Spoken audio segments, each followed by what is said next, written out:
is what you do now.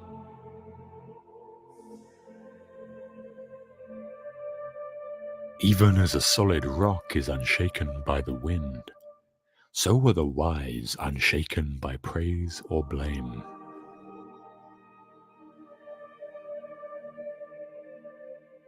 Thousands of candles can be lit from a single candle, and the life of the candle will not be shortened. Happiness never decreases by being shared.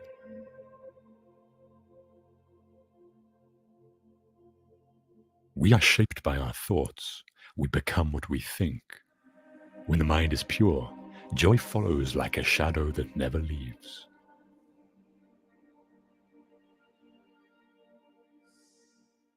Every morning we are born again.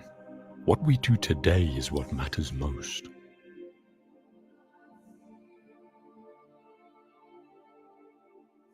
Do not look for sanctuary in anyone except yourself.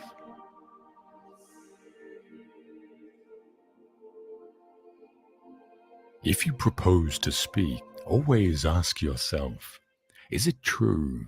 Is it necessary? Is it kind?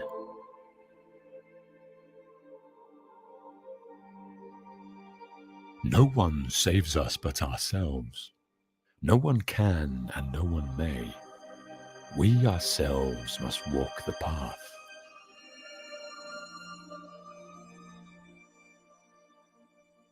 The secret of health for both mind and body is not to mourn for the past, nor worry about the future, but to live the present moment wisely and earnestly.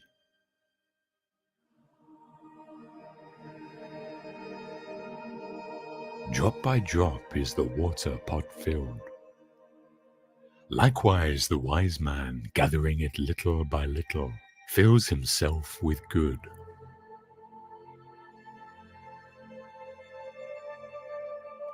There is nothing so disobedient as an undisciplined mind, and there is nothing so obedient as a disciplined mind.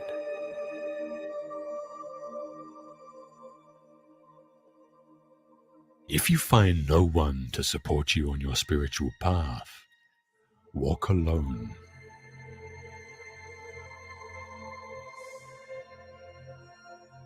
Peace comes from within. Do not seek it without.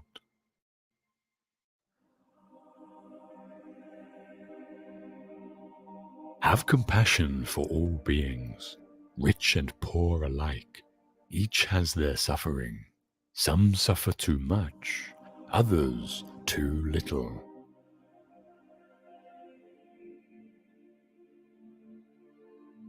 If your compassion does not include yourself, it is incomplete.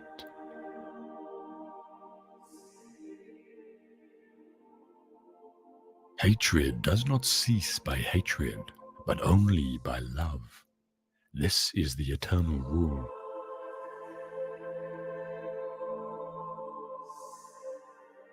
Nothing can harm you as much as your own thoughts unguarded.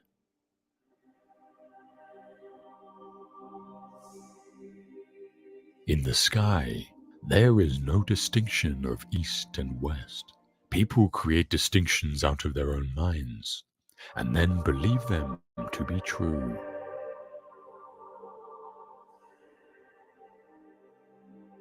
If we fail to look after others when they need help, who will look after us?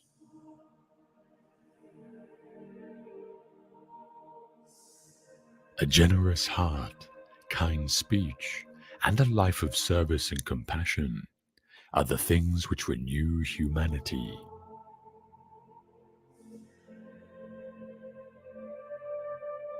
An idea that is developed and put into action is more important than an idea that exists only as an idea.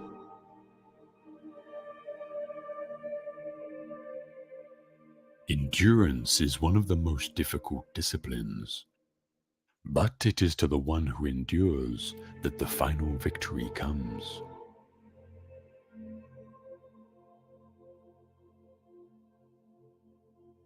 Let us rise up and be thankful. For if we didn't learn a lot, at least we learnt a little. And if we didn't learn a little, at least we didn't get sick. And if we got sick, at least we didn't die. So let us be thankful.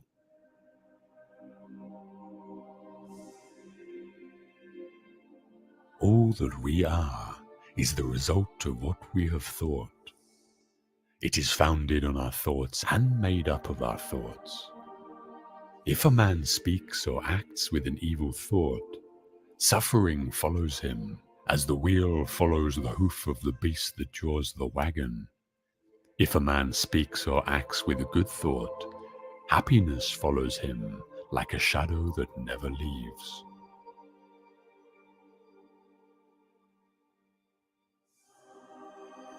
Holding on to anger is like grasping a hot coal with the intent of throwing it at someone else. You are the one who gets burned.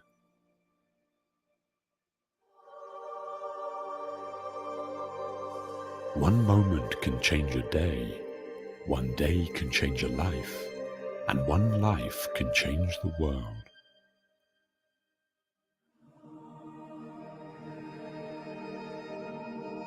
Be where you are, otherwise you will miss your life.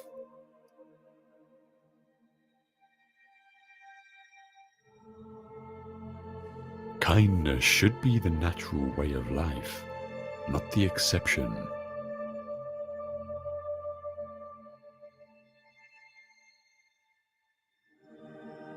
It is better to travel well than to arrive.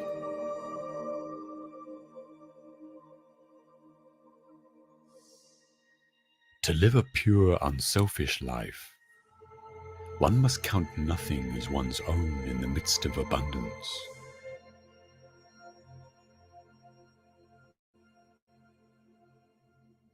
Whatever a monk keeps pursuing with his thinking and pondering, that becomes the inclination of his awareness.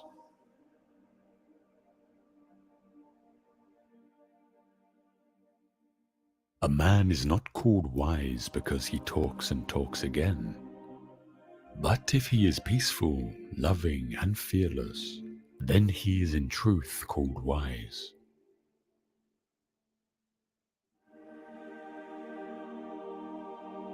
You will not be punished for your anger. You will be punished by your anger.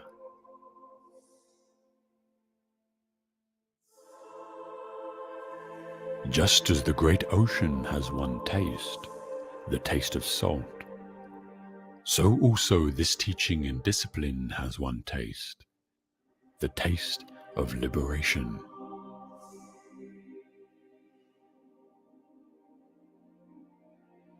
The root of suffering is attachment.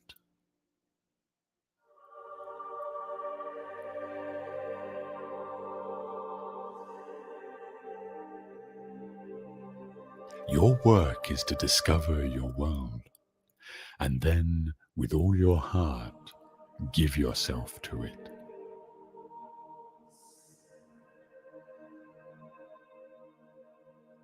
There is no fire like passion. There is no shark like hatred. There is no snare like folly. There is no torrent like greed.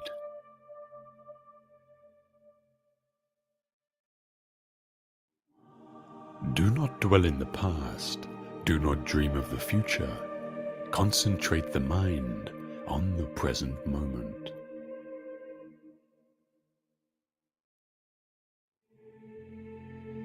Happiness will never come to those who fail to appreciate what they already have.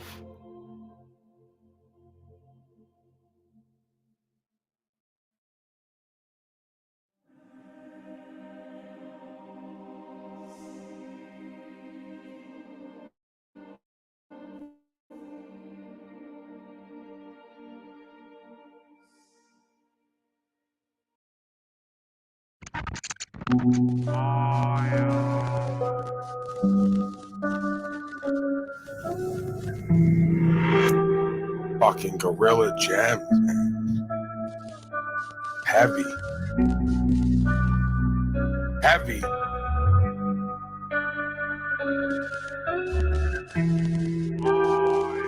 If you don't manage your inner space properly, right? If you don't have knowledge of self to manage yourself, you'll get caught up. That's the ego, the false self. The individual thinks there's going to be some mechanism in order to change the individual's life, and that's not how it works. Each being has to become the change in the eyes of whatever they see as the creator and the creative force by what we call God's law, right? There's legal and there's lawful. Legal is man's world, the laws of man's world, code, policy, and statute. Lawful is God's law. It's inherent in our beingness. It's in us, it's not on us. But we can't be taken up for people if they're not correct, just because there are people. Whatever that is, whatever that means, whether it's the family, the color, the gender, right? Right is right, wrong is wrong, where I come from. The law of this land is based in truth. Truth is a metaphysical concept. You can't hold it in your hand, therefore it's not physical. You're not going to pigeonhole me to your worldly, only physical reality where you can make the words and terms and attach conditions to it. They want to set me up to be a terrorist, but that's not my modality. I come at people on here in certain ways for a reason, because we need to get it together to present in front of these people and get them and us and everyone to see this is what an honorable man and woman looks and feels like, and this is what they do. If we don't do that right now, I don't think that there's any real hope for this civilization going forward, because that's the only thing that made it great. A non-physical beingness that inhabits a body and looks out. It's safe to say that you were existing on some level before you took on an individualized incarnation. All I need to know is I'm not this body, and you're not going to take ownership of this body by claiming this body is all that I am and calling it something else, which it's not. That's fraud. So it's a simple conceptualization to somebody who thinks with common sense in a simple way, separate from either the religious dogma or the worldly indoctrination.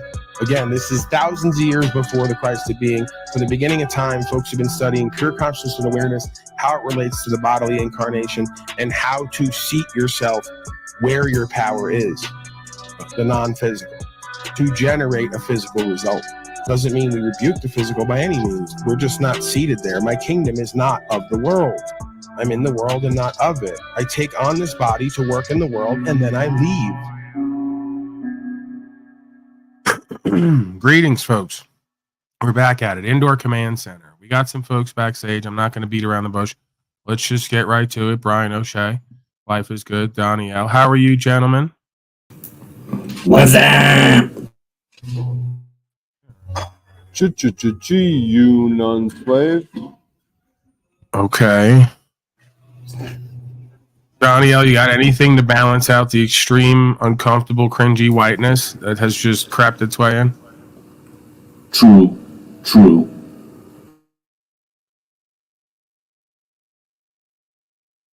Okay. Really bad.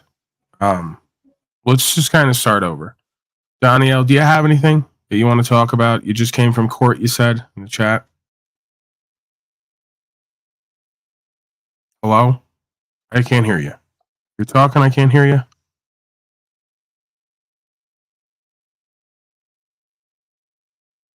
All right, we're off to a rousing start here. This is the kind of stuff that I can get.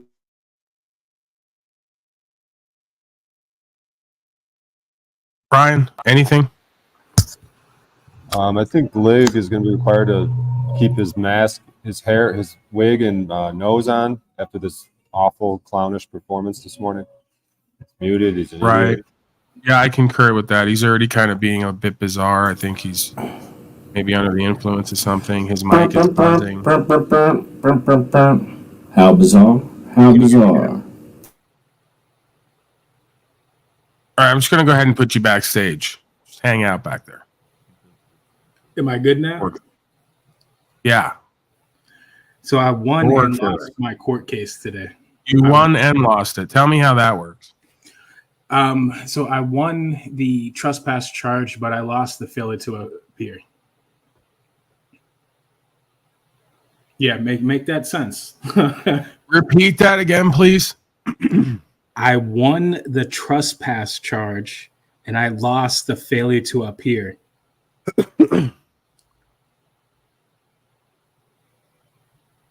Okay. Well, so what does that amount to? I got sentenced to 10 days in jail for failing to appear, 5 days time served. I go to jail on the 19th.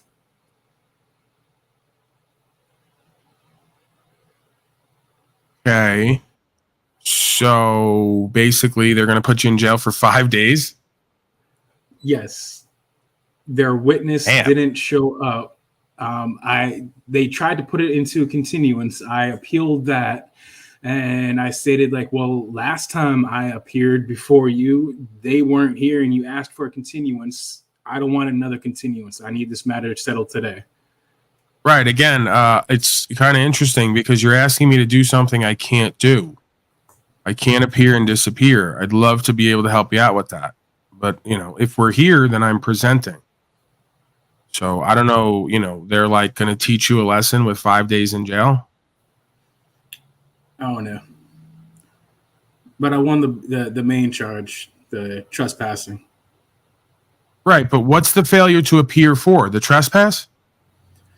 So I'll start from the beginning. When I first got arrested for trespassing, I eventually went to the first court hearing. I challenged the court's jurisdiction. I was held in contempt of court.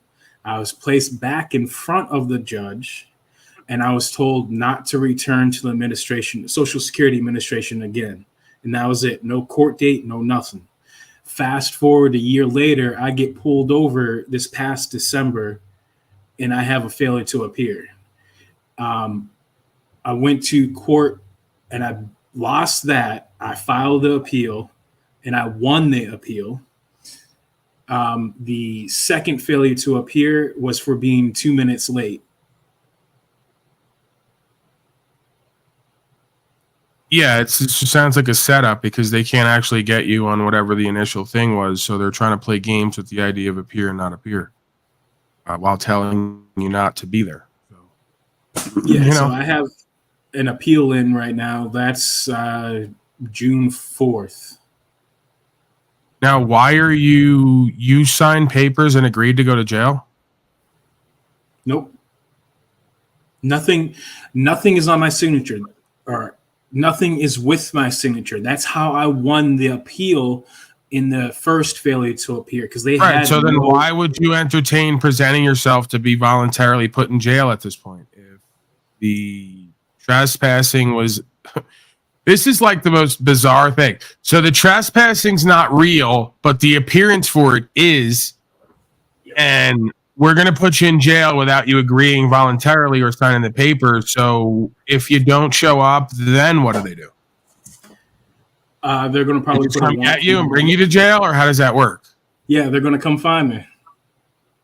Okay. And is there extra charges for that? That's a good question. Most likely, but I don't know. What, evading voluntary capture? I have to look into that one.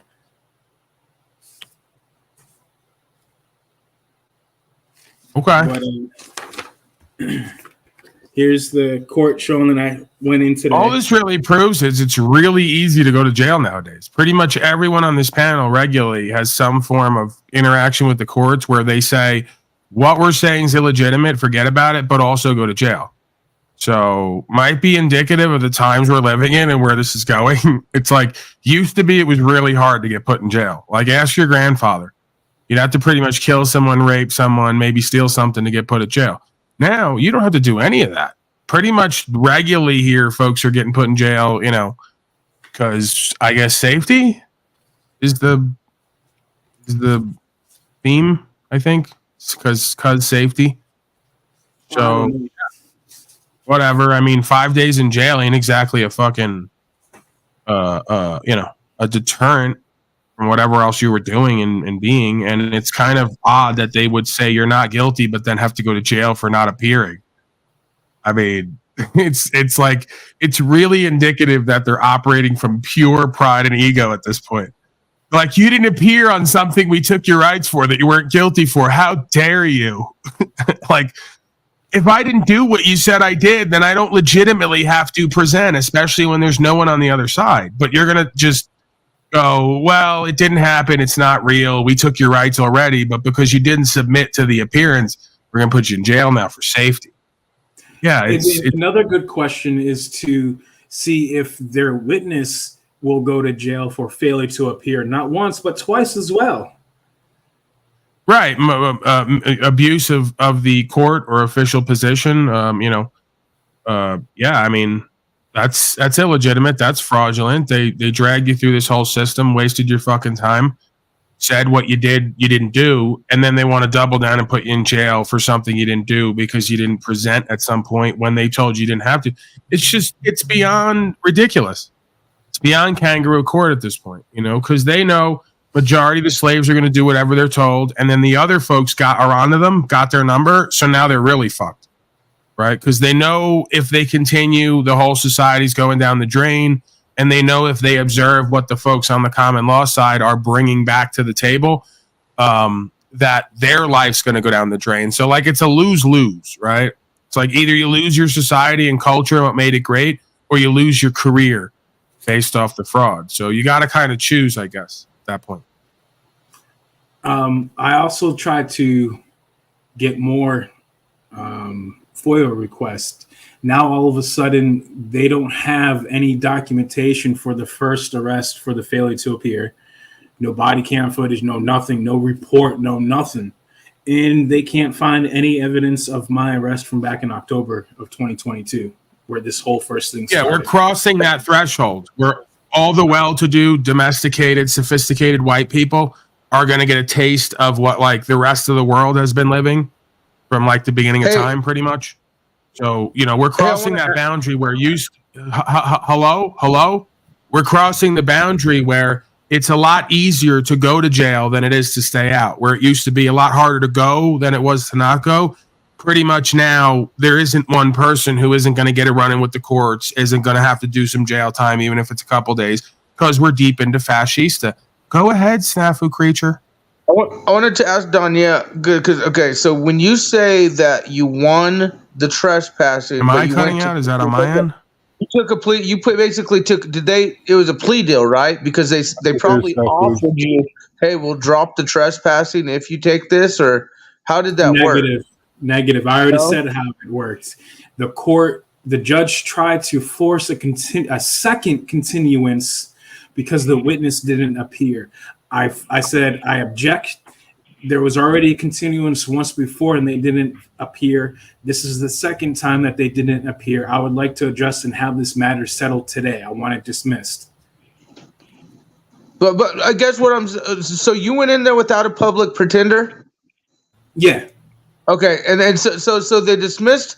So where does the 5 day? So they're just basically the courts are charging you, right? The courts are saying, oh, because you didn't we could stop when you're out. Okay, and they would put a warrant out for your arrest, and they probably put evading courts or fucking evading, some bullshit charge. But you showed up though, right? You showed up in the first place, though, right? Yeah, I was 2 minutes late. I was arrested as soon as I walked into the courthouse. I was placed inside the jail cell for about an hour and a half, 2 hours. And then instead of being properly transported through means of a motor vehicle, I was actually walked the 2.5, 3 blocks from the courthouse to the jail in front of everyone in handcuffs. Do you want to go into detail about the alleged trespass or no? It's already been stated before on the channel. I was arrested for not wearing a mask at the Social Security Administration. Oh, man. All right. You talked about this in depth last night or the other night on our channel.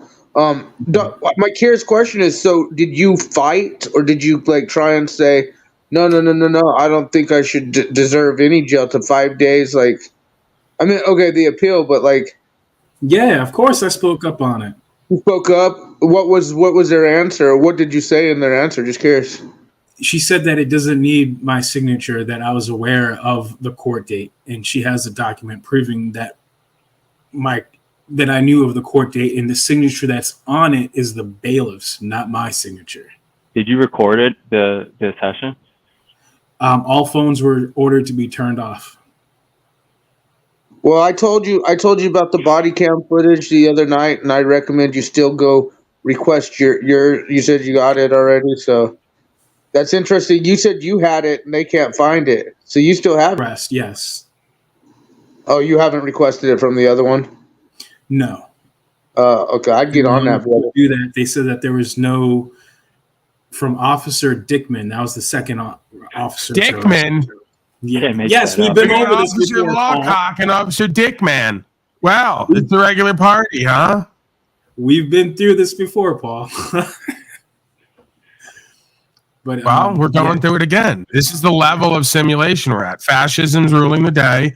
Folks are going to keep voting and paying slave tax and showing up to these venues just to get hoed through paperwork. And that's become the common ethic and the common practice. They think it's law. So great stuff. We're going to slip a few more, points in the IQ department, a few more points in the morality and logic and ethic department. And the fascism is going to become a bit more pervasive for everyone's own good. Danielle, you could do the most amazing bit here. You could fucking call Enslavia from the jail and pull off a Castro fucking bit with Enslavia, dude. Like, you got to figure it out, but you could do like, I mean, Paul. They're making me, Paul. Give me his number. But you see how there might be a little bit of confusion from their side in the sense that when they say all phones must be ordered off and then you comply, did you speak up and reject that order? You're not, yes, but you're not allowed even past the security station with your phone.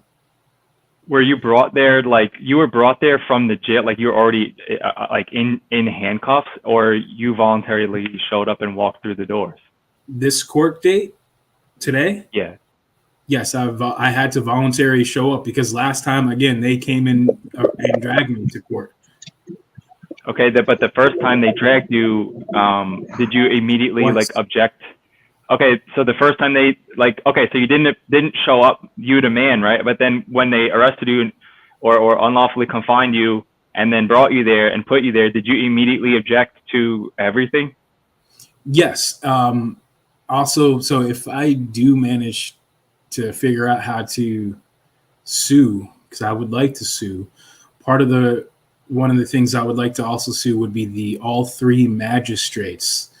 So when I went in front of this judge, this is the fourth time I've been in front of this judge, and the higher judge above her when I appealed, no one had an issue with me swearing in. When you raise your right hand, you swear to tell the truth, the whole truth, nothing but the truth, so help you God. I said no. No one had an issue with that.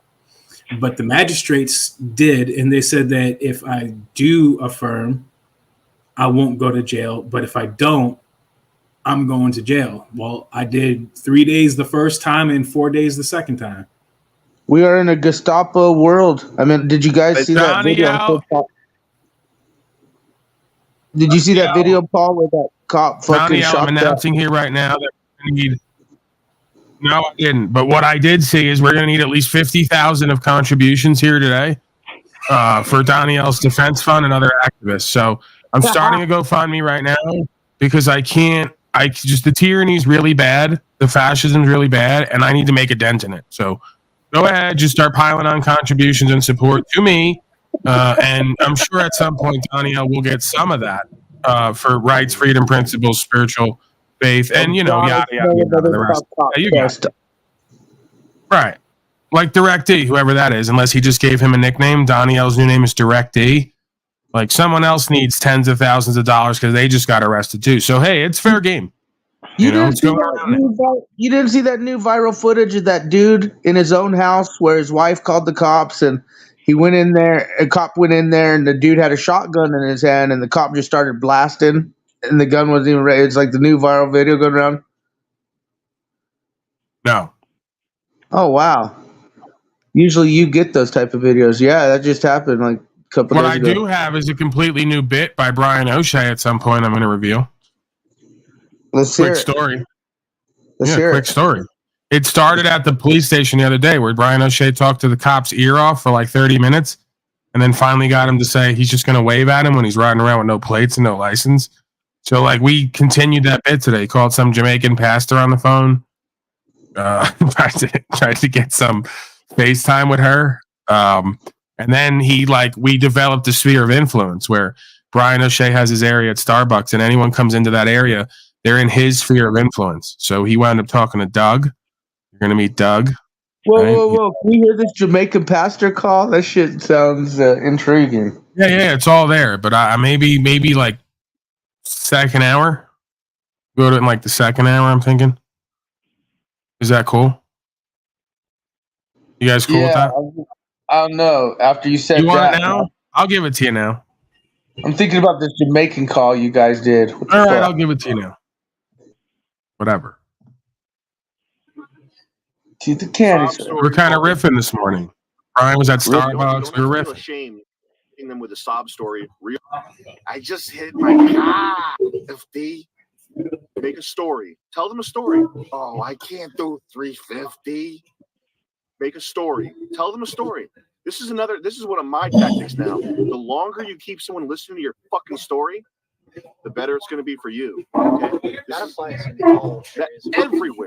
Everywhere. You want something done? Tell a fucking story. You want your teacher to bump your grade up 5%? Tell them a fucking 20-minute story. Fuck them.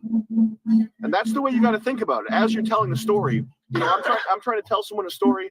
I'm trying to come up with a 20-minute story. What do I want to do? Do I want to entertain them? Do I want to have a poignant message at the end of it? No. If someone is standing between me and money, all right, let's get to the damn call. Where's the call at? What do they call those things that hold up your pants? Fender. Just about your life, in general. Cool. And I do want to talk to the pastor. Remember me? We did? Yeah, well. Yeah. So, how can I help you? Sorry. Oh, this is you, because I remember your voice. You sound very wonderful. I have a quick story for you. Do you remember me? About buying product or setting up a schedule with Dr. Mark again.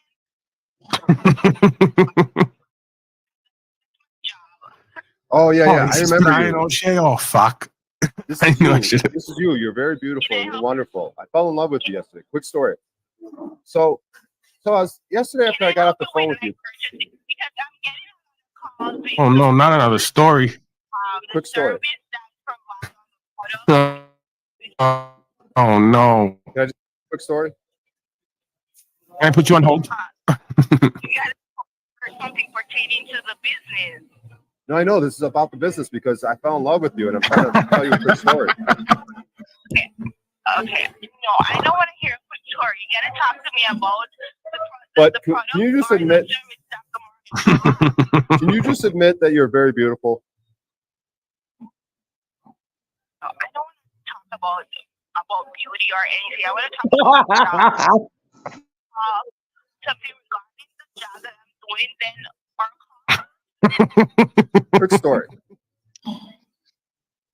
I'm an audiologist.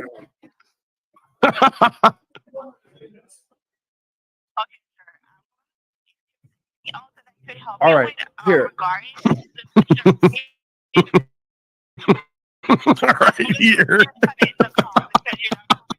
I know. All right. You know what? I know that you're beautiful, and I do want to talk to the pastor. I want my people to. I want to promote him to my audience. The pastor guy. He's cool. He's good people. I can tell. You guys are all right, man. Now, say that you're beautiful, and that's you. Or I can promote this guy. You're gonna get lots of phone calls. So look, I need to do this real quick because I know that you're beautiful, and I want to promote this guy. Now, please tell what is his name again. I want to write it down, give it to my audience. But I need how it's spelled. I know what his name is, but I don't know how it's spelled. What? It's on the broadcast. You said you were watching it yesterday. I know, but I'm not good at spelling. I'm dyslexic. But you are very beautiful, and I am going to have my audience call you up. Now, you guys want donations, right? I'm sorry? You guys want donations, right? If somebody wants to donate, right. For people to donate. I would love to donate a Chanel bag. Do you like Chanel bags? Jimmy Choo shoes? What are you into? Want to go shopping? Diddy style? Sure. Nothing to do. I don't want to be rude and impolite, but you calling me about Chanel bags and stuff. It's kind of inappropriate. Well, I don't know. What are you into? Groceries? I don't want to discuss bags. Are you calling regarding Dr. Morgan and the products that he Yes. Can I provides? talk to him? Or there's no need to. No, you'd have to set up a session to talk to Dr. Morgan. So I can do that for you. I can set up a session for you. Yeah, let's set up a session. Okay. Do you want a quick talk with the bishop? I don't know. They seem kind of impatient for like whatever they're up to. What are you looking for? Right. It's Yeah, like get a quick story. how much is it? How much is a quick talk? Quick talk is $100.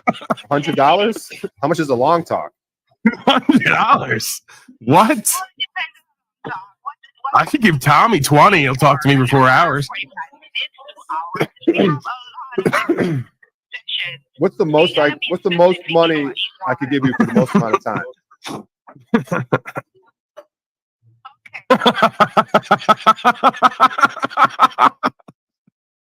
Yeah. for an hour. 5,000. You can talk to me all month. I'm a An pastor. hour. I do Whoa. 3 hours a day for free. This is some pastor. $100 for 20 minutes. Hello? I know sex workers who do a better deal than that. Are you there, ma'am? Quick story. Now that she's finally quiet. Quick fucking story, huh? I thought she'd Yeah, I just never wanna shut do- up.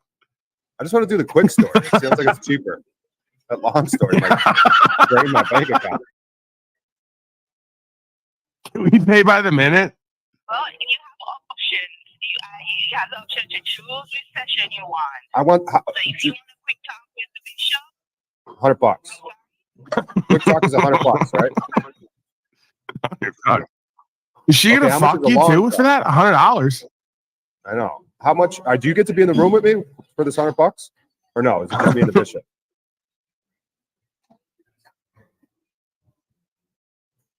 How much for around the world? Hello? I just want to. I know that the quick talk's 100, but I want to know what the long talk is. Like, what's the most I could give you guys? Wait a second. lot That of makes no sense. You've already been on the phone for 15, 20 minutes and it's free. Why would you pay now? Ask her why you would pay now when you just got 15, 20 minutes out of her for nothing. I mean, can I pay 100 to talk to you for an hour, ma'am? Talk in quotes. Hello. Forget the 100. Just if she gives you 20 more minutes, you're good. We're already 20 in. Fuck, she hung up on me. Damn it. I'll call her back. You must have got disconnected. Hey, what's going on? I think we got disconnected. Anyway, quick story. I got 20 left in me. And then we'll be done, right? I don't even need the 100. Right. I'm only going to need about 30 seconds talking to this lady. What do I need? How much for 3 minutes? I don't know why I find these so funny. Yeah, 3 minutes. My audience is like, why are you watching Brian O'Shea call You know what I could get done in 30 minutes with that lady? I know she's hot as hell. She's got the big. Dude, can you imagine there's some religious scum charging people $100 just to talk to them, claiming they're doing the Lord's work? Then they'll like, that guy will have a big mansion, and Tommy and the rest of these people be chasing me down, trying to burn me alive when I do 3 hours a day, just off the strength of it, right? It's like I could actually put on a costume and get $100 an hour, and I'm not. No one would have a problem with that. Right. Craziness. Why are you not doing that? I'm Bishop O'Shea, $100 an hour. We'll have a quick story, quick talk. Yeah, B.O. Bishop O'Shea. Okay, so you get this person on the phone, you go, dude, you use that voice. They hear that voice all day. They can't tell that you're making this up. Dude, I hurt my leg, bro. I lost my shoe. I was out on the street and I hurt my leg, dude. I was in the hospital for days with my leg. And they got me on these pills. I can't afford anything. I can't pay $350. The longer you tell this story, you don't really even have to tell a long story, but it's going to be, it will benefit you in the end. Then the debt collector, they're going to go, okay, sir, well, you can't pay $350 a month. Let me put this light back on. All right, stop it here and then try that out. Call that woman back and give her the leg bit. Give her the leg bit. Say, I just, ma'am, my leg. I'm out in the road and it's just really bad. And I lost my shoe. Try it out. See if it works. I couldn't justify the extra $70. Dude. Homemaker package. But it comes with its Carl Zeiss lenses over the headlights. All right, call the woman back. I think you guys got disconnected. Okay. And make it painful. You're trying to waste this person's time deliberately. And at the end of it, they're gonna say, so I understand, sir. So you can't do $350 a month. What can you do? How much can you do?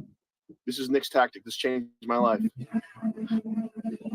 You go like this. You go, geez. I don't know. $3?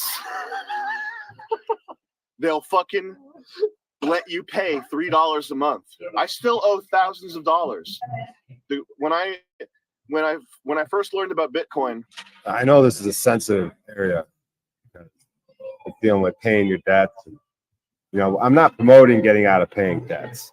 And yes, Paul, I did hear you call her back, but I'm a little hesitant. Dude, why are you not calling her back? She's probably waiting right now because you guys got disconnected. She's probably waiting for you to call back right now, and you're not. You got to get on this while we have this information. While the time is right, you got to get on it. You might be able to get the bishop for an hour for like 20.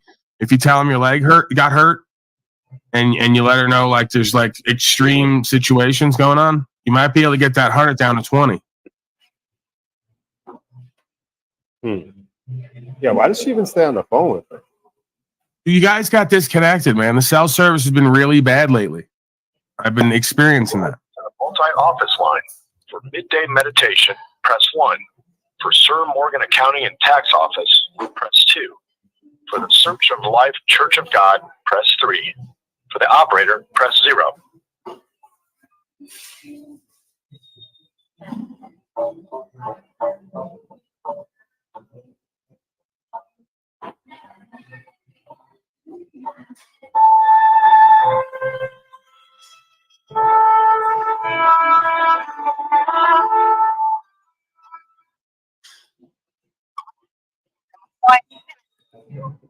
Hey, I think we got disconnected. Hello? Yes, we did. You said you wanted to book a session, a 10-minute session with Dr. Morgan. The leg. Yeah, 10 minutes for $100, right? Hello? Yeah. What? Yeah, no, but the leg. Well, here's the thing. Okay, $100. But dude, I hurt my leg. I had my shoe. I hurt my leg, right? They got me on these pills. And you think you could do like $20 for 10 minutes? 10 $20 minutes? for okay. You know what I'm gonna do? You said your name is Ocean Brian? Yeah. Okay, I'm gonna request prior for you, that's free. I'll request the prior for you, okay? Oh, a free session. What did you say? I'm gonna do free request prior from the bishop for you, okay, sir? Oh, but I want to talk to him for 10 minutes. Well, the fee is $100. Oh, dude. The leg. Yeah, leg. I got these pills. Trying to buy. You think you could do $40? Okay. I lost my shoe. Because we both have to move on with our day, okay? Can we hold I'm hands gonna when we pray pray? with you over the phone, okay? I lost my shoe. I lost my shoe. No, we're not gonna hold hands. So, Heavenly Father, We're not holding hands right now. Yeah, then it's gonna be 20 then. Right now, because he has problems. Are you telling me a quick story right now? The leg. Go back to the leg. Yeah, the leg. Go back to the leg. Oh, my leg hurts so bad. Quick story about how I hurt my leg. You are so beautiful. No, stick to the leg thing. Get away from the beautiful. The leg. My leg, though. Find some wild animals and roll your leg off. Ouch, my leg. Ow. Ow. Don't hang up. Ow. Don't hang up. Don't hang. Oh, she hung up.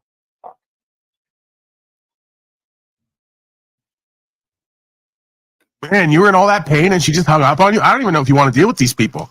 They're not showing too much compassion for you and what's going on. I know. Bullshit, dude. These are like godly people, supposedly. Exactly. That everybody in my life told me I was crazy, told me I was going to regret it, etc. I took out thousands of dollars of credit card debt to buy Bitcoin, like $12,000 of debt. Okay, and I still owe that just because I haven't paid it off because I don't care, because I'm paying like $11 a month to owe somebody $12,000, and it's not like interest keeps going up, right? No, because they're going to call you in like 5 years and be like, will you settle for half?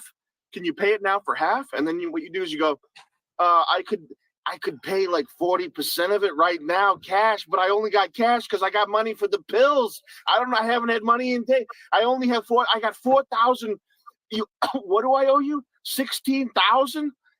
Dude, I got 4,000 now, but the only way I can pay it is if I pay off all the debt, but that's only because I got the pills. That money's going to be gone tomorrow. You make the collections agency think that you have money one time and that it's going to be gone tomorrow, and this is the only time they're going to be able to recoup any amount of the debt. They will settle for half of what you owe, like minimum. Okay. This is not Paul. I know you don't encourage this behavior. Getting debt, figuring a way to weasel out of it. It's not the honorable thing to do. I feel like that woman is like waiting for you to call back because you guys got disconnected again. Like, there's no way she'd hang up on you, dude. So this time I call back and I just keep screaming in pain. And I'm doing this in a Starbucks. There's a white man sitting behind me, wondering what the fuck is going on. Well, maybe someone around there will help out. If these people had any fucking empathy and compassion, which they don't, obviously. These are horrible people. Can I show you how these people sit around me? Like you can sit anywhere, but there's like pointed towards me. So that guy chooses to like sit like right over your shoulder. Like, and also at an angle like directly at. It's weird. Tell that guy a quick story. I feel like he's a good listener. He looks like a good listener. Throw his hat on the floor. I mean, hey, bro, what? If he's gonna come sit right behind you over your shoulder, you can't fucking interact with him. Tell him a quick story. See what's going on. We're hanging out. We're at Starbucks. He could have went anywhere, but if he's gonna hang there, hey, brother. I mean, may as well. Quick story, man. Yeah. So I drove here a couple days ago, right? And my gas tank is acting weird, dude. Like, I drove to Vegas for a comedy show, and like it cost me like $50, I think. So I think it's like leaking gas or something. And quick story though, man. Like, I didn't do too well at the comedy show. I bombed a little bit, but I got paid $20. But I ended up spending $30 in gas to drive there to do the show. Right. So I'm trying to get into gardening out here in Mesquite. You live here in Mesquite? What does he do, Ochai? You got a voice like a South Dakota voice. Oh, that's what it is. What does he do? Finance? Yeah. Perfect. Yeah. Quick story, man. Okay, you told me that. I want to close the deal. I need a commitment from you. No. I need a commitment from you that I'm gonna become like an apprentice in the financial world so that I could then earn my gas tank repairs on my own. Because you're in finance. Yeah, but I don't have any apprentice work available. What about gardening work? What about gardening work? What about gardening work? Right. Oh, what could he use? Like, what could he use? Like, what kind of helper? What kind of nothing? I don't know. I feel like there's something you could do. Yeah, I feel like there's something you could do. There's nothing I can do. I feel like there's something you could do for him. Story real quick. All right, man. Oh, you got a golf time?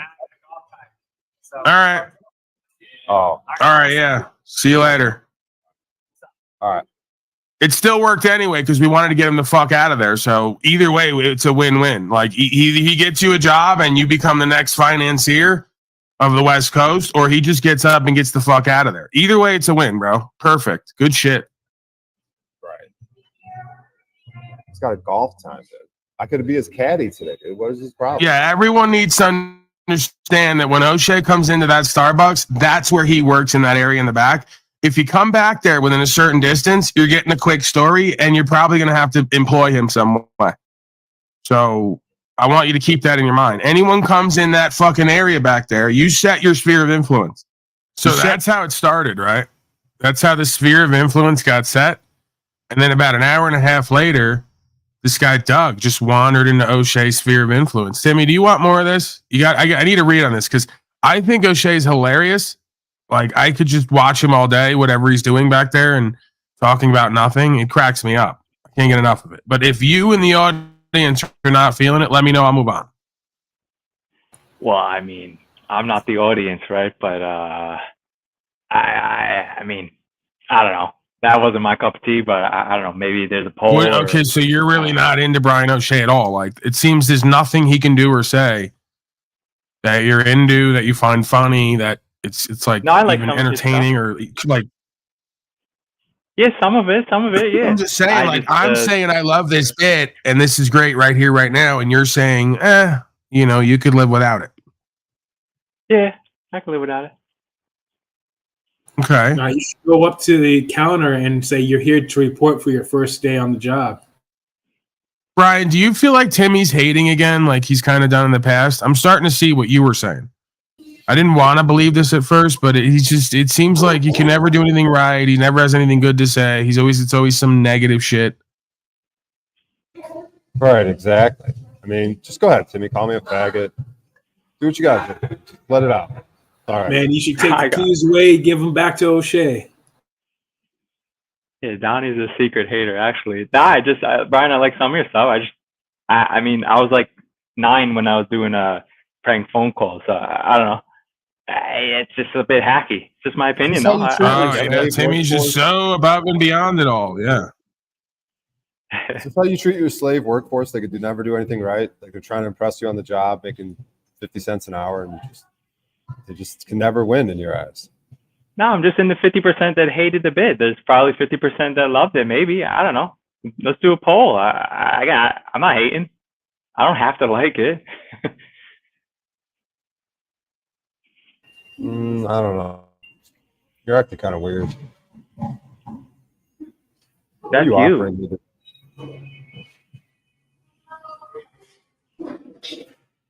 Is there anything I could do that you recommend? I don't have any recommendations at this time, sir. Just like that golfer. You got nothing. You offer me nothing. Now let's move on. Timmy sucked all the air out of the room. All right. Wow. So like, we're not even going to do the Doug thing. Like, Doug came into his sphere of influence, and we're not even going to do that. Well, I don't know. Let's see what Doug says. Maybe Doug was funny. Okay. I don't know, Timmy. Something about the way you're coming off today. It's kind of bitter and resentful. It's kind of hatery a little bit. And this is what O'Shea was pointing to a couple days ago. And I didn't want to see it. I didn't want to believe it, but I think you're doing it. I took an assessment of a life coach, and I failed my own life coach assessment, dude.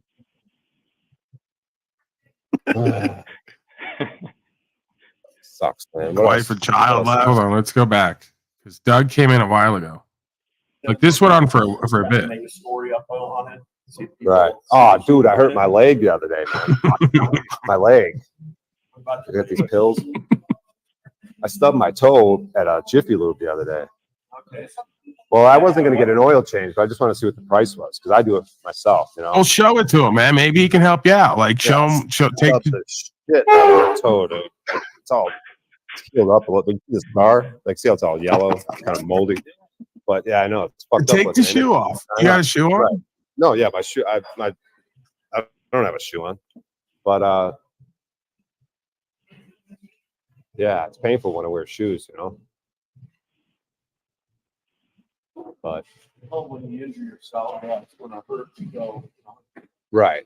This fucking guy Doug was so desperate to be seen and heard and get attention and try to get famous. It was like I had to tell him, bro, relax at some point. It's like he kept wanting to be on camera and kept wanting to talk about shit. He was really hamming it up, this fucking Doug guy. I mean, he's got BTE energy, big tail energy. So I guess it's BTE. There's no energy on the end of it.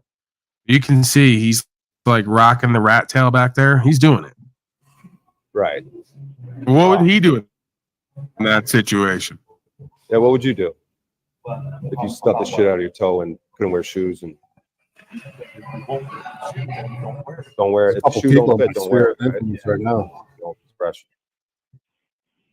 Well, especially when it causes pain. Exactly. Well, if I'm in S&M, holy shit, dude, you just took it to a Has whole. this guy ever been into like cocaine and gay shit or what? Right. You ever been into cocaine and gay shit? What? I know. You ever been into cocaine and gay shit? Cocaine and gay shit? and gay shit? Yeah. Well, gay shit or gay shit. Like. Oh, gay shit. Well, I am a comedian. I'm an audiologist as well. But I'm a failed audiologist, life coach. It's a whole long story. Back to my foot, dude. So I got these pills, right? Dude, come on. I'm the comedian over here. You're stepping all over me. Steam, dude. Plug my laptop in. It's running out of juice. But seriously, man, you seem like a lot of fun, dude. I don't know if you're trying to hang out later or what. But I got a car in the parking lot and everything, man. I got a car out in the parking lot and everything. Yeah, sure, dude. I'm just waiting for them to call me. So right. Yeah. Oh, right. You want to ride over there? No. Oh, you got it. It's right behind those buildings.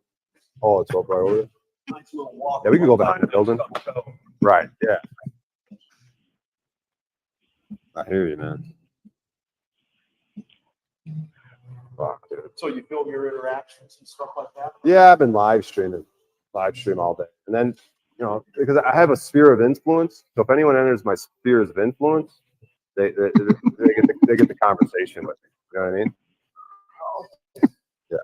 So as soon as you entered my sphere of influence, I immediately started a conversation with you. There was a guy over here. He entered my sphere of influence, and he had a conversation, but he ran off to go to play golf. He was a financial guy from Canada.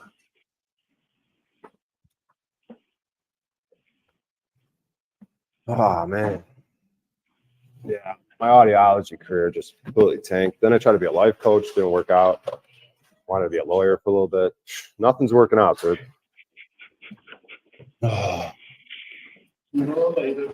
Keep on plugging.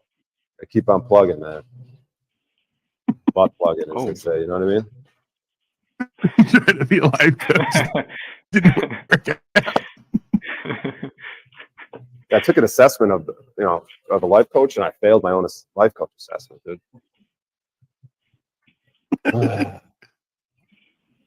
Sucks, man. What Wife else? and child left. Yeah, my wife and thrown child out of my left. career. Got thrown out of my career. Used to work at the post office. Oh, man, things are starting to work. Looking up, dude. Stubbed the shit out of my toe the other day. Well, I don't know, man. I'm kind of running out of steam, dude. How are you? Yeah, my name's Brian. Brian, Doug. Nice to meet you, Doug. All right. Well, good luck at Big O, man. Yeah. It's Big O? Yeah. Yeah, Big O. That's what they call me, Big O. My last name begins with O. Well, you're tall, aren't you? Yeah. 6'4"? Yeah. I wear a size 14 shoe. Yeah. You know what they say about guys with big feet? They stub the shit out of them real easily. That's how I fucked up my toe the other day. Yeah. What happened with me? I always stubbed my toe when I was younger. Oh, really? Oh, you used to have big feet when you were younger?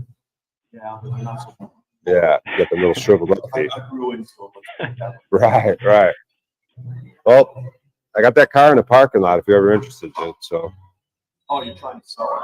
Well, no, I'm just trying to, you know, hang out, whatever. Or whatever you're into. I've only been here for a couple of days. But I went Mesquite. But I went right to the police station immediately. Checked in, said, "Hey, man, I'm thinking about taking these plates off my car." Had a big long conversation for him. We filmed it and everything, dude. So they told you to keep them on, right? Well, here's what they said. You know, because I told them a quick story, and then after the story, they were like, "You know what? If we see you around, we're just gonna wave at you." That's kind of what I want. I just want them to wave at me, and we're good. But first, you got to check in and tell them a quick story. And everywhere in life, dude. Yeah. Do the quick story. Get anything you want, dude. And then see their reaction. He's like, yeah. See a hot chick. Yep. Hey, Yeah. quick story.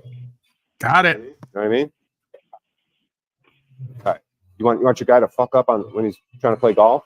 You know, you got some money on the line. You know, you're playing golf against them. You're gambling. Yeah. You say right before he goes to putt, you say, "Hey, quick story." He's gonna fuck that putt up, dude. Every 99 times out of 100, dude. He's gonna fuck that putt up, dude. Especially when they want you to be quiet when they're being off. Right. These guys at Big O, you think they're trying to overpay you? Quick story, dude. Just tell them a story, dude. Huh? No, they're treating me right over there. How much do they charge you? $500 to do what? Probably front end work. Was it a truck? No, a car.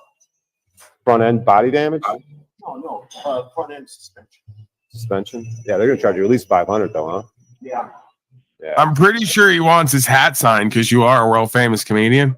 Car's pretty good. I don't want to get rid of it. I want to get rid of the used car. You know. But just to be clear, I know you said you don't want your hat signed, but even just to be clear, you did say you do not want your hat signed, right? Right. Okay. Okay. So Brian. And he does know you're a world famous comedian.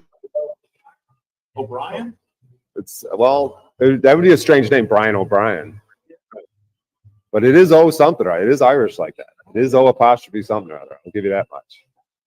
And I'll give you another hint. The meaning of it is savior or deliverer. And Brian means noble. So I'm a noble savior or deliverer. I'll give you my middle name if you want it. It's William. It means strong-willed warrior. So I'm a noble, strong-willed warrior, savior, or deliverer, based on my name. Okay. And based on Irish descent? Irish descent. Heritage. Okay. My mother was born in Ireland. My dad's parents were born in Ireland. I'm 157. What's that? It's a mix. You're a mutt? I'm a mutt. A typical American mutt. Yeah. White trash. Yeah. Redneck. Do you live in a trailer? Used to. That's cool, man. You're pretty cool, man. You're all right, dude. Doug, right? Yeah. For an old guy. Doug. Doug, like dig. Like I dig it. You dig it? It's an expression from the 70s. Like you dig it.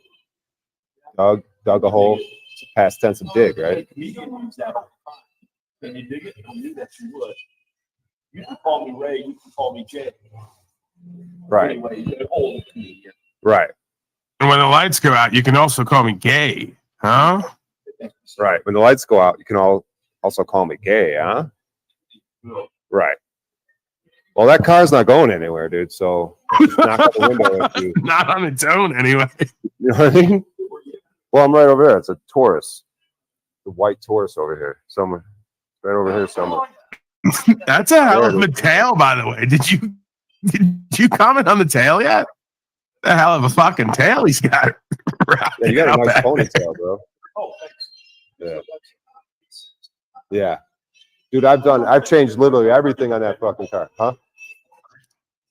Yeah, but like just shorten it to tail, because then it's like cool then. Like ask him how long he's been working on the tail. You're working on yours. How long is he working on the tail back there? Yeah. Swap it out because most used to be the number one selling car in the United States. Exactly. They're pretty dependable. Right. Right. How long you been working on that tail? How long you been working on that Oh, it's tail? been there for years. Oh yeah. It just grows, and I keep that. Oh really? Yeah. Keep it at a certain length. About 3 years. But I don't keep it at a certain length. I've never had a haircut in 3 years. Well, it still grows, right? Still growing. Oh, okay. Yeah. So that's Is he into like comparing tails or what? Like you want to compare them? slow. Yeah, you into comparing tails or are you into comparing tails? Only when I'm looking for back in the chick. Right, the chick. Yeah. Well, maybe we'll go out and chase some chicks around later. I'm a good wingman. We'll go to the casino. And I'll talk to them about we'll tag team them. Eiffel Tower. Try to hook up with casinos here on every, a little bit of work. I will. Let's go together, man. Just go there and get any kind of regular job, if you want to call that, and then work your way in and say, Right. Right. And that way you'll get up. Right. You want to go together sometime? Oh, no thanks. Okay. Yeah. So there's 3 offers on the table. I'm going to leave you alone, but at any time you change your mind, if you want your hat signed, if you want to knock on my car and say hello, and if you want to go to a casino, those offers are never going to go away as far as I'm concerned.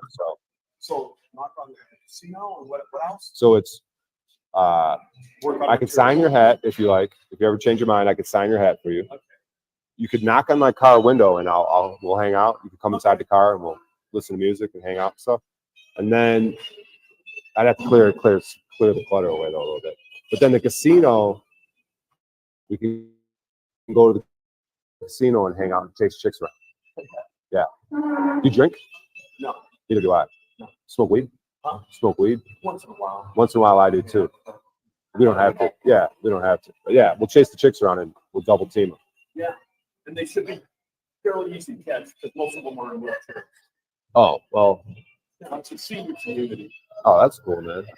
And you have some aged urine in the back if he's into like drinking aged urine because it's real healthy and shit. Yeah, I got some aged urine in the back. For topically, aged urine. It's part of that urine therapy I was telling you about. Aged urine? Yeah, it's good for your skin. That's how I have that youthful appearance you were talking about. Oh, okay. Yeah. But if you were to, It has collagen in it. it does. But if you were to ingest it, like drink it, you'd have to do it fresh. The aged stuff is only to put on your skin topically. If you were to like drink it, I would recommend fresh. Oh, okay. Yeah. Otherwise, you might get sick. Actually, Well, I've been doing the apple cider vinegars, which I think decreases the sugar, but you can't taste it. Because if you drink your pee and it's sweet, then there's a problem. You might have diabetes. Yeah. The doctors used to do that. They used to drink the patient's pee to test for diabetes. It's an old school technique. They don't do it much anymore, I don't think. But you're all right, Doc, man. Thanks, Brian. I'm a comedian. Yeah. And an audiologist. Right. Waters. Right. Doing your little quips, see if they can pick up on it or react to it. Exactly. Kind of get a feel what you want to do to the audience. Right. Like in the 70s and 60s, did you ever do cocaine and gay shit? No. But a lot of your friends did, right? No. Well, wasn't that free love hippie movement, cocaine, or the disco? Maybe I'm conflating it with the disco 80s thing. Oh, I went through all of it. The hippie, the disco. I know you avoided cocaine and gay shit during the disco movement. Well, you didn't avoid the cocaine. All right, Doug. I see what you're doing. I'm gonna leave you alone, Doug. All right. Oh, they love you, dude. They love you. You're a superstar, man. They're a little disappointed I didn't sign your hat, but you're if you want it, Doug, you can have it. Like the fame and fortune. So how do you sign your hat? You put your last name on it? Oh, you really want to know my last name? See, this guy wants to know who the fuck I am. I'll fucking put my last name on there. It might be scribbled, but see, it'll be like signature style. They won't even be able to read it.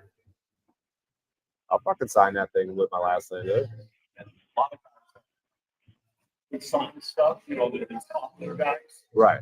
They sign stuff, and their signature does change, even though there's people that go in there.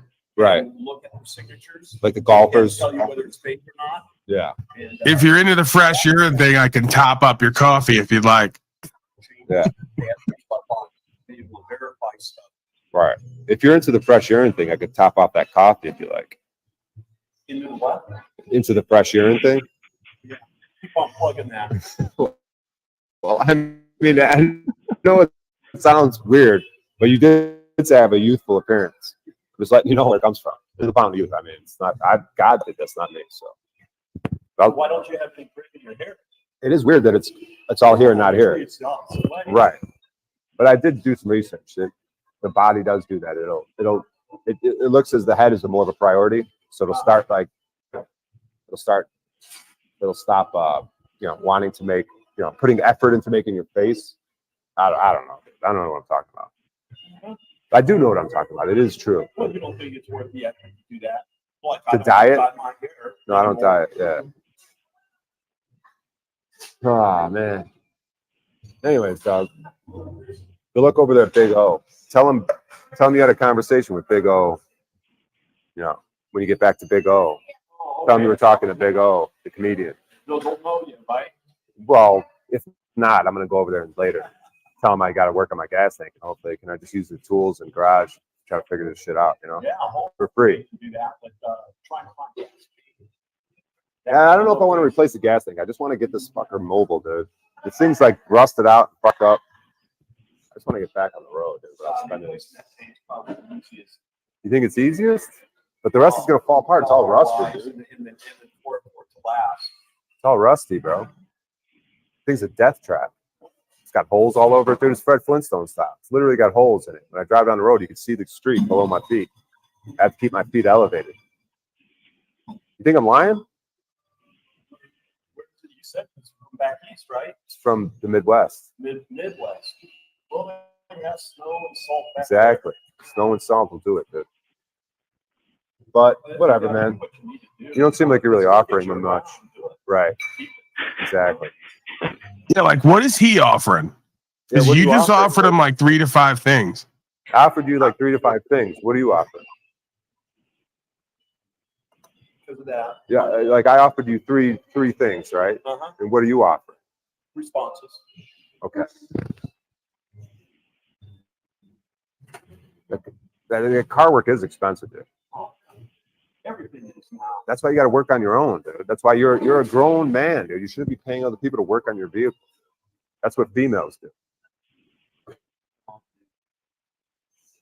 I don't like to get my fingernails hurt. All right, man. Make sure you knock on my window later. We're gonna have a good time. Me and you, dude. All right. All right. All right. I'll see you later. Fuck. Doug's all right. Doug's a good guy. Why are you acting like he's not still right there? Talking about, dude. I don't know. I feel like I go back to my world. I do forget that other people are around. Like this sphere of influence. When I turn the camera. Yeah. No, go ahead. Yeah, I'm talking to myself. Are you an influencer where you post things on YouTube? And Yeah. Fucking Yeah, guy well, Doug's people really have- hamming it people up, donate. Timmy. I Well, told especially you. with that cop Because he's like interaction, they- desperate to be Julian famous Barbary. like the rest of us. Julian Barbary, thank you, dude. He said good interaction with police. He sent me some money, Julian. Yeah, because he liked it. Because it was like, because they call it put him on notice. I put the police on notice. Like this is who I am. This is what I'm doing. Yeah. I might go over there and check in because I told him I'd come and check in voluntarily every day and just let him know that I'm not like, Shay, that's the next bit tomorrow. Is you break to them like 40 minutes in that you're a bishop and they owe you $100 for this conversation. Like that Jamaican woman who you first called who said, "Oh, you want to talk to the bishop? It's $100 for 20 minutes." So you just do this, the quick story routine, and then you just take it wherever it goes. And then like 30 minutes in, you just break it to him. Hey, how do you plan on paying? And they're like, what do you mean? Well, I'm a bishop and I charge $100. I charge $100 for 20 to 30 minutes of conversation. Yeah, I like that. You into that? Timmy, are you into this? You into any of this? The Doug conversation? Yeah. Or am I like really over the, like, am I missing the mark here? Nah, I'm getting into it now. It's funny because like this guy is like, he's getting into it a bit and he thinks he can like get something out of it. And it's way more funny. I think when the like the golf guy, he's just like, oh, I want to get out of here as soon as possible. So it's like there's nothing there. But this guy's like kind of buying in. He like may sell you like a new car or something. Like he thinks he can get something out of you. I think that's when the funny parts come, in my opinion. Oh man, it's so great. And then why he sits there and continues to entertain this is beyond me. Like he seems like just some regular white man from like the hippie days, and he's like doing like clerical work, like working from home. He decided to take his laptop to Starbucks, and he just does an hour with O'Shea, and he can't let the screen go. Like every time O'Shea tries to turn the screen back, like Doug's back into it. He's like he can't let it go, which is really just proof that the average person really wants some kind of interaction in their life. They act like they don't. Yeah. You know, they act like, oh, here comes O'Shea and Paul. They're being a dick. They got no class. And then you just sit there. Like, he could have went anywhere in the store right now. He continues to sit there and entertain this. You can't tell me he doesn't like this. He doesn't need to. You know, we're doing the good Lord's work in a sense. Doug might have been suicidal that morning and, like, been really down and out, but afraid to ask for help or reach out. And because Brian O'Shea doing the quick story bit, right, it actually goes somewhere. You know, and then he even like, he goes, wow, this guy's so nice. He offered me a place in his car, said he can come knock on the window. We can hang out, you know, cocaine and gay shit. You guys can keep saying that this is horrible and bad. Everything's horrible and bad. Everything's classless. Turns out Doug needed a friend. Turns out Doug was probably down and out. Turns out Brian O'Shea saved Doug's life. See? Daddy's Black Princess down there saw what just happened here. Another mini miracle, people. And you're going to just glaze right over that. Tell me, why are we watching this, Paulie boy? Why are you playing this? What even is this? This is so bad and wrong. And we're out here saving lives. I'm sick of them. That's why I don't even want an audience. I want to do a broadcast now like Tommy and the rest of them with no audience. Just me, you, and Doug, Brian O'Shea. Maybe Timmy. Maybe Danielle. That's it. No one else.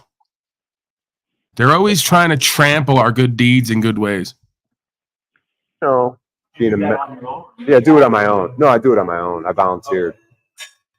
As soon as I got into town, the first thing I did, immediately go to the police station, let them know who I am, what I'm doing, what I'm about, and how I roll. You know what I mean, so to speak. To use a colloquial urban. How does he roll? You know what I mean? How do you roll, Doug? Fairly straight. Fairly straight? Well, you said fairly. So you're not straight as an arrow. That's good for me. I mean, you're not straight as an arrow, which is good for me. What I got going on, you know? Whatever, dude. But anyways, Doug, yeah, man. If you ever want to tag team these YouTube streets and make a bunch of money, dude, I'm down with it. You know, you're working with a rising star right here, dude. You want to get in on the train early and, you know, do some co-host type shit, dude? Yeah. I'm down with it. I don't really have much to work with it. My sphere of influence is just you right now, dude. You know? It's up to you, though, dude. You know what I mean? You got to take risks in life, dude. Maybe God sent me into your life to you know, they send the meek. I feel like this sphere of influence thing is really working for you ever since, like, I told you incorporate that sphere of influence idea. You really lean on that. And that's, like, makes you more powerful and inspiring. I think you just continue. What? Who's that? Is that? Yeah. That's looking like they're in your sphere of influence right now, right as we speak. He seems to be enjoying that game. Let's go. Let's see what they're into. What are you guys into? Quick story. Hurt my leg yesterday. Whole deal. Right into. I got a car in the back. Hey, brother. Yeah, move. Can I tell you a quick story? All right. I got my car in the parking lot, right? And it's leaking gas for some reason. Like a tow truck hit it and starts squirting. And I put JB Weld on it, but the JB Weld on my gas tank, yeah. The JB Weld is wearing off. And I stubbed my toe the other day, and I'm on these pills, right? And oh, dude. And anyways, I was talking to Doug earlier, right? He's got one of those ponytail. He's a cool guy. This other guy, he went to play golf, right? Golfer, finance guy, but he didn't offer me anything. I'm an audiologist. You following this pretty good or what? I mean, I know it's a little disjointed. I was trying to be a life coach. You need a life coach, dude? Yeah, life coaches are cool, right? So I can do that. He needs life coaching for. But I do charge by the minute. So right now we're up to like. All right. His first lesson is when someone's talking to you, pay full attention. Don't be looking at your devices. Yeah, when someone. So my first thing for you as a life coach is that you need to pay 100% attention. I don't need, so don't look at your phone and stuff when people are talking to you. At the moment, I'm not interested. Oh, you're not interested? No. But I do charge by the Oh yeah, well, he's not interested in success. He doesn't want it. You're not interested in success? I mean, look at me. I mean, do I have to say any more? Am I or am I not successful? Right. So put the phone down. Put the phone down and let's have a conversation. Quick story. Let's have a conversation. I got a quick story for you. Actually, I'm with my parents right now. Oh, you're with your parents? Is this your mom? Oh, she seems lovely. She doesn't want to be on. How are you, ma'am? She doesn't. Is she into quick stories and stuff, or what? Is she into quick stories? No. Oh, she's right there.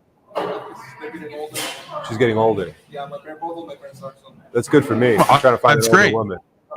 Does she have money? 48, live in a car. Let him know that. Yeah, I'm 48 and I live in a car. Oh. So you want to hang out in the car later, or? Oh, right now you're with her. If you weren't with her, you might go in the car with me. It's all right, man. That's not a no. Okay. You gonna come back later? Probably not. Oh, well, we only got one chance, man. Let him know that this is your sphere of influence.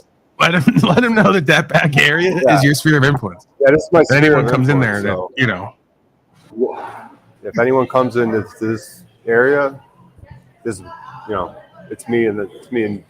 It's me and you, dude. So. Maybe another time. No, there's no other time. You don't live here, dude. You're gonna be here next week? Are you gonna come? Yeah, we need a commitment from him right now, because this is life coaching. Yeah, this is life coaching. Are you gonna do the life coaching in a week? No, like I said, I don't care about it. You don't care about it? Does he care about his life? You done? You done with me? Okay. All right, man. I can appreciate that. All right, just take his number. So I'm going to take your number, get your info, and I'm going to fax you over that life coach stuff.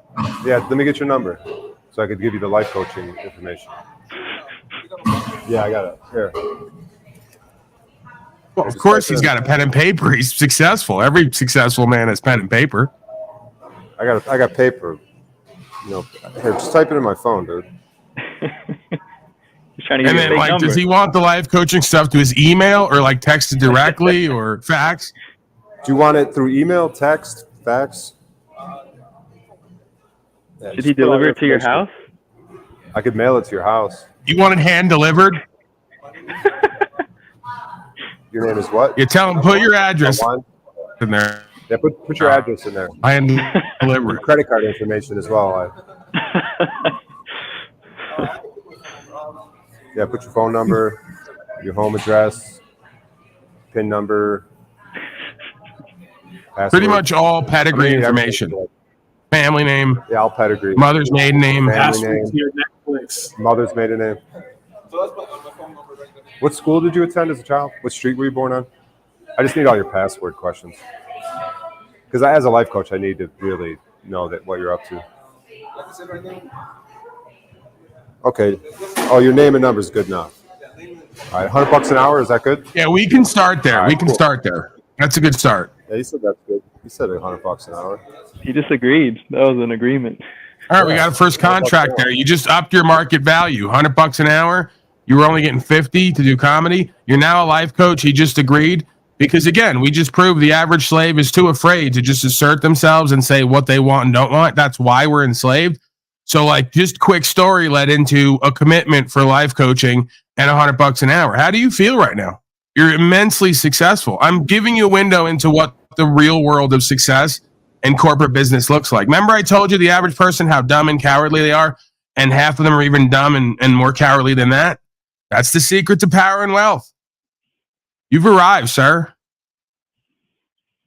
Quick story, dude. Who would have known? The quick story works every time. I told you, we found out the quick story works at the police station. We then saw Sam Hyde. We found the quick story bit with Sam Hyde. And then we've been running it ever since, and it hasn't failed yet. And you're getting better and better at talking to people. You're not scared anymore. Anyone who comes in your sphere of influence gets a fucking speech. They get a chance to change their fucking lives overnight. All right? This is progress, Brian O'Shea. I can feel it. I can see it. The people can feel it and see it. Yeah. What do you got to say now, Timmy, Danielle, the rest of you? How do you like us now? Huh? I stand corrected. That's a contract right there. Holy shit. Show me the money. Right. I've always been chanting to give the keys back to O'Shea. Fuck Timmy. He's not contributing. Yeah, I might have to. He's blasting out content lately. He's changing lives. He's ministering. He's upholding rights and freedoms. Timmy hasn't left that Filipino hovel of his. And according to Brian O'Shea, his wife is like out on the town now. So the man's obviously like degrading. He's degenerating day by day. And Brian O'Shea is obviously on the come up. He's on the rise. There's no denying it. Yeah, I might have to start going to my local Vietnamese Starbucks or Filipino Starbucks and start talking to the locals here. I mean, fuck, I got to start competing or something. Yeah, okay. I see what you're doing. You're trying to demean what Brian O'Shea's doing, like they all are doing. They've all been doing that all week.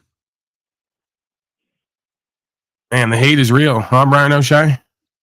Hating is real. It is. Really, really is.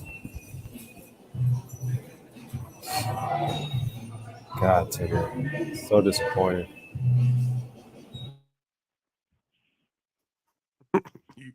You forgot to give that guy a bill behind you. Every interaction now you have to build for, like the Castro and the rest of these guys. So, like, that's part of the new quick story bit that leads into life coaching. It's like you got to have an authentic, inauthentic, like, lead in. So it's like quick story, foot hurts. How about some life coaching? Bam, contract filled. Close the deal. And then you got to, like, make sure that you bill them for something there that day so you can get a commitment. So you know they're on the hook, right? So that's going to be part of the new rap is at the end of however long you talk, just add up, just say, hey, I'm going to add up some figures real quick. Let me do some quick calculations. Okay, you only owe me. And just make sure you say only. You only owe me, and then you give them the total, right? And then you just write up a bill right there, present it to them. This is life coaching shit. You know, everyone knows this. This is like constitutional law stuff, scholaring. This is like high impact, flixing. You know what's up. We got to start moving and shaking. Now that we're dealing with Rainwater, I don't care if Snafu says we're pogoed out. Whatever. He's broken, poor, and a failure anyway. Now that we're moving and shaking and we've been injected into the corporate world, we got to learn how to do business, Brian O'Shea, and I think we're like 3/4 of the way there. You get me? Yeah, we're so fucking close I can taste it. Yeah, you can't be out here doing all this and doing it so well and doing it for free. It's ridiculous. Man's got to make a living. You're good at saving lives. You don't do it for free, okay? I mean, what's a man's life worth, really, at the end of the day? A mere $20, $50, $100? Ha! It's invaluable what you're giving these people. Savior and deliverer. Making sense now. All right, let's do some testing. Because we got San Joaquin here testing free speech on cops. And apparently the cop failed miserably. So let's check that out because we're testing all over. Different forms of testing, stimulation. Over the crest of the hill, you were doing 81 miles an hour. So let me tell you Today that we're deal. finding out some things. Please let me see your driver's license. Let me tell you the deal. I can only provide my light. No, you're not gonna open my door. That's why I locked it. You're not free to leave. That's why I locked it. You're not gonna violate my Fourth Amendment right. You know what you just did right there? Trooper pulls over man for giving him the good old American middle finger. This right here is a retaliatory stop. Welcome back to San Joaquin Valley Transparency. State troopers are hired patrol officers that have jurisdiction on roads throughout the state. Super Troopers was a movie that made fun of these branches of law enforcement. This trooper looks about 80 years old. He's an old school cat that thinks he's the law and everyone must obey him. To him, the First Amendment might as well have been written on the Kish tablet. He thinks it's long been forgotten. He decides to pull the man over for flipping him off. Flipping the bird is a gesture that's been used by everyone at one point or another. Who was the last person you flipped off? Let us know in the comments. This should be interesting. This trooper won't let it go. In fact, He's conjured up a lie in order to pull this man over. He said the man was speeding, but the man has dash cams that record his speed. When the trooper realizes the man could be telling the truth, he decides the man will get nothing more than a warning. In my humble opinion, this traffic stop was retaliatory. The First Amendment is protected speech, and so are gestures. There was no threat. It takes less than a second for the cop to do a threat assessment and look at a middle finger and realize it's a First Amendment protected activity. The trooper chose to use the people's tax dollars to initiate an unlawful traffic stop. Let's check out this video. The original channel link will be provided as always. Let's get right to it, folks. Highway Patrol, sir, you were stopped for speeding. Please let me see your driver's license. Speeding.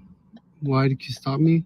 For speeding, sir, you're doing 81. No, I wasn't. I was going 75. I'm sorry? No, I wasn't. I was going 75. Well, You see this? What, I observed that, you and I verified your speed with my You want to radar, fight that in court? Because I have no, I have dash cam right here that proves I was going 75. You can take that to court, but it's going to be a warning anyway. But so this is a retaliatory stop because I did this, right? I did this. That didn't offend it's a retaliatory stop, me. I mean, if you feel like that, that's totally fine. It's a retaliatory stop, stop, let me see your driver's license. No, because it's an unlawful stop. So what's your name and your badge number? Trooper Louis Borja, sir. My ID number is 11810. Please let me see your driver's license. This is a retaliatory stop. I was going 75. Sir, I need to see your driver's license. What's gonna happen if I don't provide it? What's gonna happen if I don't provide it? Today I'm gonna find out who you are. You're gonna get a warning. No, you're not gonna find out anything because this is a retaliatory stop. This is a retaliatory stop right here.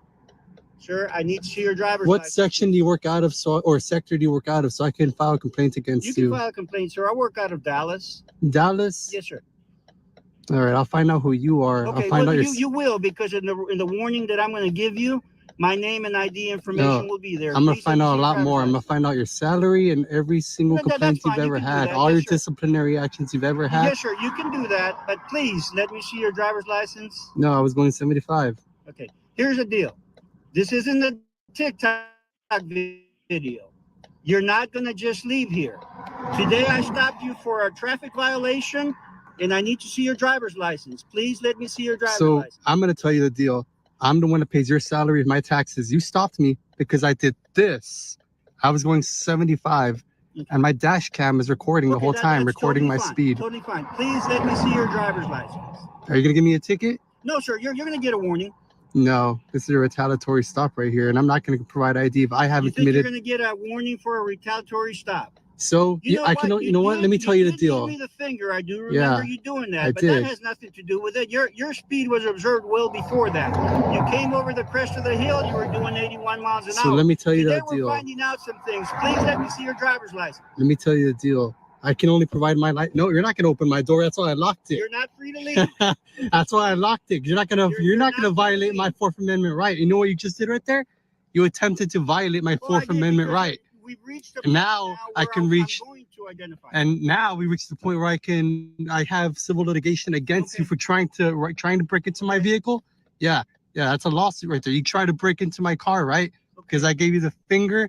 And let me tell you the thing is. The reason you're being stopped is for speed. Please let me see. So let me tell you. I'm going to keep asking you, and I'm going to be as polite as I possibly can the whole time.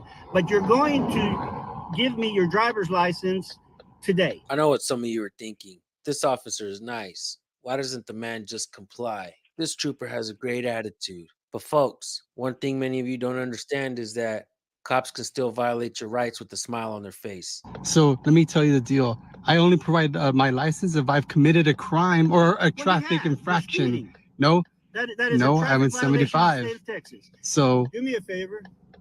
You're not free to leave. There's an officer watching you here. I'm going to call for backup, and today we will identify you. I'm going to ask you one more time. Please let me see your driver's license. Give me a supervisor. It doesn't work like that. Wait a minute. This man just asked for a supervisor, but the trooper said it doesn't work like that. It's in their policy to call a supervisor if you request one on scene. This trooper should have called a supervisor. Okay. Yeah, it does. It doesn't work like and a member of the public requests a supervisor. Would you give me your driver's license? No, I won't. Okay. Give me a supervisor. Give me a supervisor. So state trooper stopped me because I gave him the finger as I was driving. And my dash cam right here and right here, it's basically recording my speed that I was going. I had it on my cruise control too. Turn off the cruise control so I could slow down and stop for his traffic stop. But he's trying to ask for my ID illegally, and we all know I don't have to provide that unless I've committed a crime or a traffic infraction, which I haven't. This officer also attempted to break into my car, violating my Fourth Amendment right. So now I can sue him for litigation. If these officers try to do anything stupid, I can and I will sue the shit out of them. This is a retaliatory stop for my First Amendment right. I'm going to turn off the video for now and start recording again when someone else gets here. Oh, wait. Never mind. Looks like he's on his way. Looks like he's coming here.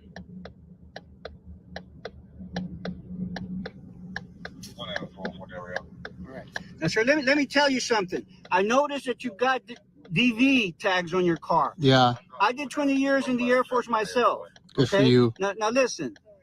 I am shocked that a veteran would react this way.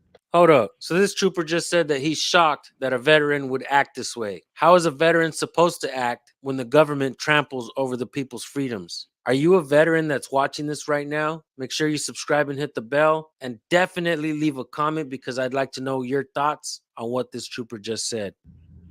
At a simple traffic stop, especially to one that you're going to get a warning on. Let me tell you something. Go ahead, sir. Go ahead. So you're shocked because you drank the Kool-Aid when you were in? I'm sorry? You're shocked because you drank the Kool-Aid when you were in. I did my time. Okay. I got out and I let it go. Okay. I let it go already. Fine, but here's the deal. We don't act like that. This is a legal traffic stop in which I need to identify you. Very simple. Okay, very simple. Just run my tags and get my identity like that. Well, you see, that's just it. I just did. I'm finding that out. But here's the thing. I still don't know that that's you. Okay? So I'm assuming it is, but it's not. Here's the one thing that I'm going to tell you for sure, okay? Legal and whatever authority the state of Texas gives me. Today, you will be out of that car and you will identify yourself. No, okay? I won't. That will happen. Nope. Okay. Give me supervisor. I've got some cover coming up. Give me supervisor. I will tell you this right now. At a certain point, if I have to break your window to get you out of that vehicle to find out who you are, I will. Please don't make me do that. Is that a threat? Please don't. Listen to this logic. Because of fear and safety, we're going to now cause loss and break you out of the car to find out who you are to make sure you're not guilty of anything. Like, this is where we're at. You're guilty until proven innocent, to the point where they believe they're sanctioned to do harm on you and cause loss to find out who you are and what you're doing. And they can't figure out that this is complete fascism, right? And again, they'll just appeal to the public safety clause, the Constitution, all these guys like San Joaquin and the rest. I love you guys. You featured me at times. I appreciate all of you. But you got to understand you're citing amendments that have later amendments that say that for public safety, when you contract in and do commerce, which is what those tags and the rest of it are, that they have a right to regulate your movement, your behavior, your conduct, and all the rest of it. It's what policy is for, corporations. So when you identify as part of their corporation, even if you don't at this point, the fascism is so deep that the average person thinks that this is law when it's just public policy. That's for a corporate body politic, right? We've gone over this ad nauseum.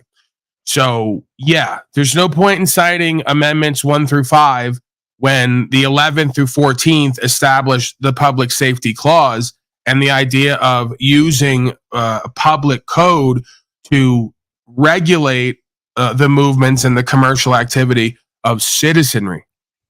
And again, we can argue that it's already been ruled on Supreme Court that they can't even do what they're doing, even with their games that they've wrote in, but they're doing it anyway. Because the average tard, you know him, it might be you out there, but your friends and family, if not you, think DMV's the law, license is the law, insurance is the law. No, it's fascism, the merger of state and corporate powers. You got a bunch of corporations merged together to force code and policy on the individual at the expense of the individual's rights. There is no better definition or example of fascism. Hello? Anyone there? Right. I'll take all the time you need to figure out what's going on here, because I think I've done it, and I think I do a pretty damn good job at communicating it. And I shouldn't really need to, because you're watching it and experiencing it. Fascinating. Is that a threat? Whatever way you want to Is take that a it. threat? Whatever way you want to take I will. it. But here, Look, let me tell you this. You can do that. You can do that. Here's the thing. All I'm trying to do is complete my traffic stop, to which at this point will be a warning. However, you're not going to get it your way. Like I'm telling you, this isn't a TikTok video. You're going to identify yourself. You realize you're going to lose, right? I might lose, but you know what? I will do. You're going to lose job your right. job. You're going to lose your job is what you're going to do. If I lose my job, I lose my job. But you don't care because you don't pay for it. I will keep asking you politely, please let me see your driver's license. Here's the thing. You don't care if you lose your job, if you lose a lawsuit. You don't care. I have a job I have to do, and if I lose my job in the performance of my job, I will. You don't care But because I it doesn't will come keep out of your asking you. pocket. It comes out of the taxpayer's Let me see your pocket. driver's license. That's all you have to do. Nope, I'm not going to get my rights violated. I'm telling you this right now. You're not, but you know you could end up in jail today. Nope. You're. And if I do, I'm suing the shit out. If I do, I'm suing the shit out of you. You realize that, right? You can do that. That is within your rights. Yes, sir. You don't care because it doesn't come out of your pension. It comes out of the taxpayers' pockets. That's what Please, what let me happens. see your driver's license. You don't care what happens to You're you. doing 81. You don't and a care what happens 75. to you. You're going to get a warning. Please let me see. Let me see your driver's supervisor first. It doesn't work like that. Yeah, it does. It doesn't work like Yes, that. it does. And remember, I'm telling you, this is not a TikTok video. Please let me see. and your I'm driver's telling you, this isn't a TikTok video either. This is real life. This is my life. I'm not gonna let you fuck Well, it is my your life. life. Okay? That's why hopefully you'll do the right thing and identify yourself. So you want me to you want me to give away my rights to satisfy your investigation? Is what you're saying? No, you're not getting it. Once you went to the DMV and took out all the applications and begged for services, that's what apply means, beg for services. You did the applications, you begged for their services, you signed on the dotted line, you took all their contracts. Now they're doing the performance and the servicing of that contract. So he can claim whatever he wants. This is how they use the fascist system against you with a smile on their face. You're already in their jurisdiction beyond geographically, contractually. You got the plates on. He can claim that you did 81. You have to present the identification according to them because you're identifying with their system, the benefits and privileges, and you're begging for the service. The service is protection. It's called mafioso. They just legitimized it. So you got to argue that at court. Right? After a certain point, you kind of got to argue that at court. Now, again, I get it. We're deep into fascism. It's all ridiculous. A lot of us just don't want to cooperate and comply anymore at all. And that's with good reason, because all this is fraudulent and illegitimate. But you keep citing the Constitution and the first few amendments and acting like you have rights under that, when the later amendments contract you into a public safety system and a political body politic corporate endeavor called demosocracy that you've all been schooled into believing exists and is real here, Republican land. So you're just duped on duped on duped on duped. By the point that he's coming up to you, he's already contractually sound on some level. Now you can say, well, there's reasons for this, that, and the third. Again, like Brian O'Shea. I didn't tell Brian O'Shea to ride around with the tags on. I didn't tell Brian O'Shea to have the licenses, right? And it's like, if he's going to say, well, at some point, I've come to the conviction and understanding that I don't need any of this. Me displaying it doesn't really mean anything to me. Once you contact me and interact with me and I put you on notice of who and what I am and what I'm doing, everything else after that is officer discretion. And of course, we know in a fascist world and fascist nation at this time, the majority of the inauthentic corporate males are going to go along to get along. And even if they don't do it, someone's going to come along who is effeminate and has a little book and the goofy little dweeby glasses and all the rest of it. And they're going to make a decision from up high on what's going to be done to the salt of the earth man. That is another tenet of fascism, is dweeby little effeminate beta males running around with their pads and papers, somehow running everybody's life. Okay. So again, it's like there's levels to this, there's aspects to this, there's different perspectives, and then you got to put it all together and make an understanding of it and have a conviction and then communicate it in some way that makes sense or reveals how little sense it makes from their side, and then stand on that. Your thoughts on any of that, Timmy, Mr. O'Shea, Danielle? Because it's like we're constantly conflating, crossing jurisdictions, displaying one thing, claiming another. And then, of course, the beings on the other side, rather than do what's true and what's right and adhere to the spirit of the law, they're going to go to the letter of the code in order to enforce their will out of pride and ego. Because we're the authorities. We tell you what to do, or we enforce what others tell us what to do. And like they always say, why should Brian O'Shea or Paulie Boy or anyone else be able to travel freely when we're the gods and we got the uniforms and even we got to register and license? They don't even understand register and licensing and all the rest of it was only for them. It was never meant to be for man and woman of the people on the land. It was always supposed to be only applied to service providers and service vehicles. But now we've got the script flipped. So now the people are all governed by code and policy, and the damn agents and service providers won't adhere to their own motherfucking policy they're governing the people with. It's called inversion land. It's called fascista. Any thoughts, gentlemen, before we continue? I mean, again, he's showing the plates, and there's an added layer because he's been as a military man, which is an even deeper contract, right? And then, but most importantly, again, like I can sign a paper that says that's just complete nonsense, and it's just at the end of the day, it gives the other party like just broad-reaching powers. I grant that. I can lawfully grant that at any time. That's what folks are doing, in my opinion, interacting with these state contracts. We looked at the code yesterday, right? It's not clear what the fuck a person is, right? So if I say, yeah, I follow U.S. code, how many more years am I going to have to rant up here, Timmy? How many more years am I going to have to rant up here and show the obvious flipping of the script and the powers down to the prosecutor calling themselves the people and then calling the people persons? They don't think there's any merit to that. There's no gravitas with that. There's not many examples of how we've had the whole game flipped against what the system was created to be, and they just say that's the law. Like Laguna Creature had the balls to look me in the face and go, right, no, that's bad law. This is good law. And she can't even objectively determine right from wrong, let alone figure out what law is. Well, folks are realizing that, like, when we say these things, folks with ears that aren't completely slaved up realize that there's a gap, that they have to step out of the whore of Babylon. Like, they have to pull their dick out of the whore of Babylon before they can, like, be free.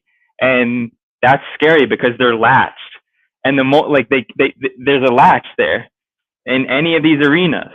And they will stay latched and stay with their dick in because they realize, wait, if I take this out, I don't have Satan's protection anymore, is what it seems to me. If you get past your fucking conclusions. Yeah, and anyone in chat that thinks they have something better than me, they got more going on than me, you better start doing what the fuck I'm doing. Like, you guys better start showing up here and fucking coming up on panel and saying you're doing fucking something. Like, what the fuck? Like, am I angry, selfish video? Like, oh, I got to be the fucking educator, the 50-year-old homeless guy? Like, you guys can make fun of me all day you fucking want. I'm the one showing up fucking doing shit. Paul, Timmy, others. Like, what the fuck's up with everyone else in chat? You guys want to sit there and type down there all fucking day, make fun of me for whatever, any goofy other shit I'm doing. But when it comes down to real shit, like, what the fuck? What the fuck are you guys doing? Because the reality of it is most motherfuckers are not willing to take a risk anywhere in their life. Not with their goofy bitch, not with their bozo at home, not with their fucking career that they're an underling in and of, not with the fucking policy enforcement, not with the courts, not with their fucking walk with God. They're not willing to take a motherfucking risk anywhere in their life, but they're damn well ready to talk about somebody who is over and over again. And that's the fucking problem. And it's not a me problem or a you problem. It's a them problem at this point, whoever they are, because we've all been it at some point. Let's be clear about that. Am I cutting in and out, gentlemen? Because I'm having lagging issues all of a sudden and fucking interference issues. Am I being clear when I'm speaking, or am I cutting out? Yeah, 99% of the time. You just garbled for a second there, but you're good. Hey, I put that viral footage to what I was talking to you about. The cops walking in your house shooting you. I put that in your backstage. What were you gonna say, Brian? Want to hear from you. No, I say Paul's coming to go, but it's like the chat, man. Take the fucking chat away from these motherfuckers, and they one by one get to come up. I did something today that was fucking riskful. I don't give a fuck if it was a stupid conversation like I just did with someone. Do fucking something. I stood up to my wife for a second. If Paul took the chat from these people, they would cry like little bitches. Talk over Okay? me, you fucking They warthog. would Fucking cry pig. like little bitches, bro. If Paul took the chat for like a day or two, just social What are experiment. you They talking would over me for, you fucking pig? I'm talking directly to you, fat fuck. Right. Fuck you.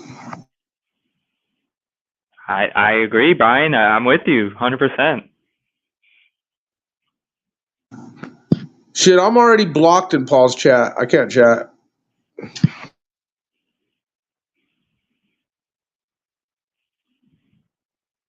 Anyways, that footage I sent you is pretty crazy, man. It just shows how they can walk up in your house and blast you.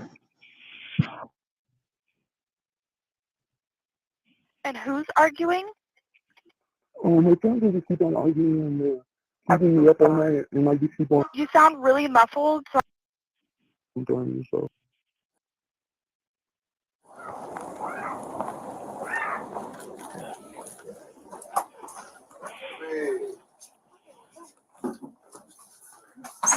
He's trying to hit me.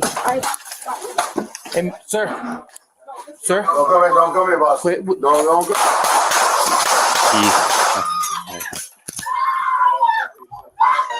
You got an AR. Why you whining now, you goofy bitch? We all heard you fucking rat him out on the way out.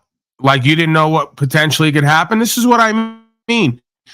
You keep goofy bitches in your house. You let them fucking be tied to the state. And then when the state shows up, they want to make little comments on the way out. He's doing X, Y, Z, giving them essentially more domestic authority to come in there and do what they feel in their discretion they need to do. This is what I'm saying, man. A house divided cannot stand. All you inauthentic corporate males and females who all find yourselves together, this is what you always wind up doing. Ratting each other out, turning on each other. Then when the worst happens, you want to whine and cry about it when it's no fucking surprise to the rest of us. This is amazing. I mean, And it's what's funny, crazy right? Like There were- if the folks that don't like when folks are saying harsh words to these men who aren't acting strong, like how many of these situations have been prevented, right? Like what we just saw, how many of those have been prevented by men growing the fuck up and being a man earlier on? You guys like think that because I say something about potentially about your wife or your situation, wake the fuck up. You got a woman in here that's gonna call the policy, and you guys can't manage your own affairs. Like, do you not see that? And might I add that footage right there, he had the shotgun in hand, okay, blah, blah. The call was there, but he said, back up, man, get out of my house. And of course, the cops claiming, oh, he pointed it at me. But if you really slow the footage down, he had that shit held on the side. He wasn't pointing it. It just cop open fired, straight up, pop, pop, pop, Right, and then we're going to catch the story that the woman was so scared and intimidated. That's why she won't ever leave because she's a victim of narcissistic abuse, blah, blah, blah. Instead of everyone just going their own fucking way and leveling up, everyone's got excuses and justification. They'll keep themselves around these bozos. They'll whine, bitch, and complain, disrespect a man, demean him. Not that he's probably worthy of respect completely is what I usually find. But it's a whole different discussion. If you don't respect the man you're fucking or living with, don't fuck him and don't live with him. Get the fuck out. And then when this happens, don't sit there and whine and cry and act like, well, he was abusive and I just loved him and, I was so abused that I just couldn't leave. And no, you're a poor, broke bitch who wants to live off a man working like a slave all day, every day, and then want to live and fuck somebody you don't respect for the benefits and privileges. You're just like every other corporate whore. You're just doing it at home. Just like every other man going out living that way with their job and their career and the rest of their life. You're all the same. You're all fit for each other. Oh, but we can't imagine it's going to go bad and wrong like this. This is the fucking typical household after a certain point. When men and women can't meet from logic and emotion on a middle ground, this is the way it always goes. Disrespect, degradation, right? Disempowerment, disintegration, and then eventually we're going to bring the state in to settle the affairs domestically because motherfuckers can't just take care of themselves and each other. It's beyond pathetic and embarrassing, and it's the testimony of the modern day male and female and the average household on some level. May not, of course, always end with guns and with prison, but this is the modern day dynamic. House divided cannot stand.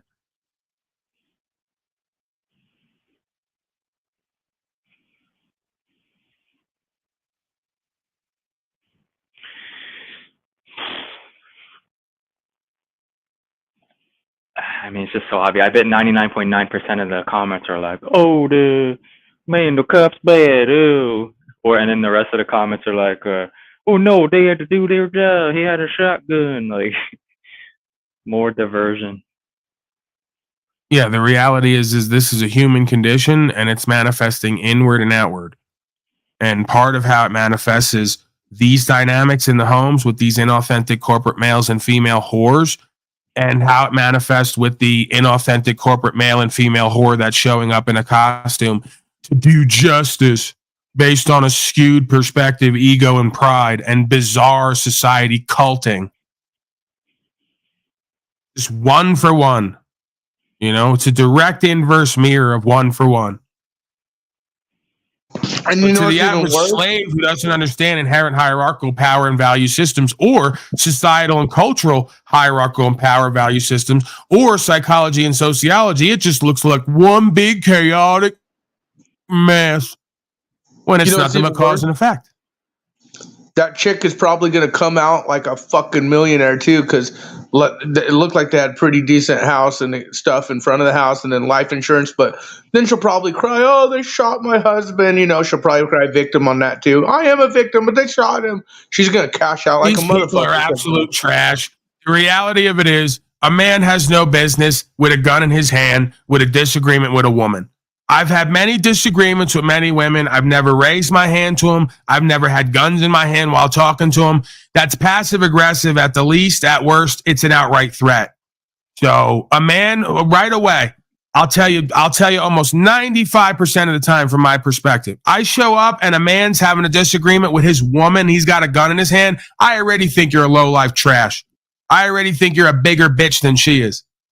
So, you know, let's just call it like that, as you know, unless there's more to the discussion here, right? Like there's other family that have come over, or there's a threat from the outside. Like we don't know the whole story. But, you know, a lot of these men like to flex their muscles at home with women and children, but they really ain't shit on the street. So if you ain't going to do it out there and you ain't going to do it with policy enforcement and everyone else, you definitely shouldn't be doing it at home. Furthermore, even if you do it out in the street and with policy enforcement and others, you don't have no business doing it at home because there's no place for that, women and children. You're not there to be a tyrannical piece of shit and to be threatening. I know that comes as a shock to a lot of the males too, that think that that's where their control system comes from in the house, by being a fucking threat and a tyrant. No, it's not, as far as I'm concerned. But I don't have children, so who am I? Trust me, if that dude knew there was a trigger happy cop, because again, that dude was just holding his gun. He's a piece of shit. You're absolutely right. But that cop came in that house. He didn't even give a chance for the dude to talk. No gun was pointed, but blast, blast, blast, blast. And either way, like that just shows you. It's two sides of the same coin. The average household is either filled with The average modern household is either filled with cowardly trash or tyrannical trash. And usually they go hand in hand, because when you have slave master, slave think, usually couples come in slave master, slave thinker, just like government, citizenry. So oftentimes these males who are punk bitches out in the street, like I said, are tyrannical at home. And they got a devouring mama who's disempowered and weak and plays the victim. So usually the victims find the tyrants. And then they breed, and then you wonder why we're in slavery.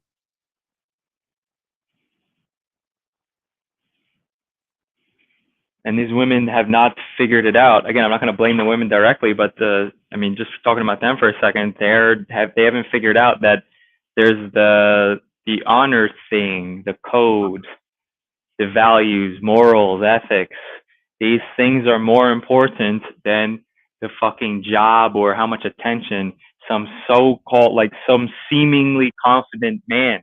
That's not confidence, that's arrogance. And then the man side, I mean, everybody knows the rap, the same rap. The man gotta wake the fuck up. You said it yourself, Timmy. In private, handle your shit. You've seen them bitches that are ride or dies, dude. They ain't gonna call cops. You ain't gonna call cops. You guys are fucking gonna handle shit privately. Then you get them bitches that will call the cops anytime they get, like if they're in that emotional state.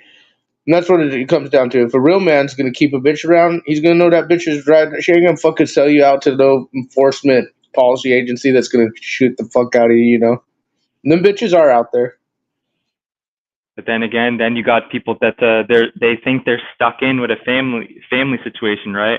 And they probably have kids, right? And so she feels like she's stuck. And then he stays around and he's tyrannical. And then they're like, well, what do we do? And then they feel like they got to be stuck. And you know, they never have their own support systems, right? They never have their own family, brothers. And they can never figure shit on their own. And nobody ever figures shit out privately, like with some kind of honor. It's supposed to be like family court is a joke, right? The public family court.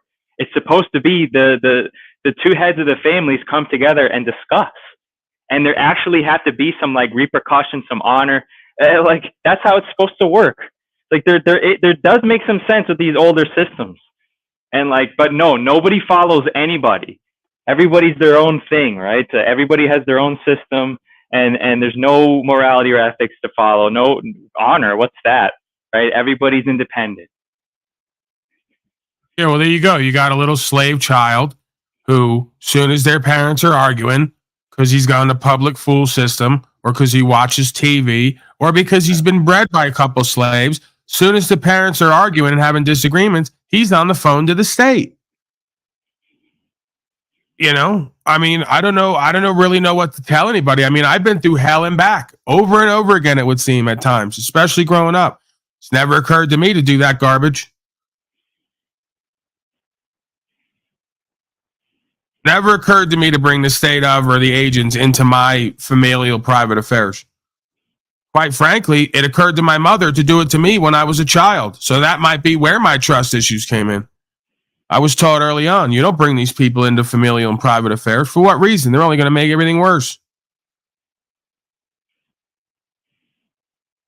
So, yeah, I mean, I've never had that inclination, and I've been with at least 4 women who've never had the inclination to call the state or use the state against me.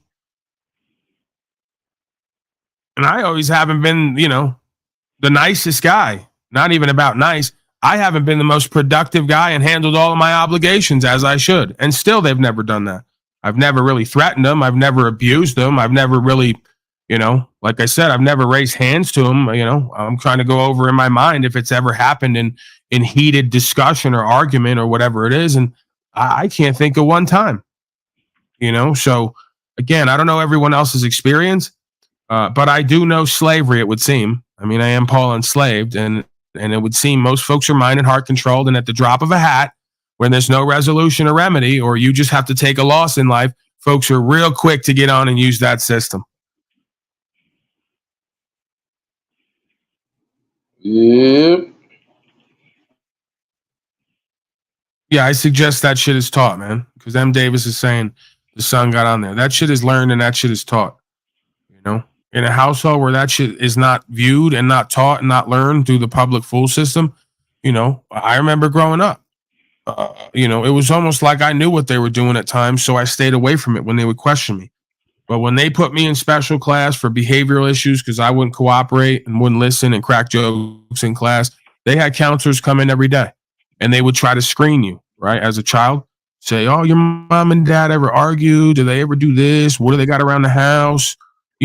They're doing SS activities, right? They're doing fascism 101.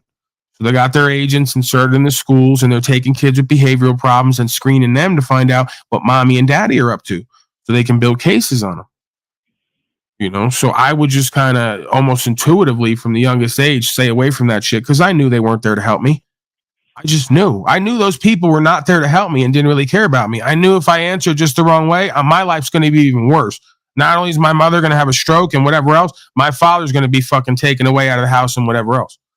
You know, and despite my overtime not doing any of that and us kind of moving on with our lives, it was only a matter of time before the system showed up again to take my father's guns. And he gave them right away based on their sentiments. And they blamed me for it, right? Because at the time I was doing drugs and running around the neighborhood, and word got around and they said, we think you got a crazy person living in this house, and he's running his mouth and online and doing a whole bunch of shit.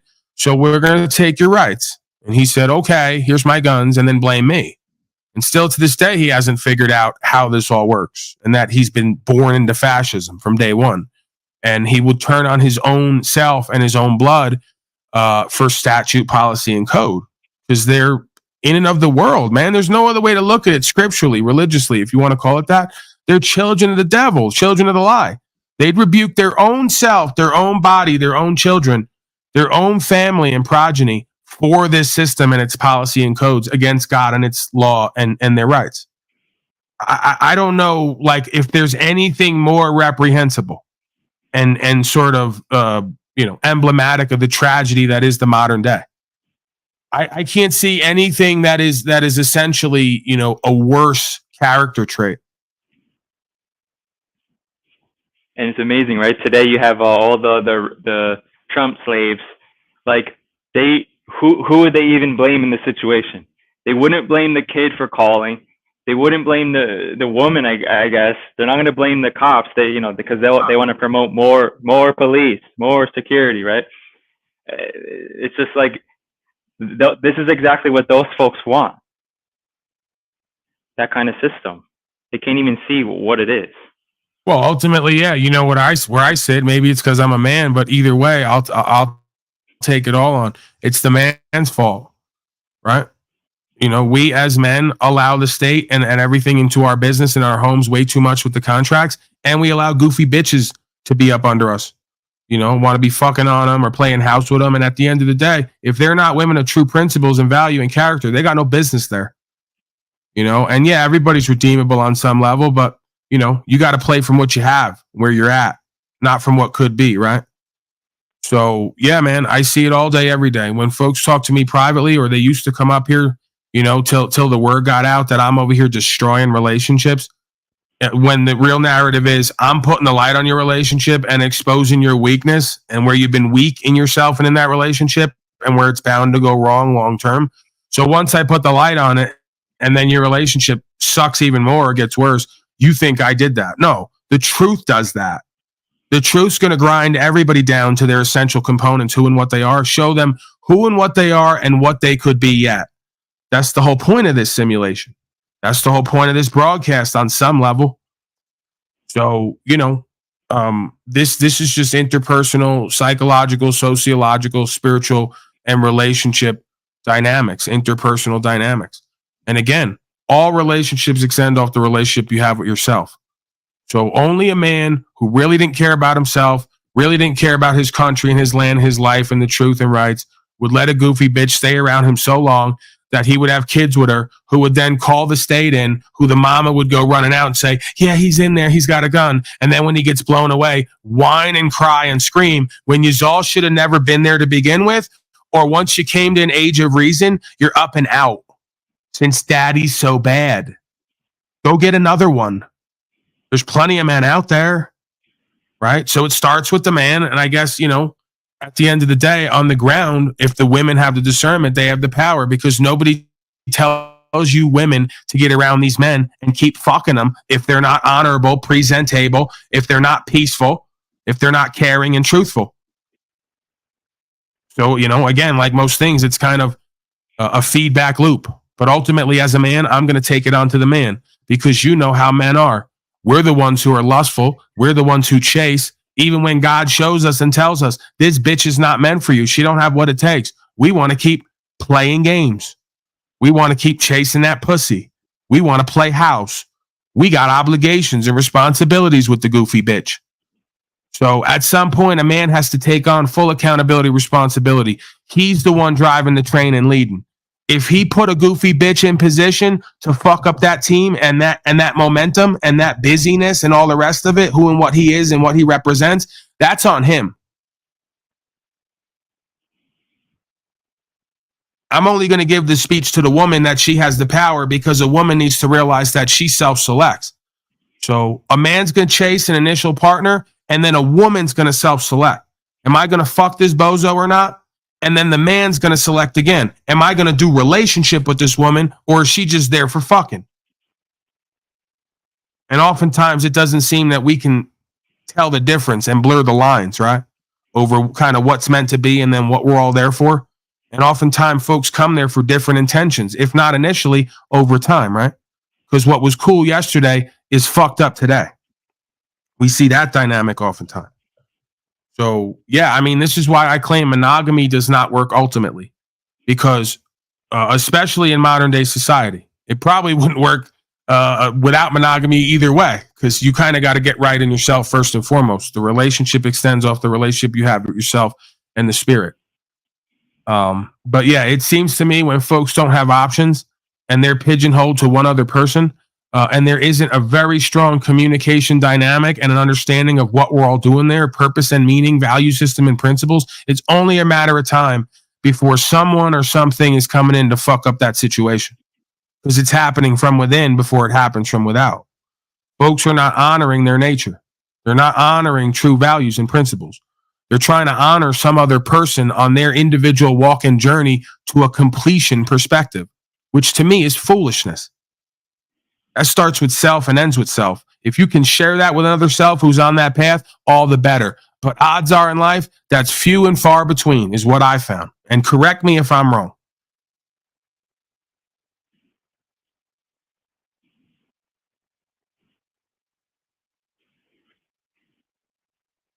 That's probably the difference between dating and fucking and marrying. Not everybody who you're dating, you should necessarily be fucking. Not everybody you're dating and fucking, you should be marrying. Not everybody you're marrying, you should be having children with. Although it would make sense, if you are going to date somebody and fuck them, you should probably be wanting to marry them and go long term with them, and therefore be open to having children with them. Pretty much common sense. It seems we got a lot of folks who think they're meant to be together when the record shows exactly the opposite, because they got some kind of emotional tie. That's why I say stoicism would do the modern day culture, to me, a great deal of good. And if we put away the romanticism, because it ain't working. I don't believe it's meant to work. Appealing to everybody's emotions and false sense of authority. It's never going to work. You got to appeal to some level of logic and what the facts show. And your emotions, energy, emotion should be oriented towards some purpose, meaning, value system. Right? This is the idea of a purpose-based life over a pleasure-based lifestyle. Pleasure-based lifestyle feels great till you find out that most of the things that feel good can be really bad for you, if not tempered. That's what I've learned. Learning the hard way.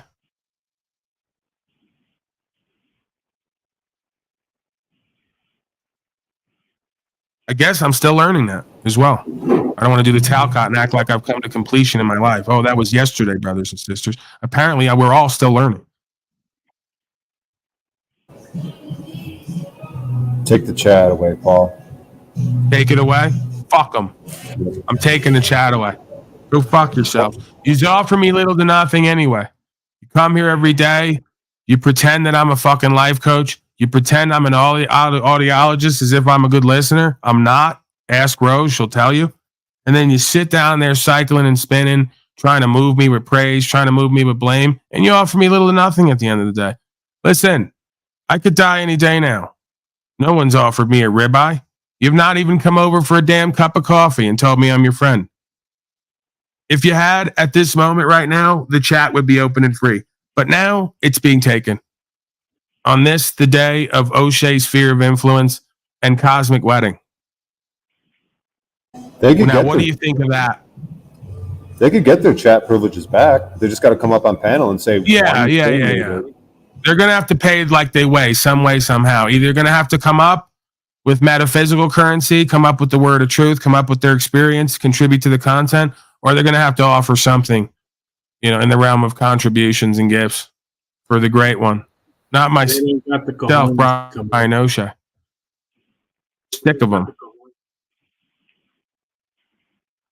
Sick of all the fucking disrespect around here and the abuse, brothers and sisters, quite frankly. Yeah. And I'm sick of the little to no offerings. You think one of them, would preempt it and say, "Hey, you know what? I'm not going to chat, but until I come up and say one thing I did, stood up to my wife, had an interaction I was fearful of. Say one fear they faced. No, not Or no one will look do at it. this. Look at this illiterate pig. He's trying to offer something, but he's so fucking illiterate and just devoid of any kind of consciousness and awareness. He can't even make his sentiment clear. If you, then I'll bring you rack of ribeyes, paper eye. This is what I mean. And you want a chat box. Guys like you want a chat box. You think you're worthy of that? You know how many of you motherfuckers I've met and you tell me like that fucking kid from the UK, who I love, by the way? I love all of you motherfuckers. That's the sad part. But I don't like you. More importantly, I don't like what you do and the bullshit you try to run on me. It's a fucking insult day in and day out. So what was the kid's name? Blue Funk something or other? He's like, oh, this woman is so amazing and special and unique. I go, is it maybe you have little to no options in women and the first goofy bitch you bumped into that let you fuck her you think is the best thing ever? I bet if I met her, I'm going to tell you within 5 minutes she's a goofy bitch. You think she's so special and unique. What are the chances she's going to get with someone like you? And then they go, oh, he's being rude and insulting and abusive again. I go, no, you're just not willing to look in the mirror and go, I'm a mediocre, lukewarm, illiterate, loser, failure, on and on and on and on, till you accept your failings and weakness to build back better and become, quite frankly, like a Joe Biden of the world, or maybe even a Donald Trump. No, you don't want to build back better. You just want to keep passing bills, passing the buck, right? On the lowest level. I'm sick of it. So every once in a while, there has to be some reformation and reordering that goes on here. Like lose spelling. What do you think the Bastone family is thinking, sitting somewhere right now watching this? Oh, my father, there he goes again. He can't even fucking write the English language. He can't even spell. There's my illiterate father up there again. Can't even get a fucking sentence out and make it clear and concise. Beyond pathetic and embarrassing. And you deserve a chat box. And he blames autocorrect. And you hit enter, Lou. Take some fucking accountability. Yeah, the autocorrect did it, right? Yeah, I bet. Tell me all about how autocorrect took whole words out of the sentence. Because you can't even, you're so fucking, not only, this is a bad combo, not only are you fucking dumb and just can't operate on the fly off your own instinct and intuition, but you're so fucking lazy and unworthy, you don't even read back your own crap that you're about to type in and hit enter on.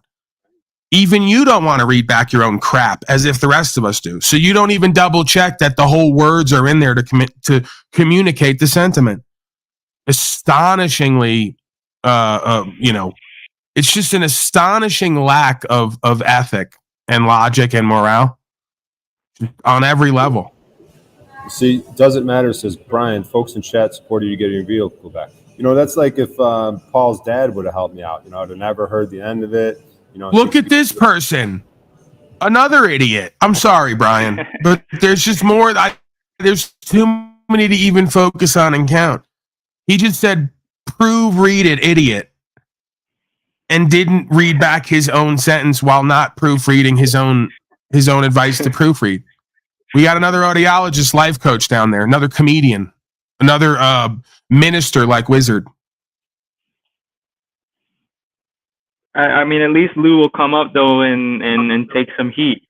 Most of the motherfuckers down there will say shit and never back up anything and never provide their Timmy, own what it's proof. like to be so good at so many things and be so intelligent and witty and clever and well-spoken and well-written, and to be surrounded by such lackluster performance?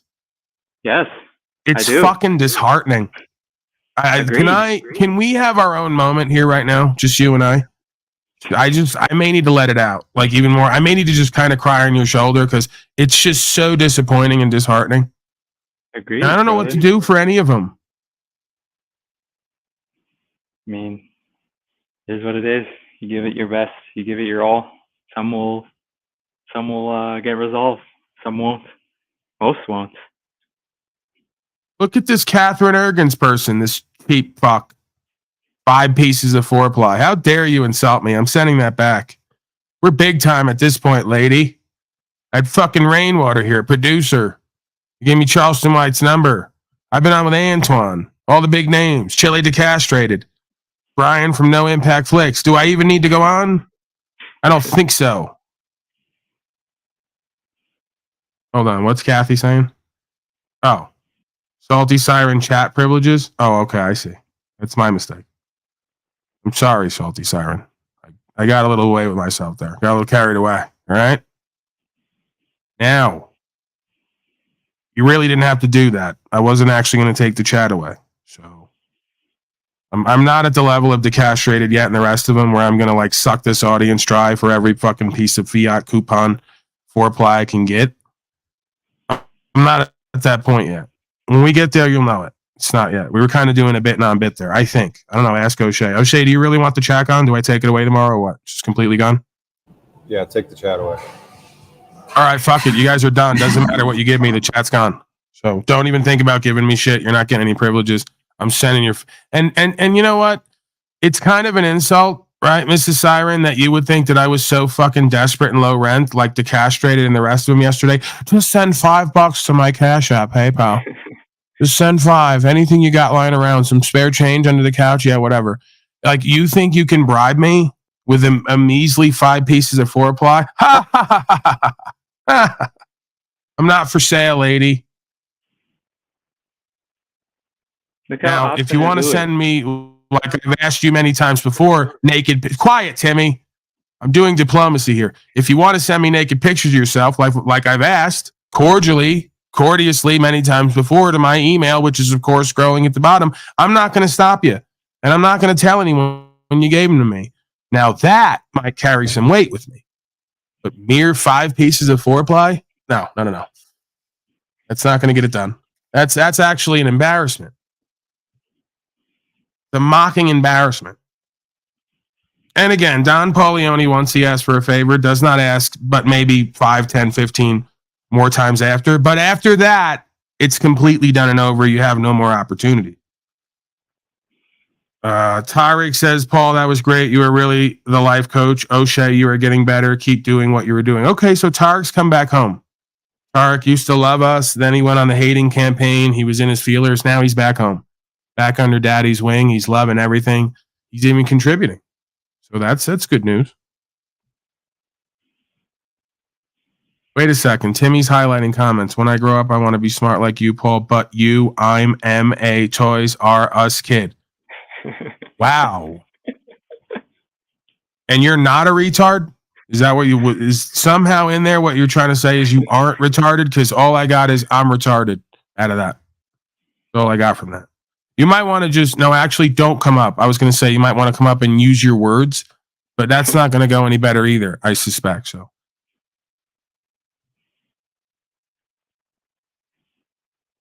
Yeah, Lou's hand gout got to him. He can't type because of the hand gout. It's the hand gout and the autocorrect because he's sucking down blood and meat and various animal fats. So, like, every once in a while between the autocorrect and the hand gout, he can't maneuver the keyboard.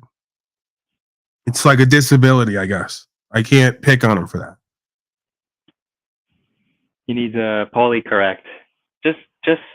Just hire Paul to speak and write and do everything for you. Come on, Lou. He needs Kevorkorrect, which is a combination of that Kevorkian guy and autocorrect. He needs that service where he's just kind of given the sweet release of death. Then he can no longer just kind of lumber around this world, just spewing incompetence and incapability on everyone he meets. Kevorkorrect. Like the sound of that. It's a bit ethnic. That appeals to the Israeli crowd. Might be able to sell that. There's a lot of Israeli marketing dollars right now with the whole, well, you get it. Big catastrophe. It's hot right now. Middle East. Your thoughts, Brian O'Shea? Where are we going with this before these fucking chatters decided to have their way with this broadcast? Unthankful, ungrateful rabble scum. Fucking one story from chat. How they stood up for their wife. Fucking stepped out of their comfort zone to have a weird conversation like I did. Anything, dude. They fixed something on their car. Won't do anything, these chatters. And look at them. They're going to keep chatting down there. It's craziness.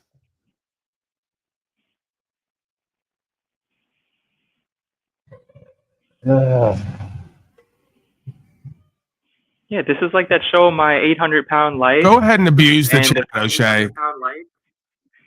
Yeah, let me go first. What? And then you know, the family keeps feeding them. It's just like the chat. It's like we keep letting them chat and say nonsense and then never grow. Yeah, I may have to take it all away for their own good, for the chat's own good. They may have to like level up. For safety. Just take the whole chat away. Their own safety. How do I turn it off right now? Wait a second. How do I turn it off? I can't turn it off from this side, can I? From StreamYard? I don't think I'm fucking turning it off right now. I'm sick of them. Wait till I find out. I've seen Talcott do this move before, so I know it's possible. I've seen it done. You can't do it in StreamYard. You got to go to your Don't YouTube fucking page. tell me what I can and can't do. Anything's possible. How dare you, Galleon? It might not be possible to turn chat off in StreamYard. You have to do it. I'll turn the chat off with my mind. What do you think about that, pal? Yeah, Galleon. When Paul tells you to shut up, you shut up. Thinks I'm like him. You shut up. I have mind powers. I'll turn this fucking chat off with my mind right now. And when that judge tells you to show up for your 5 days of jail time, you show up at that. You show up early. Yeah. You show up with your fucking cheek spread like a good bitch. Actually, I was thinking, since I did the appeal, does that mean my 5 days is what, state of execution or whatever it's called? Dude, if I just tell you, if I call you up and say, yo, I didn't like your fucking demeanor on panel today, you need to show up at my fucking house and answer to your misdemeanor, and then you fucking show up, and then go, well, I want to file an appeal. I don't think I don't know about this. You show up to give me a paper. What is that? Your thoughts, Donnie? Again, it sounds like you're a little bitch, and there's not much you can do when the police show up and force you in handcuffs and take you to jail for not appearing. There's not much I can do about it. It's not like it's my fault. So I don't know what you're. But you said the second time you voluntarily showed up, and then that's the charge that they got you on, failure to appear because you were 2 minutes late, right? So you did voluntarily show up at that time to file your appeal in person, right? Because again, they already dragged me the first time for not failing to appear. Did you submit? You submitted to legal search and seizure when you gave your phone up and let them pat you down, squeeze your little hot dog there.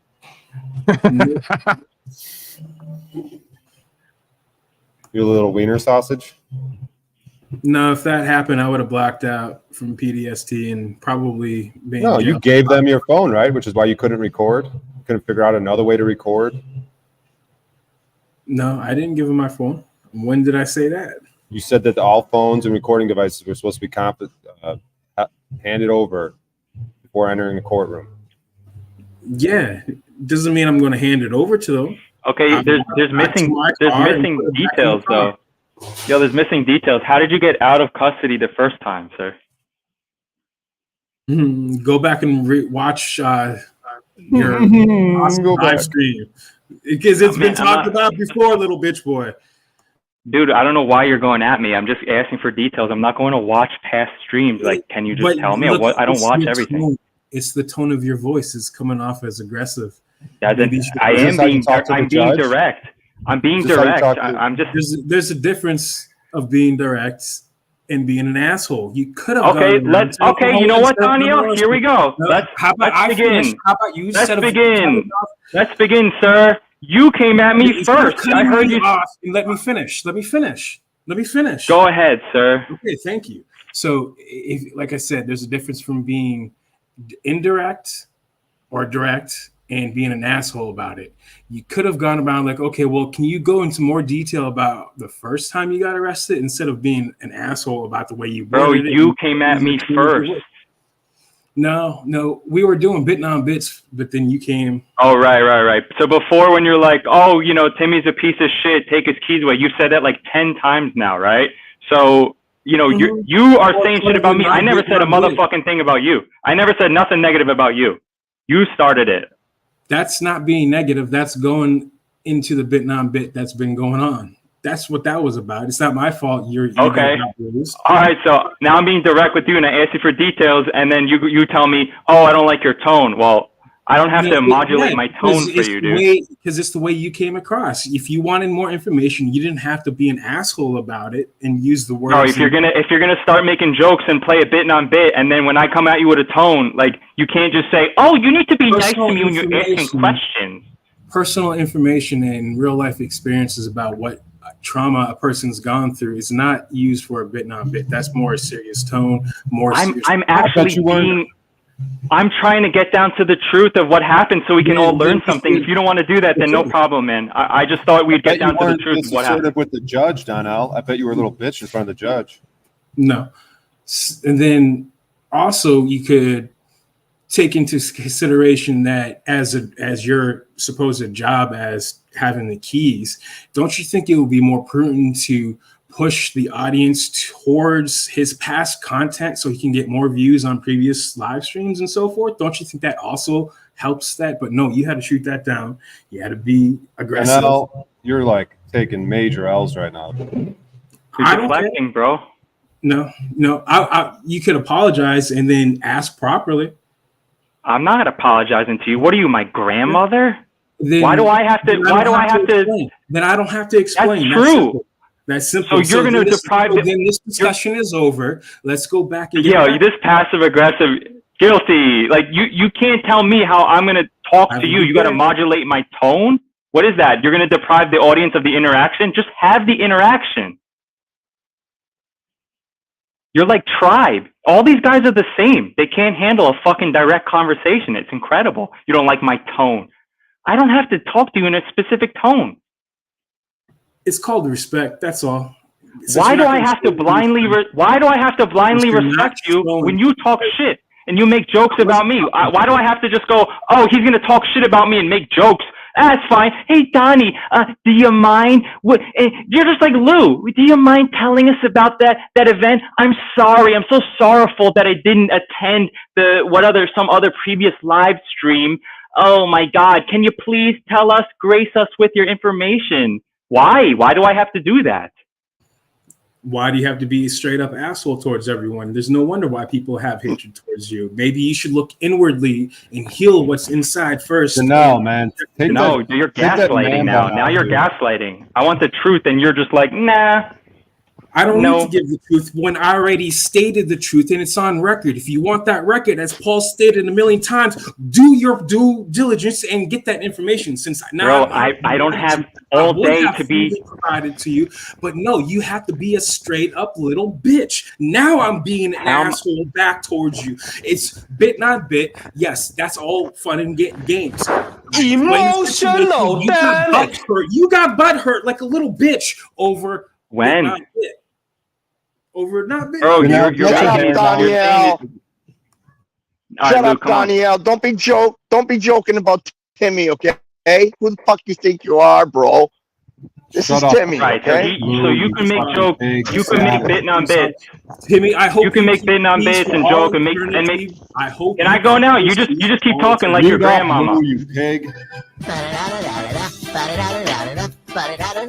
Get fucking wrecked. So I mean, look, man, you want to tell me that you can just make the same bit on bit multiple times, 10 times, and then when somebody calls you out, you're just going to say, "Oh, it's a joke. I'm just joking, right? It's a bit on bit." But so I come at you with the tone.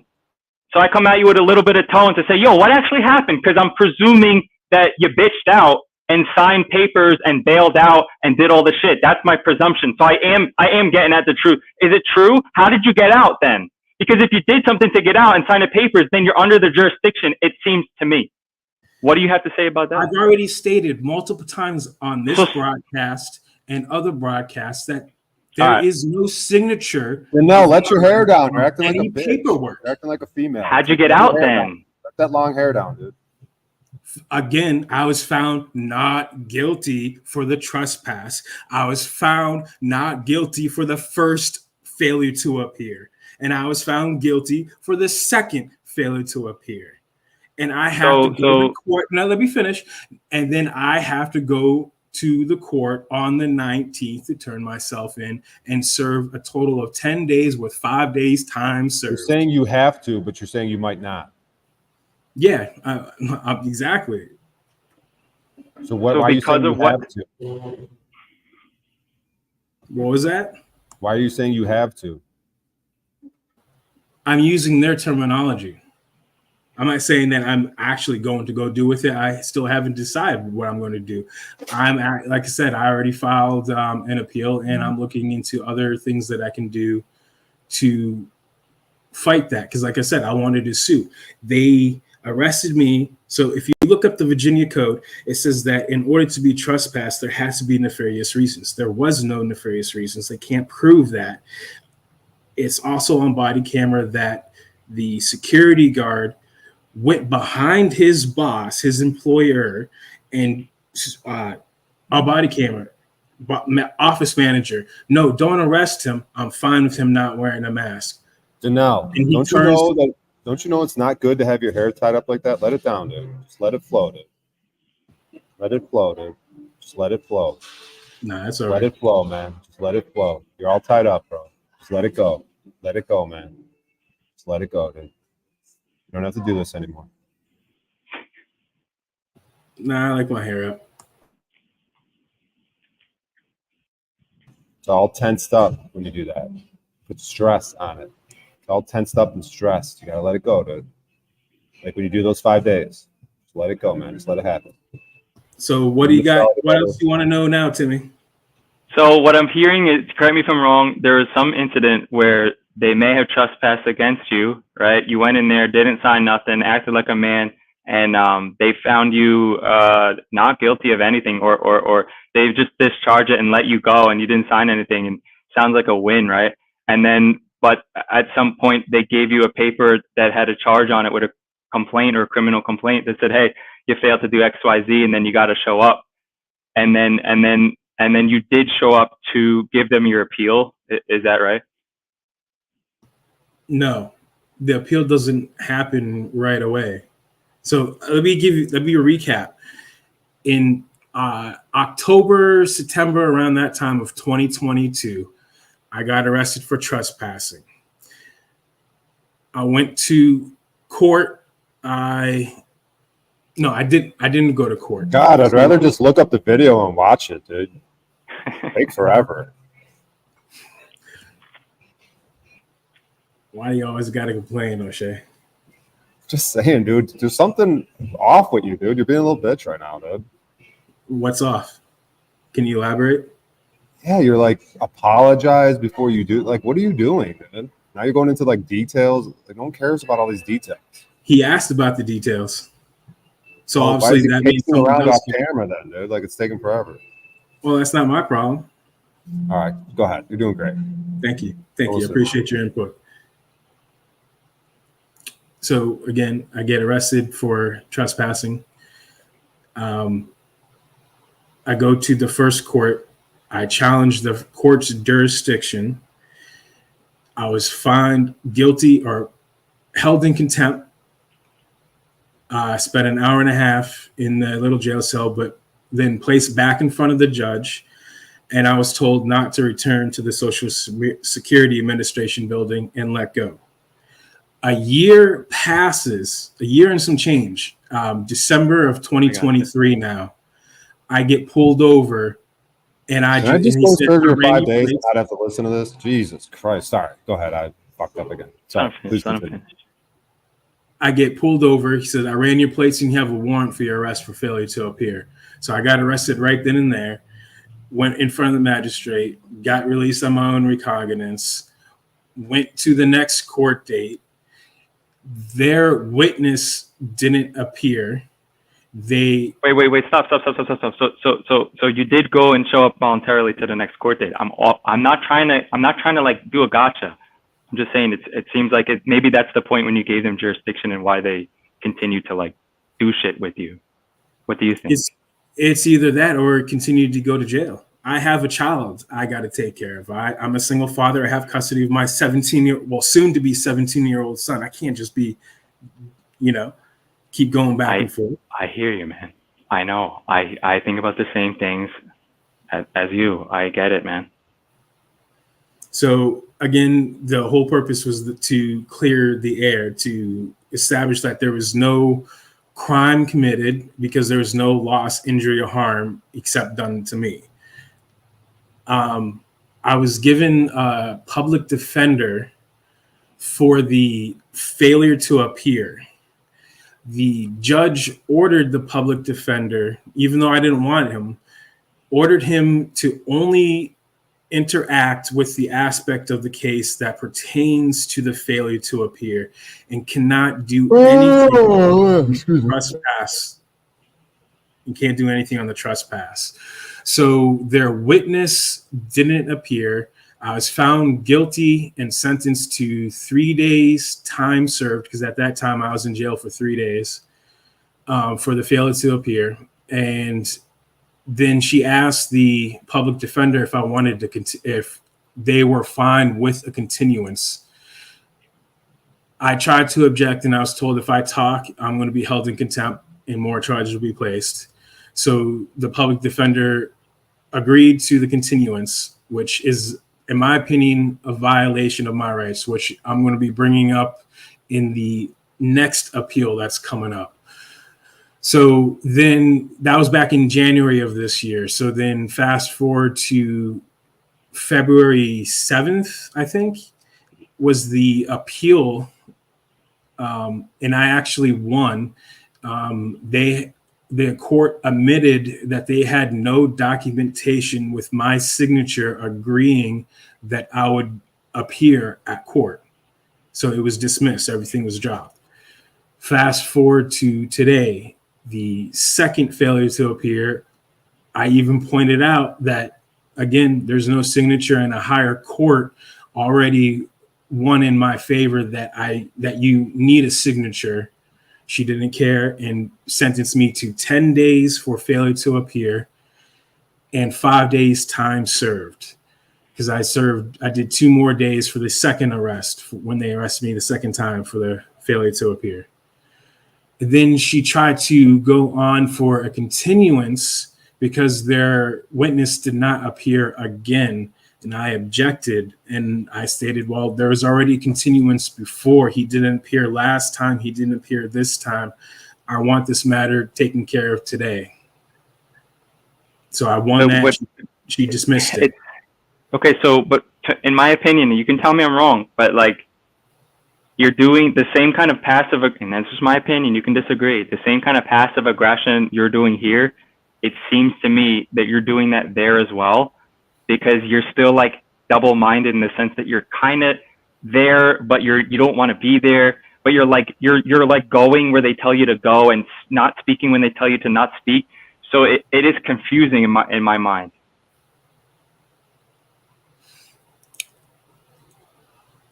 You might call it what it is. There's a time, as perfectly presented with Chile DeCrasto, there's a time to not talk when, and there's a time to talk. Really? I don't want to, yeah. But if somebody's saying that they have jurisdiction over your mind, your property, your soul, your body, and you're just going to not talk when they say that to you? They already held. So this is my viewpoint on. So again, I already did that. I went through that process and I was held in contempt. When I get done with this appeal, I'm about 80% confident I'm going to win. I have grounds to sue. This is just more fuel to add to that fire for them to sue me, or for when I sue them, because this is, in my opinion, retaliation because she didn't get her way. Yeah, but man, where are you going to sue them? You're going to sue them at their court, or are you going to figure out how to do man court, file a claim? I'm trying to file a claim.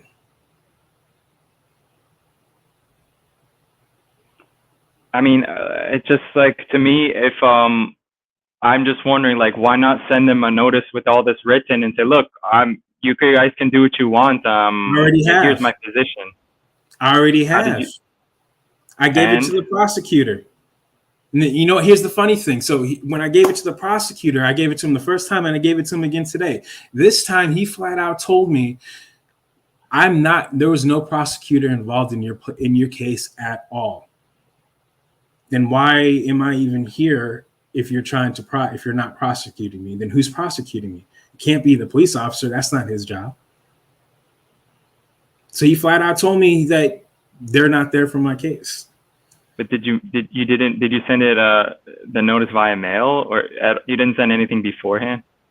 I didn't send it to them by mail. I sent it to them by hand. I went to their office. Yeah. Went to their office the first time, and today I gave it to them in hand in court. Because if you have a lawyer or an attorney, you cannot speak to the prosecutor. If you represent yourself, they have to talk to you. Why continue to fight when you could try to come to a resolution instead of doing that? That's what I was trying to do before, but I beat the case, but I didn't beat the failure to appear. And and again, I won the first time through proving that there's no signature, stating up on that like Paul said before, that a person just can't appear. I guess all I'm trying to get out is I'm not trying to call you an asshole. I'm not trying to be mean to you, or I don't have any problem with you, man. I'm just trying to understand this better for myself and for my family. And if anybody gets value from it, they do. If not, leave it. But I just feel like in that situation, like if you state your side, like your side of the court, there's a man. I'm not the piece of paper. I'm not this. And if they reject that and they say, hey, this is contempt. What would you do when she flat out says, shut up, you're not, and I'm going to hold you in contempt? And what would you do? Well, first, what do they mean by that? Instead, like at best, to try to stay non-emotional and then try to find out what they mean. So I would ask them, is it civil or criminal contempt? And I did. And then what did they say? And she hit with the hammer and held me in contempt. And I was locked, and I was slapped in handcuffs and put in a little cell behind the judge's stand for about 2 hours. Seems like unlawful confinement, right? What would you do next? So I'm doing everything you said that you would do. I'm just saying. Okay, so it sounds like unlawful confinement, right? The what? I'm sitting in the cell. Like, what else can I do? I'm handcuffed, right? They got to let me out at some point, right? Yeah, and they do, and they tell you not to go back to the Social Security Administration, and you're free to go. Then so look, didn't you win though? Like, look. How do you know that wasn't a complete win? How is that not a complete win? Right. Because again, a year later, I get pulled over. Oh, we ran your tags, and you have a warrant for your arrest because you did not appear on a court date. I mean, it's like the same games, though. But so what would you do next? So I'm doing everything you would do so far to this point. So where would you deviate? I don't know, man. I'm not going to tell you. I don't know what I would have done or not done. But I mean, it seems like you're standing as a man, right? But then again, once you go there and attempt to go to their court and then you submit to the jurisdiction to try to like put your court through your case through their system. I think on some level they're going to accept jurisdiction because you're not stating your terms at the beginning and saying, hey, this is a court of man. Hey, there's no legal fictions allowed. Hey, I'm a man. And so, this is how the court's going to go.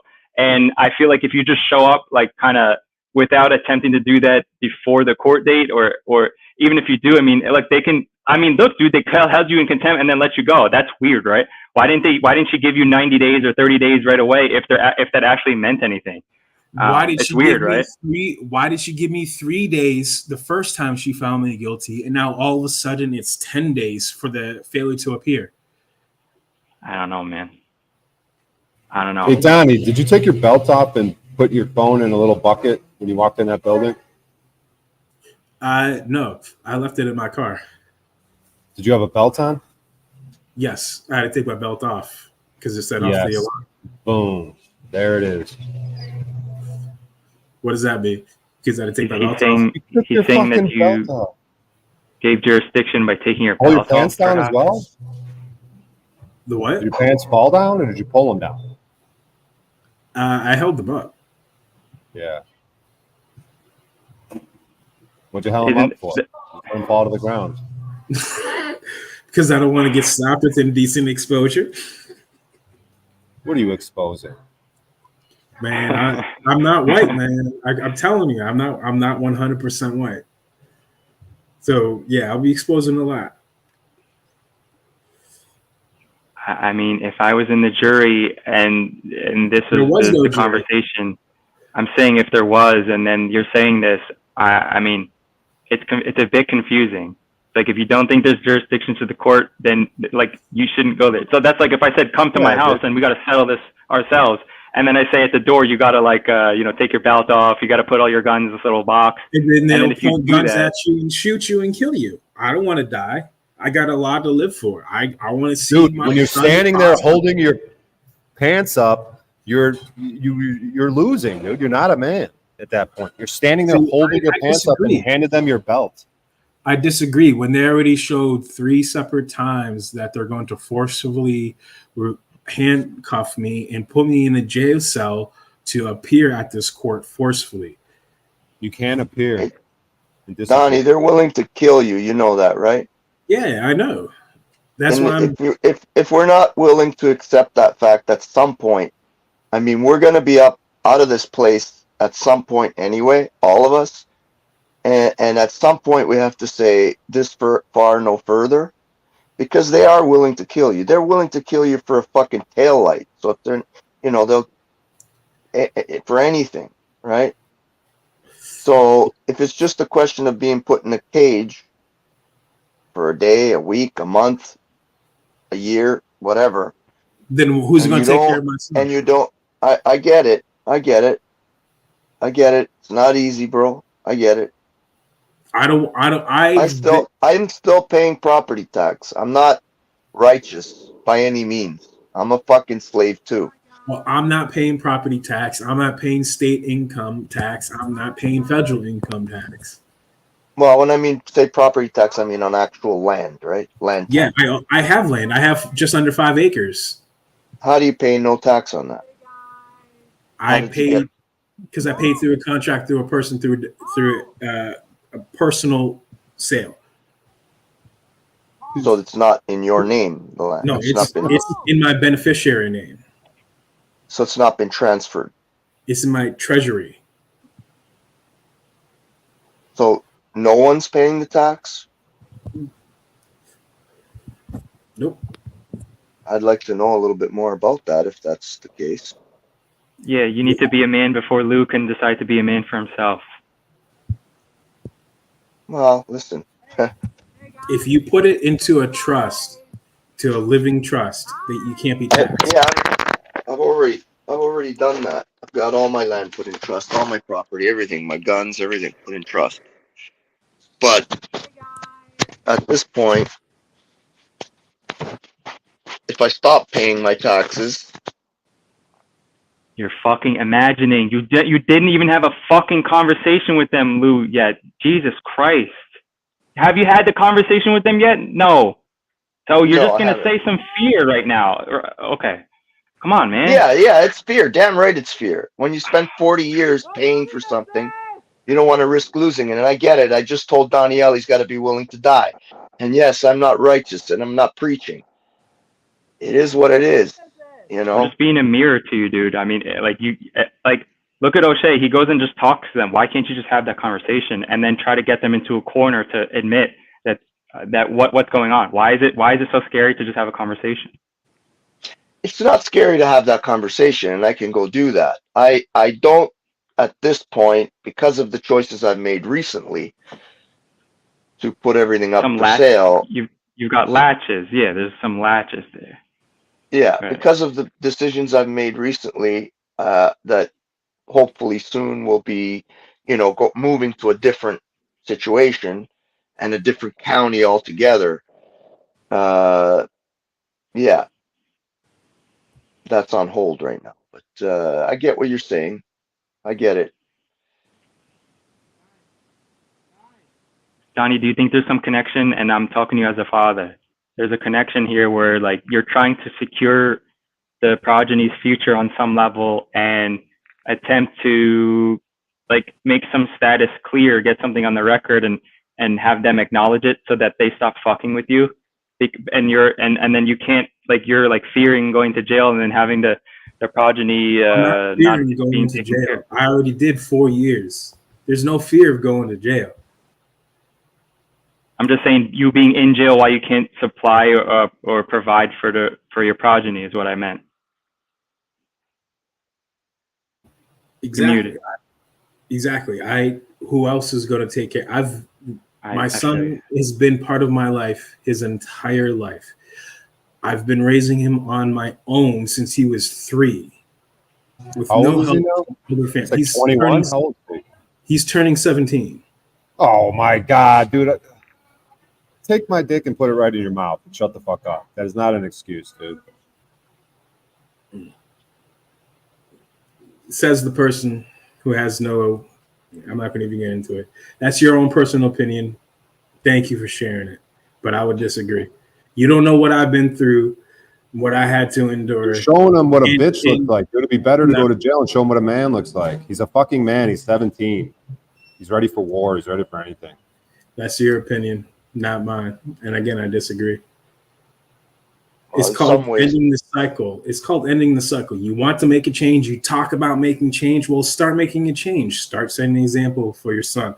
I went through a lot. I went through a lot that a person should not be going through, period. And I don't want that for my son.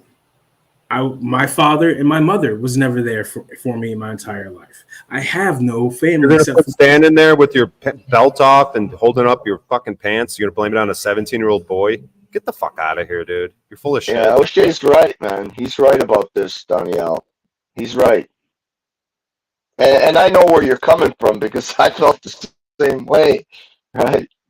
I really did. Like, where are my kids going to be if I'm not there to protect them? If I'm not there to be, meanwhile, they're fucking 30 years old. Right? And it's still rolling around in my head, right?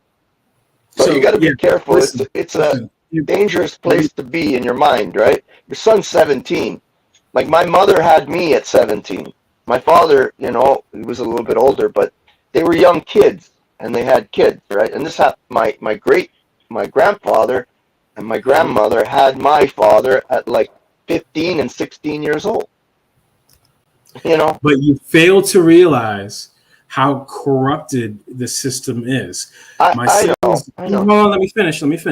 If I go to jail for any amount of time, especially because I'm a convicted felon, my son will go into foster care. I do not want him. I don't want that. He's 17. Do you have a fucking friend in your life, a family member, anything, dude? He's 17. Yeah, there's got to be somebody. When does he turn 18? When does he turn 18? Next year in June. What does that mean? What does that mean? They're not coming after a 17. No, that doesn't make sense. He is 16 right now, and if I go to jail, they will take him away and place him in foster care.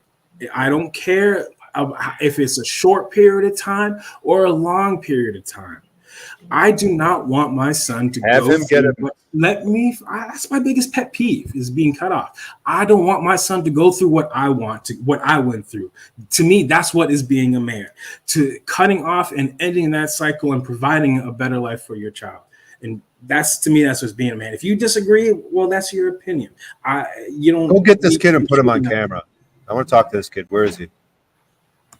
He's not here right now. Go call him. Call him up right now. In a way, you got to, if you listen to what you said, though, Danielle, it was kind of weird, eh? Have him come on the stream. It was like you said, tell him your father's ordering him to come on. Shut up, Lou. Tell him his father's ordering him to come on the stream right now. I can't call him. I don't have the funds to activate my phone. You're a fucking piece of shit. Okay, how am I a piece of shit? I can't go and get a job through, if I wanted to, through those means. And where is he right now? Where is he right now? He's with his mother right now because I was homeless again. So he wouldn't just be with his mother if something happened to you? Yes, of course. You're a liar. Great. No. Just because I don't want him around his stepfather, who's done some things, who But I don't want to talk about people. Yes, because there's no choice. Because there's no choice. Well, then if you were in jail standing on rights, giving him something to look at and say, hey, look at my father, man. But yet you fail to realize that I've been dealing with this for 2 years. He might be able to stand up to his stepfather or whatever he is. I've been doing this. I've been struggling with this for 2 years now. When's the last time you saw your kid? Last summer, when I finally Last summer is the last time you saw him? Dude, you're a fucking piece of shit. This has nothing to do with your son. Do not ever bring him up into anything we're talking about ever again.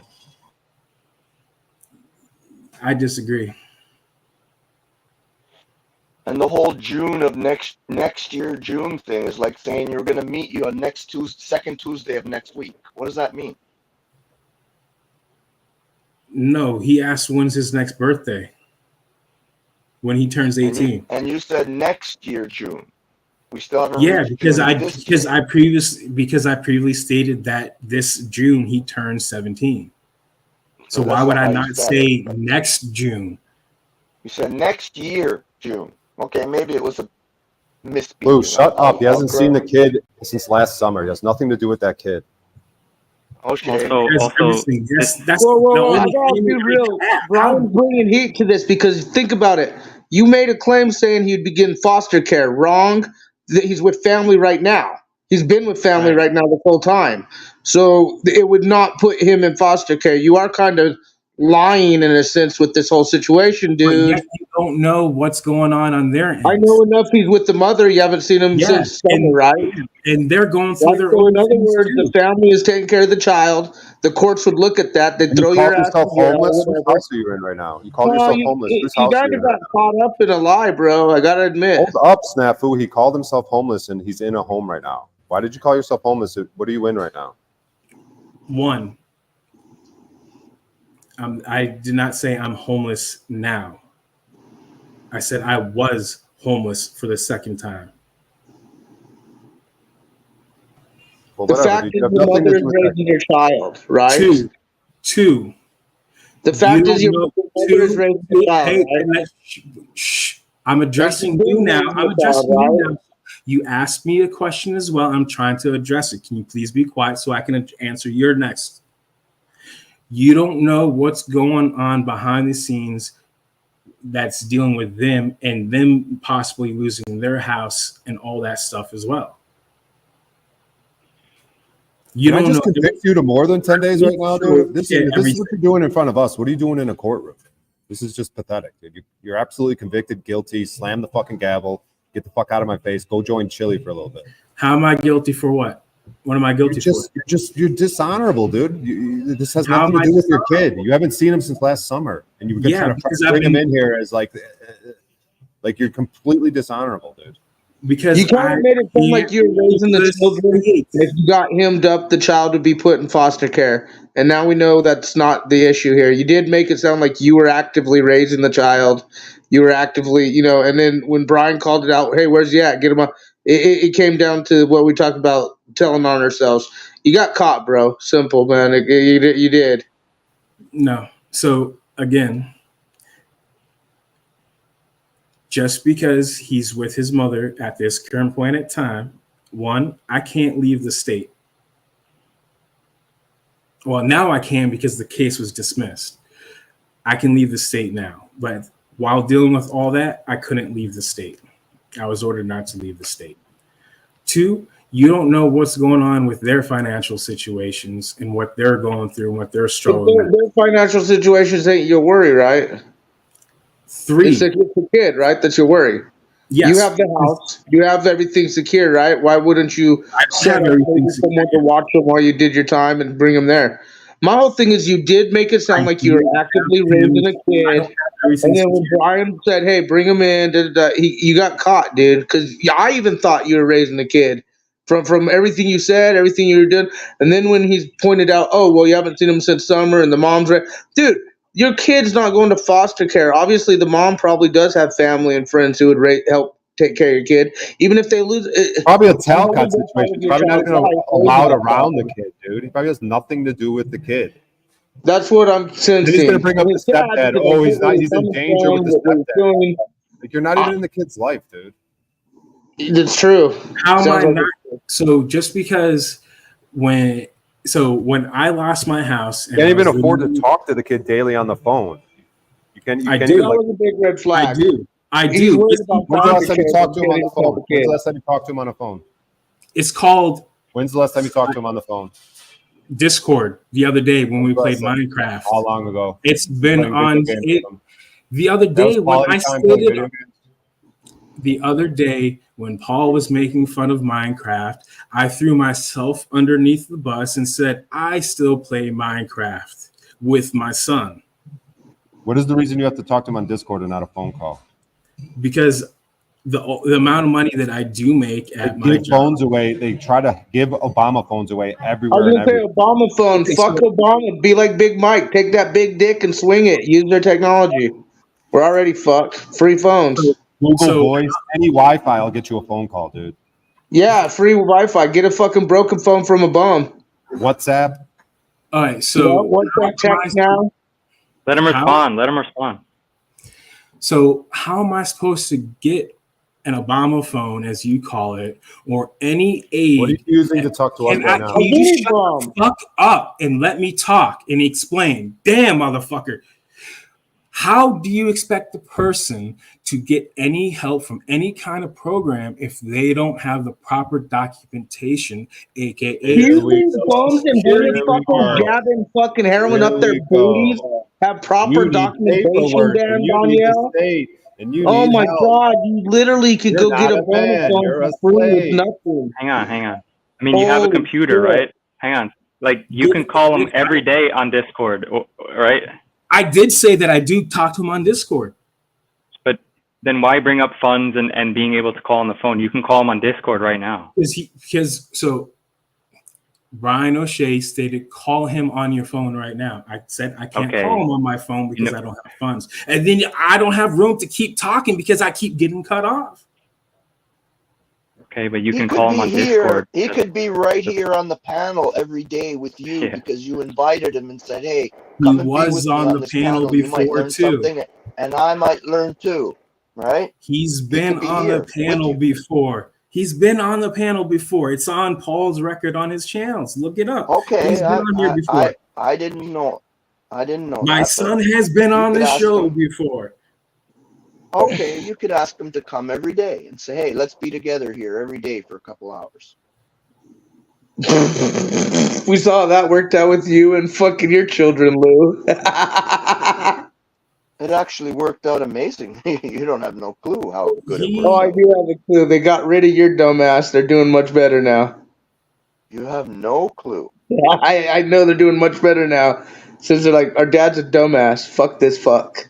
Warthog, just fucking You've seen my kids say that? I want the proof of that. Oh, they said it absolutely. I want to see the proof. You don't remember when they were shitting on you and you would freak the fuck out and be all stupid and you'd say the dumbest No one shit? wants to hear it, you hateful fucking bitch. All documented, Lou. You dumb fuck. Bro, what happened here with my children, because I invited them here, was the best fucking thing that could have happened to us in that moment. I agree. That's all I'm gonna say. They realized how much of a dumbass you were and It's independent. exactly what we needed, and the Your daughter's spirit making gives you what you excuses like need this when you guy to need it. stay in the house with you. Lou, don't She engage needed to with learn him. that she You're not needed to engaged with him, Lou. be independent, Let him break away fizzle from out. your dumbass and be better. She was stuck to your nipple. I just spoke to my daughter last Lou, night. shut the fuck up, dude. He's a piece of shit warthog. Just let Donnell and fucking You Timmy talk. okay? Once in a while, you got to play with the warthogs too.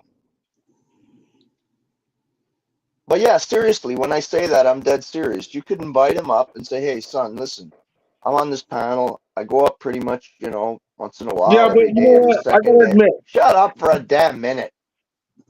And say, "Look, why don't you come up? We can get to see each other on the panel at least, talk to each other, and maybe you could learn something. There's some good guys up here, might help you.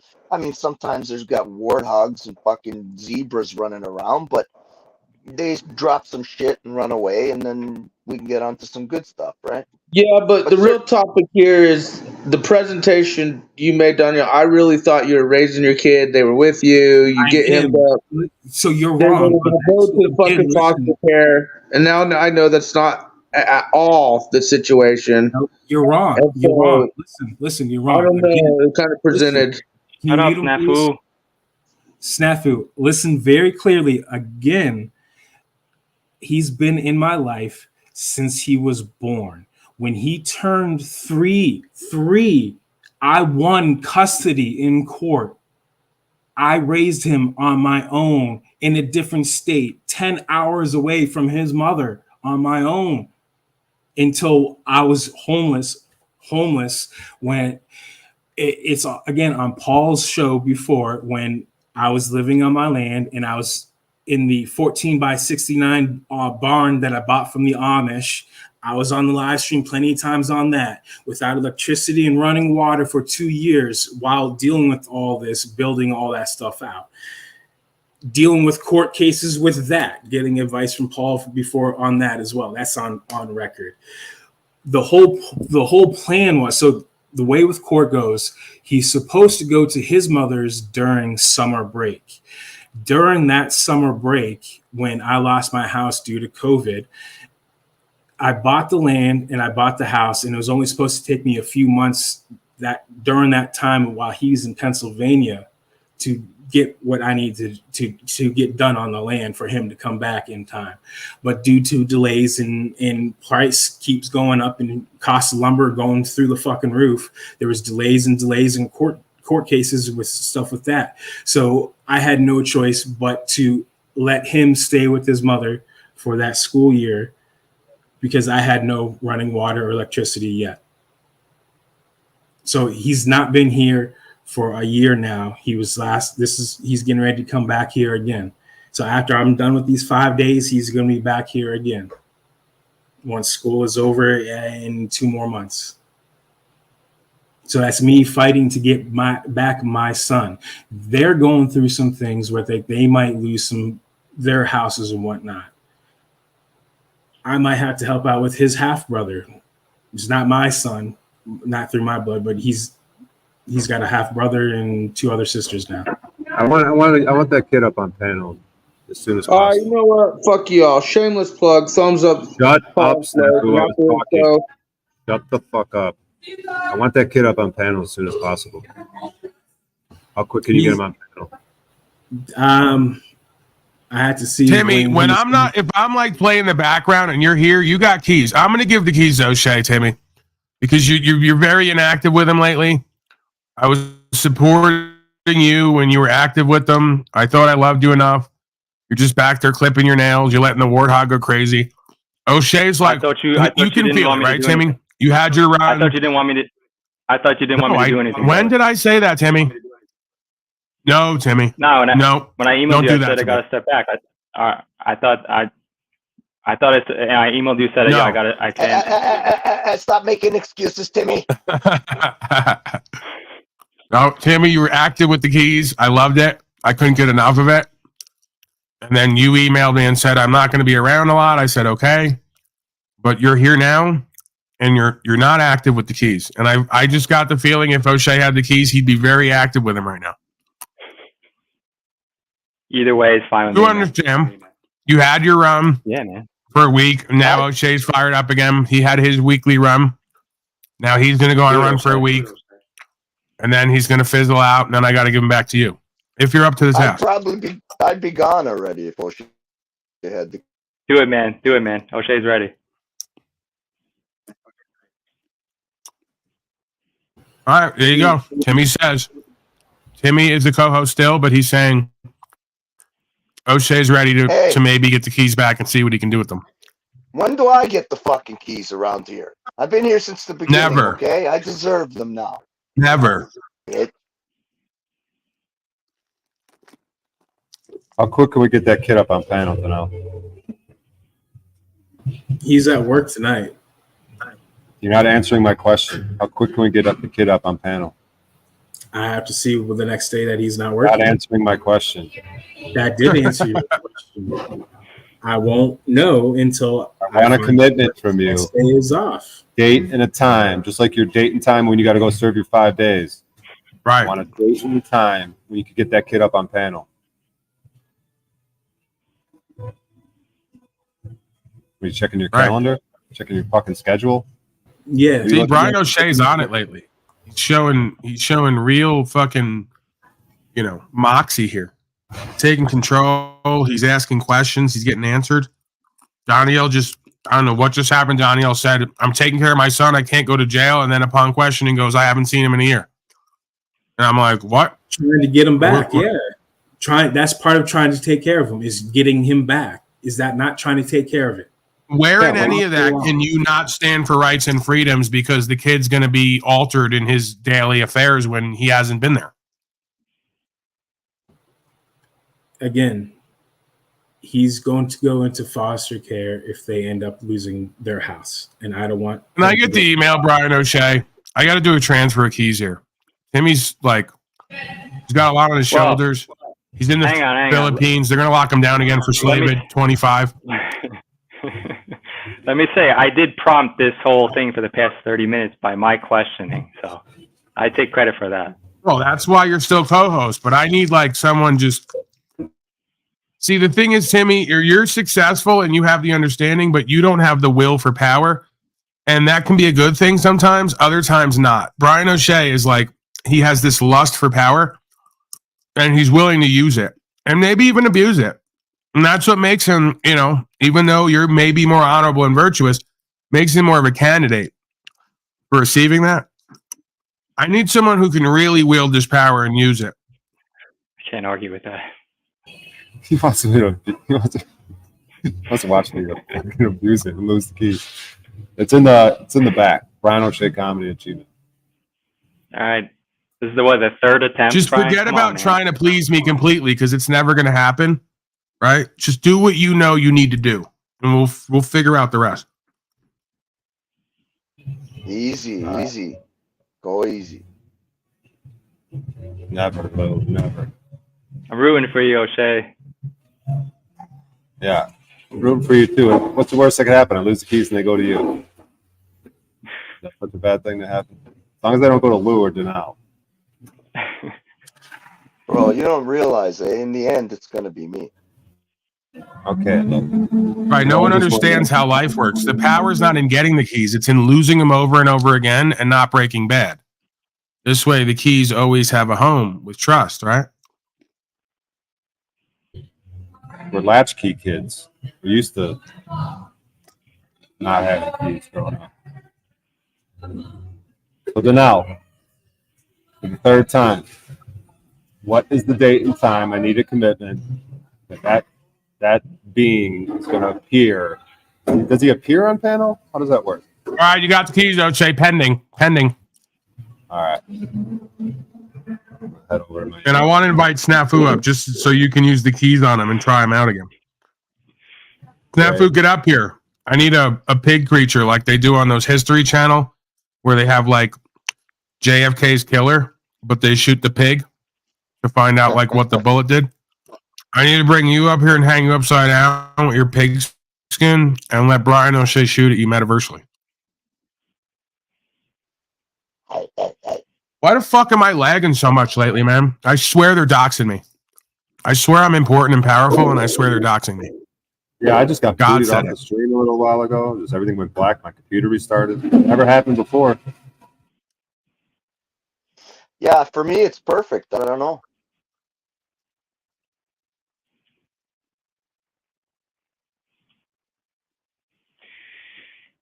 Yeah, Donnie. I wasn't trying to be an asshole to you this whole time, man. I have a son as well. He's about 1. And, I think about it every day. Every day I think about it. What I'm doing here, how that may affect him negatively, positively.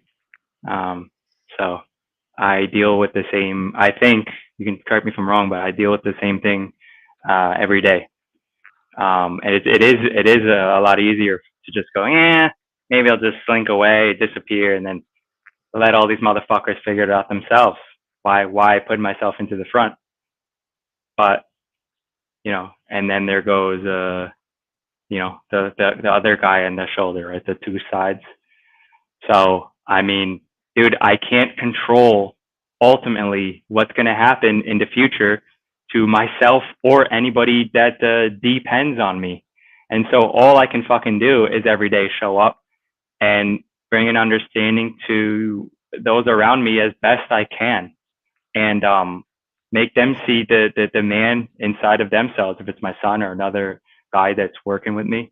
And the girls, I have to just get them to see that they have their strength and they have their potential roles in life. But I can't control everything in the future, dude.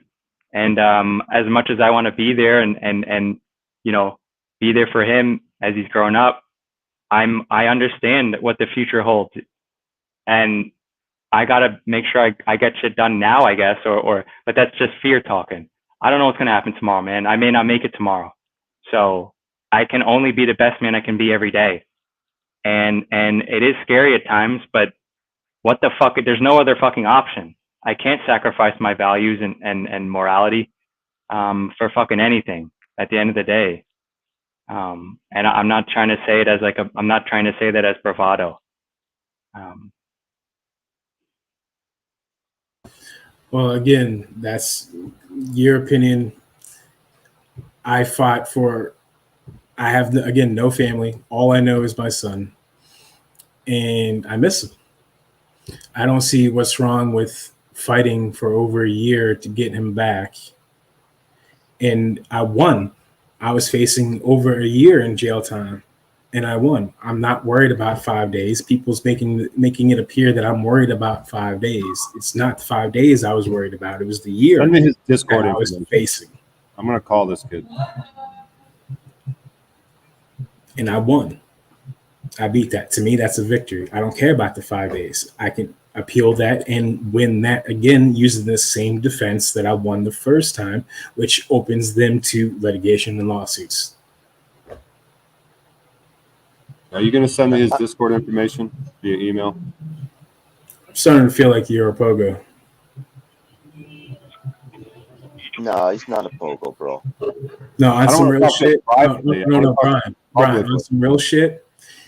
I'm a victim of that pogo shit all the way up to when I was 10 years old. I don't play about that shit. Why do you want my son so bad? I don't. I'm talking publicly, dude. I'm not trying to. Okay, well, I told you twice already. This will be the third time. When I talk to him, you'll get your damn answer. And I'm not quite sure what you mean by pogo in your youth. And I'm not sure what that was all about. Well, you keep wanting my son's attention. You're what, 50-year-old man? My son's 17. Pogo. You're trying to fuck Danielle's son, O'Shea? I think he means pedo, not pogo. Pedo, pogo. What are you up to, bro? Yeah, that's what I meant. The kid's 17.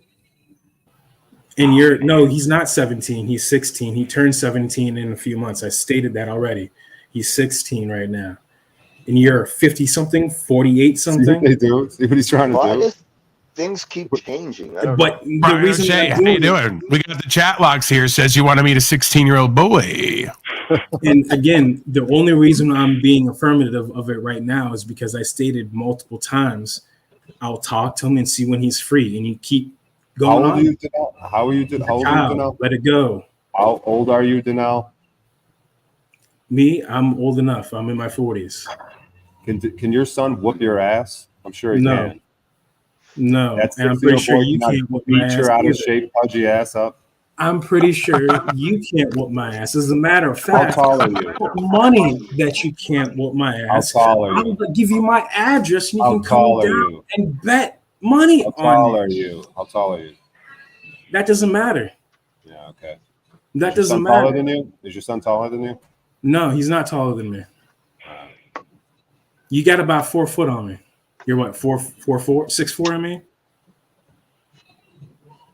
I'm 6'2". 6'2". Okay, you got 2 inches on me. What now? So is there at any point that is there anything that you can do, Donnie, that would convince yourself that you're not a victim anymore? Like, is it possible to get out of that, or are you destined to just like accept the destiny that has happened to you? So you're trying to twist all that stuff around. I gave the reason why I'm being defensive and going on about it, and you're trying to twist that around. I don't. It doesn't affect me like that. I've come a long way. I'll admit I have charges on me for guys trying to flirt with me, and I black out and beat the shit out of them. There's charges on me on for that. Like I said, I did 4 years already. And none of that happened. That shit didn't happen in jail. That was between the ages of 4 years old and 10 years old. Dude, not just jail that. at 10 years old? No, being raped. Oh, okay. And it wasn't just that weird, sick shit. It was actually demonic, satanic rituals that was done as well. So no, you just don't easily get over stuff like that. But it has taken time for me to open up. And one of the biggest things that a person can do, people want to complain about how there's change. Well, you need to change not only yourself to be able to change the world. I've been working on myself a long time. I've come a long way. I'm able to openly talk about it. Yeah, but you know what I gotta say to that, Donnie? I gotta say something to that. I really do, because sometimes people use those kind of things to block any sort of accountability or pushback.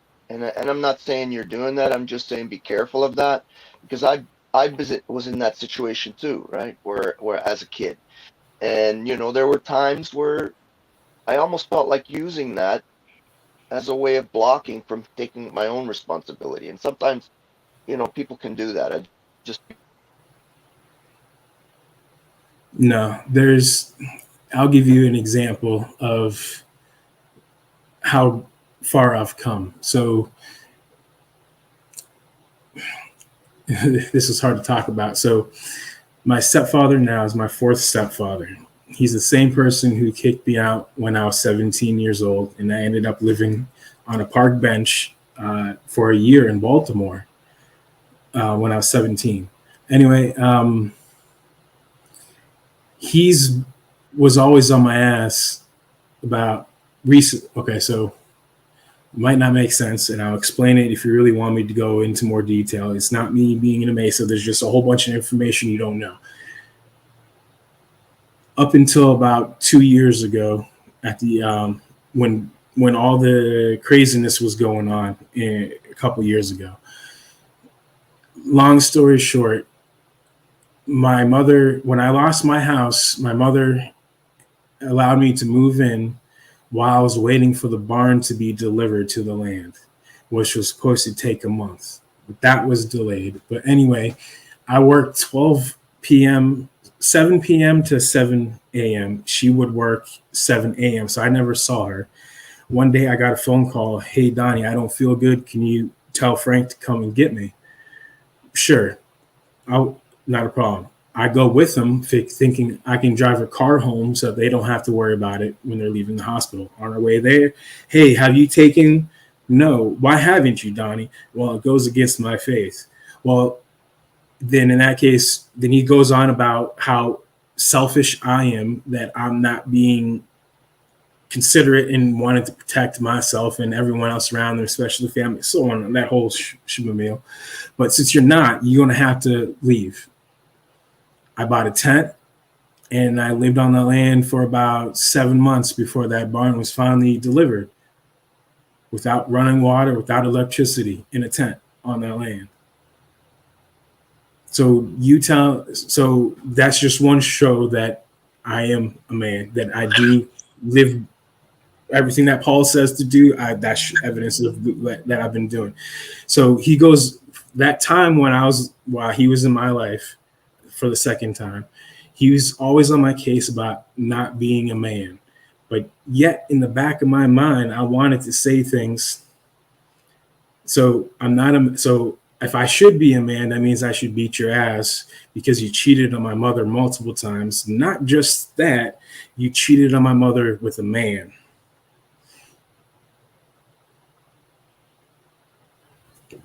So with knowing that he's that way and still around my son, that took a lot of trust to know that he wouldn't do anything to him. And he hasn't.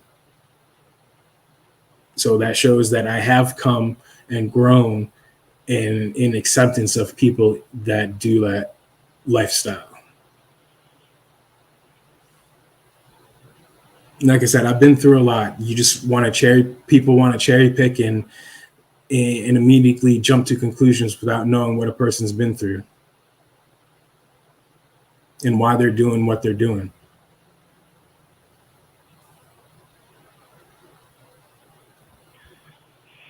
I mean, at the end of the day, man, like I can't know everybody's exact situation, but we all go through shit, and I'm not saying. And I agree with that, but yet you guys jumped on a person's case, nitpicking, not knowing the whole situation, trying to make him out as a bad person. That is not what's acceptable. I thought the whole point of Paul's channel is to bring unity and growing as men. But yet when a man is actually open about what he's gone through, you guys attack him. Nobody attacked you before that, man. You said, you didn't like my tone. That's just men being men, dude. Okay. I mean, so again, you're thinking of yourself only. There's Mr. O'Shea who attacked me. There was Mr. Snafu who attacked me as well. There was people in the audience who was throwing jabs.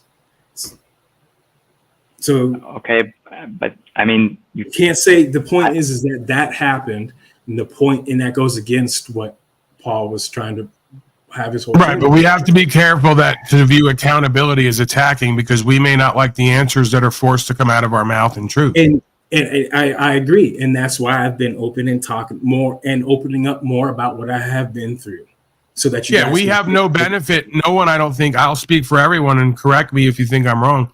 I don't think anyone here has a benefit in attacking you. If anything, we like you. We see you here often, but we're not going to like play favorites as you've seen many times in the past. There's no point in letting a teachable moment or a critical moment pass and not address it. And foster a element of non-accountability, right? So, yeah, we just have to But I'm not saying you because you didn't do it, Paul. You were quiet. It was the other guest on the panel that, in my view, lashed out. Well, yeah, I mean, Brian with the whole "you're a piece of shit" thing maybe wasn't necessary, but I think what he was trying to get down to is you're using that son as a shield, in a sense, to hide behind and not accepting that we're all on some level subject to this fascism. Appeal to emotion or false authority is precisely what's spoken about here all the time, that because we have sons and daughters, we shouldn't do what's true and what's right because we might get taken from them. Thereby, the logic undoes itself. The whole point of being a father and a mother is to show your children that you always do what's true and what's right as much as possible. And when you make a mistake or when you don't rise to that occasion, we have to be accountable. If not, then there's nothing but tyranny that runs the house and the society. I agree, but but people are failing to realize that, again, that's the only family member that I have in my life. That's all that and he's my flesh. You understand how, regardless of how that feels, it's still an appeal to emotion. Like, I have one person pretty much left in my life at this point, my father, and you see the way he fucking acts and treats me on my own fucking broadcast. And it hurts. So if I was to just appeal to that, I didn't say it didn't. I'm just saying that, like, this is why stoicism serves me more than romanticism. Because what I want and how I feel isn't as important as what the truth indicates and the next right thing that needs to happen at times. So I had to ban and block his ass again. Because he can't control his thoughts, emotions, actions, and he can't be accountable. So, you know, I mean, again, it's like we don't get to sit there and go, well, I have XYZ going on in my life, so I'm aware of a truth I'm not going to live. That's precisely the antithesis of what we're doing here. So yes, but also you have to keep in mind, I was getting ready to get him a few months after I got arrested for the first time I was told I had a court first failing to appear. I was a few months away from getting him back, and that was about half a year of him not being in my life anymore. To me, I consider that fighting to get back, struggling. I sleep on the fucking floor. I don't have furniture. I'm fine with living a humble means, but I'm still fighting to get my son back in my life, and then being hindered again through stupid bullshit charges that I'm facing for a year in jail time. Now I beat that. Great. Now I can get my son at the end of summer in a few months. Yay, I won. I look at it as victory. I'm saying, oh, I'm going to jail for 5 more days as a caveat. That's the way I see it. Oh, wow, it's 5 days. But I still feel like I am obligated to myself to fight those charges, which I'm doing.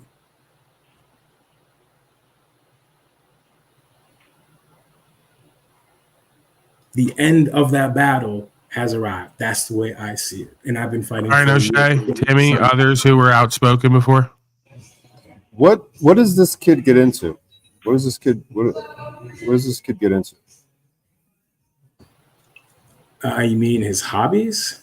I just mean, like, is he like a little more of a little boy, or is he kind of like a man, like ready to like do his own thing? Like, is he? He's already got a job. Right. So he's kind of like, he sounds like it's not in a very functional situation with his mom and stepdad. Like, they're kind of getting kicked out of their house. He's giving them their funds to help save the house. Yes. I mean, seems like he should be more concerned with like getting away from you guys and all your dysfunction.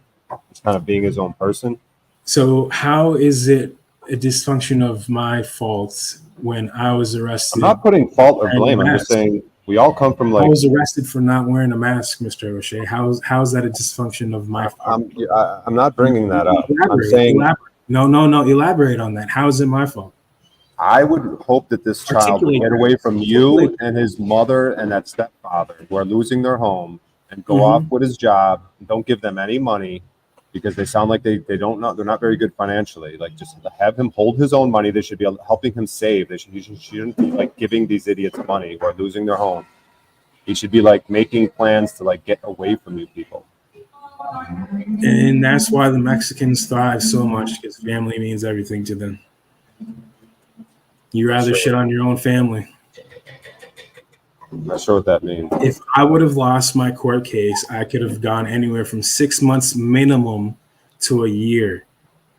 Now there's way more than enough time for me to fix my car, get what I need to get done, and get my son back at the end of school year. You don't have to save them. The whole purpose of being a parent is to teach them to be self-sufficient at some point. Yeah, but yet the laws will come after me, accusing me of child endangerment and all that stuff. I already had CPC already called on me once. The child's not even in your life right now. That doesn't mean the people that he is living with are getting their house taken away Talcott style. The what? His mother and stepfather are getting their house taken away from them Talcott style. I have no idea the second half of what you're saying. Getting their house taken away from them, correct? Yes. Which is like Jack Talcott. I did not know that. I thought he was just living in family member's house or something. Yeah, you have no clue what's going on anywhere, dude. Jack Because Talcott. I don't pay attention to Jack Talcott. So why do I need to pay attention to Jack Talcott? Well, I'll inform you. Jack Talcott is on like Dave 12 of squatting in a home he doesn't own. He's like illegally there, a squatter. How does that pertain towards me? I'm making a comparison to your wife and the boy's mother and stepfather, who are getting their home taken away from them. And how does that make me a bad man by not wanting to help my son? It sounds like, based on this conversation, if I were to determine that you were more honorable, I'd be like, yeah, but I would, if I was a court, like a person or, whatever, what do they call it? I would make the determination that this kid is probably old enough. He has a job, like maybe he has a girlfriend or something. Just like start living his own life, start being self-sufficient, and like get away from you dysfunctional people who just can't seem to like have a phone they could pay for, can't seem to have a home they could live in. Like he doesn't need to give you guys money. Like he needs to just save his own money and do his own thing, in my opinion, with the limited information I have. See you guys later. I gotta go see my son. He's here, back from Florida. Take No care, need guys. to announce departure. Go eat something. That's how you would raise your children. That's not how I raise my son. Yeah, I mean, it doesn't matter what you do. It's like an example, dude. Your example here on the stream, the example you can't pay for a phone, the example you need someone to help you with like paperwork is why you can't get a job or something. Like, you The sound like reason why I can't get stuff, a dude. job is because I was denied by the government to get a job. That's what it boiled down to. Bro. Wait, O'Shea, please. Yo, come on, man. Like, you got to get the positive side out of what's happening here, man. We talk all the time about what's happening in the private. Like, if you can get some value and then work in the private, brother. Like, if you haven't gotten that from anything anybody said, I mean, you're missing it, man. Correct me if I'm wrong, but have you both not seen me on this panel at my job? I work. I don't know. You have a job. I work under the table, but it's enough to just pay the bare necessities. $50 a week in food, my rent, and my electric. So what's your value? Do you have a big value that you bring to other people? What is that? Do you have a value that you bring to other people? I do. What People is that? pay me. I mean, I do a lot of different things. I do marketing consulting. I do software. I have a software company. I got a lot going on. That's awesome. I do that in the private, and I handle that. I handle it in the private. I have a social network of clients from the past 10 years that I can tap at any time because I've built that up. So it's partly me. That's something that I wanted to get into. I wanted to figure out how to make fiat on the internet. Just figure out how do I do that? Other people can do it, so why can't I? And it's interesting. Now I'm at the point where I only do shit that I like, but it didn't start like that. In order to be valuable to a market, you have to be able to let somebody else leverage your value. You have to find out what people are looking for, and then bring value to them in some way. And they'd rather trade their fiat to you than do the thing. And there's a lot of ways to do that, and it's way beyond getting a fucking social security number attached employee position. And it's just man-to-man trust. You can go around the nearest 50 businesses around you and find a way to bring the owner value on some level. And you can ask them, hey man, what exactly is your biggest issues? Go and do market research. Go and find out what the biggest problems that they have and figure out a way to fix it. Fuck, I mean, I've worked for free before. I've worked for, hey, if I get you results in the future, then you can pay me later. I mean, the sky is the limit, man. So I agree, but that's what you want to do with your life. That's not what I want to do with my life. I don't want to do all that marketing and all the things that you want. And I don't need a lot of fiat currency to be happy. You have none right now. You need some in order to be able to. You just, bro, don't pull out a few $100s, please, man. Please, don't do that. You said you couldn't afford a phone. Okay, so I'm going to hold you in contempt because you lied. No. I'm holding you in contempt of court. Would you like me to go live stream and go out to my vehicle and show you that I don't have brakes? I'm driving around with no brakes. I'm saving up money to get new brake lines. Where are you going with this, sir? I'm just saying that you need to have on some level a certain amount of value to get around. I would rather put my fiat currency towards fixing a vehicle so I can do what I want to accomplish in my life. That's what's more important than having a phone when I can freely communicate with my son and other people with Discord. So again, why are you bringing up the phone? So why are you bringing up the phone again? Because you said you couldn't afford a phone and the phone because service. I'm saving up to get my vehicle smart. fixed. You brought that up before, not I. The point Brian was making was to call him. You can call him over the internet. So you brought that up, not us, sir. No, you're saying that you don't want to. He said sell. You know what he meant? He meant calling. It's not about a phone. So again, the way my brain processes and the way it's the doctors. Dude, is this how you would treat like the women and children in your life? Bro, it's fucking exhausting, Donnell. Yeah, good for them. So the way my brain thinks is literal. The doctors say autism. I hear you, man. But would you agree that you have to earn, or forget the word earn, URN? Do you agree that on some level you have to? Let's just hold ourselves completely, like reasonably, just truthfully. Do you agree that on some level you have to raise your value as a man in order to do private, whatever you want to call it, business, transfer of property, with other men in trust around you in order to further secure your position and also be able to stand on your rights and freedoms? So again, that's presuming you know what I want to do with my life and where I want to go in my life. That's with you presuming that. You have yet to ask what I want to do with my life, because if you did, it would not line up with getting largest amount of fiat currency, because that's not what I want. So you're making no sense. Your logic is not computing with the way my brain works. So no, quick story, dude. All right, one time I was fucking at the fuck was I, dude? Dude, Donnell, you listening? It's a quick story, dude. Hello? All right, dude. Last year, I was driving around the United States, right? Looking at all these buildings and shit. I'm like, wow, man, all these old buildings, I really don't know what to make of it. You know what I mean?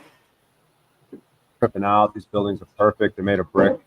I started getting into these bricks, dude. It started this whole thing with me, man. Brick by brick, dude. No, that's what you got to do. You got to put down this little false facade here.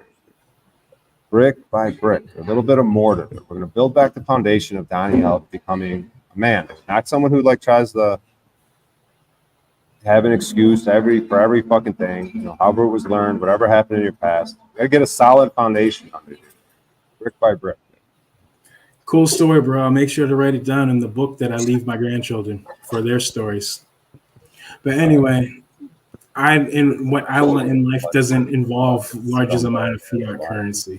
But it's not about fiat, brother. Like it's about doing what you want to do as a man. Correct? I agree. Correct or incorrect? Answer the question. Incorrect or correct? It's about what you want to do. Okay, thank you. Sure. So what I want to do as a man is not what you want to do as a man.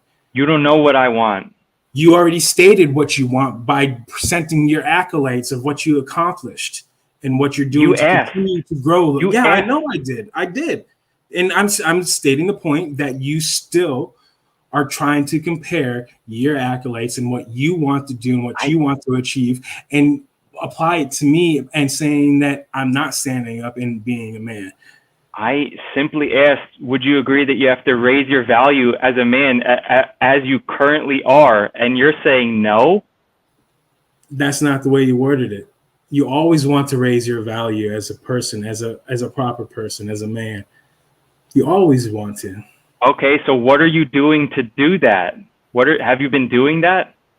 I already achieved what I wanted to do in doing that. I have land. It's in a trust. It's being left to my son. As Mr. O'Shea says, oh, you need to start letting him go on his own. Da, da, da, da, da. I already plan on doing that when he's 18. Why am I doing that? Well, I'm leaving him the land and all that stuff because what I want to do and what I like fascinating and what I like to spend my time is learning about ancient cultures and civilizations. So I'm planning on fixing up my car, getting a camper put on, getting a truck, selling it, getting a truck, getting a camper, and making my way down to South America, visiting ancient structures. That's what I want to do. That's my passion. And I can't do that until he turns 18. Sorry for wanting me to spend his last year of being till he's an adult with him to teach him properly in my view of what's proper.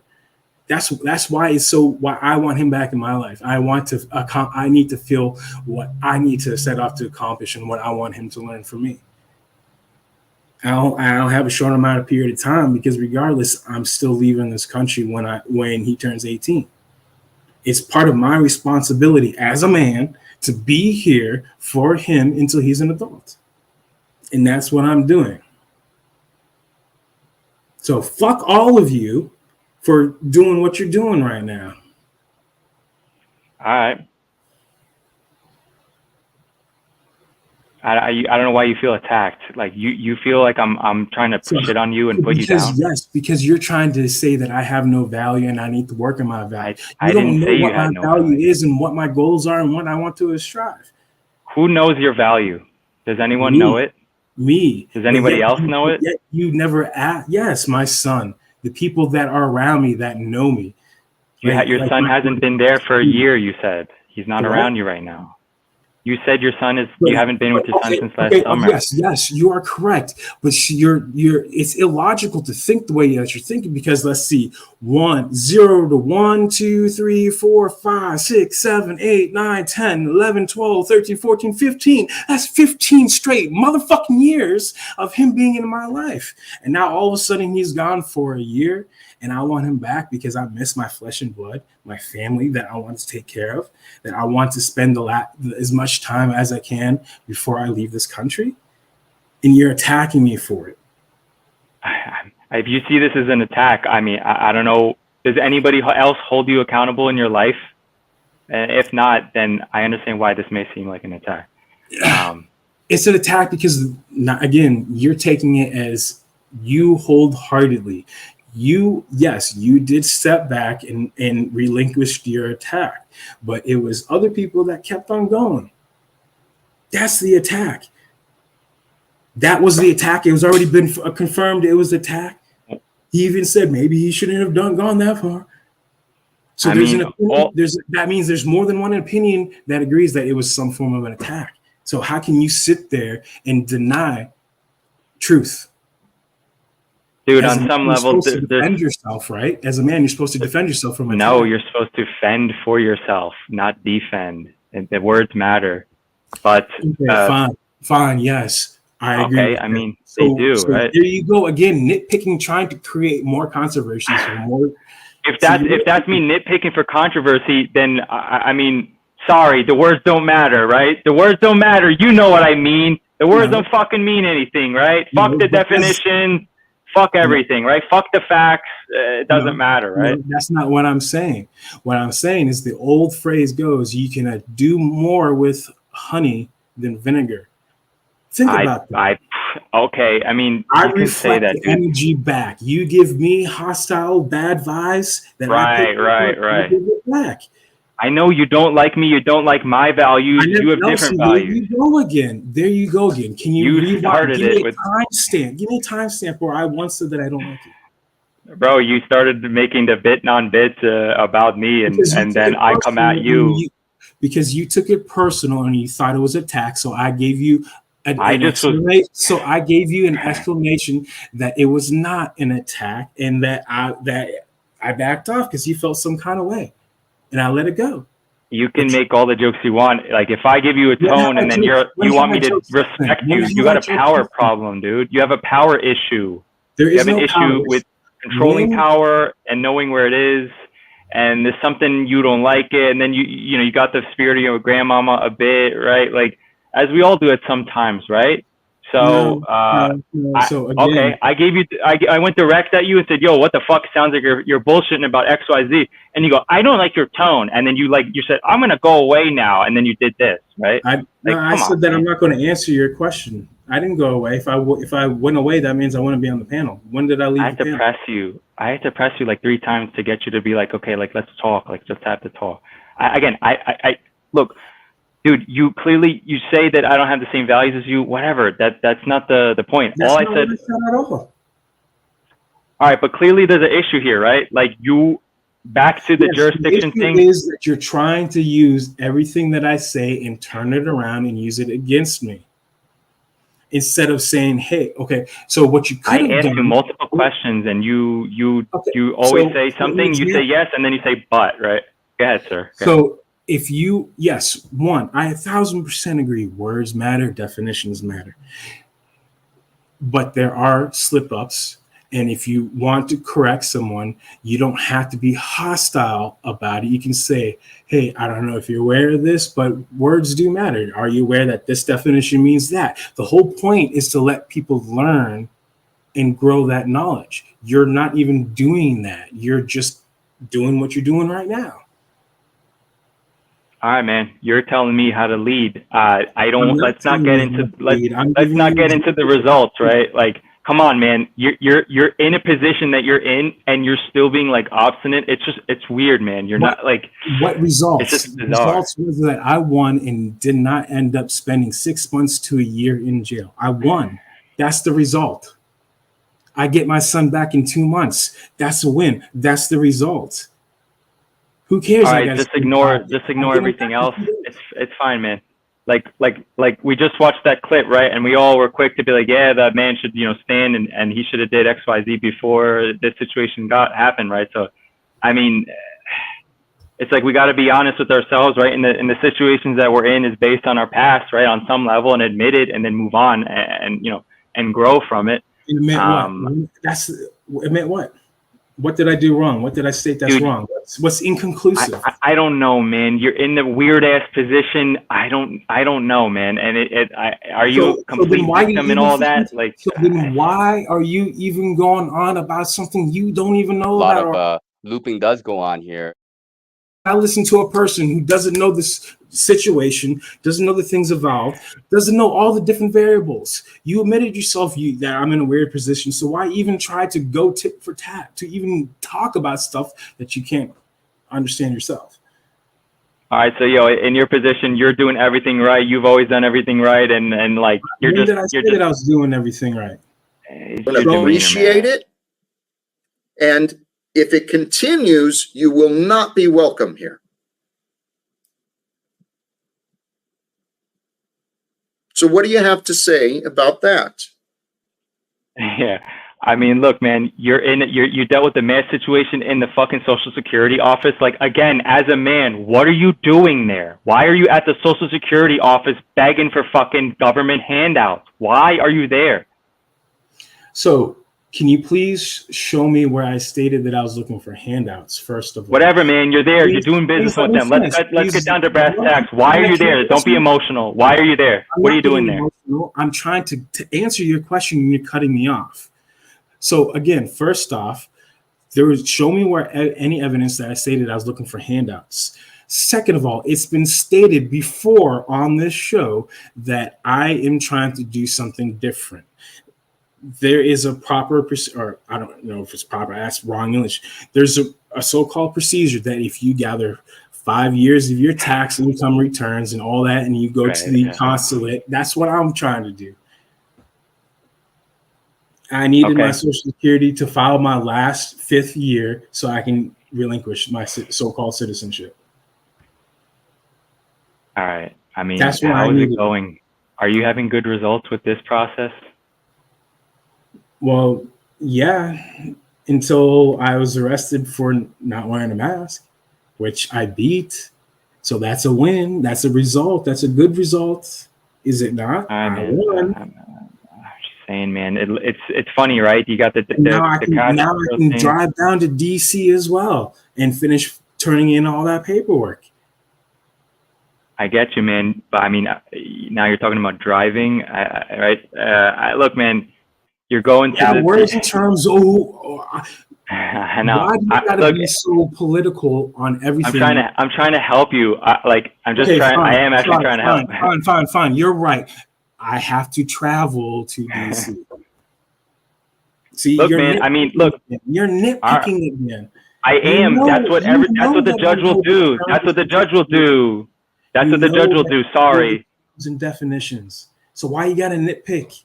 Okay, look, if I nitpick on the small details, I'm an asshole. If I say, what the fuck are you doing bullshit paperwork at the Social Security Administration, I'm a fucking asshole. So, what the fuck can I say, Danielle? I want to say, be a fucking man, grow up, tell them to go fuck themselves, bring your value up as a man, become value to the people around you, and bring value directly to them.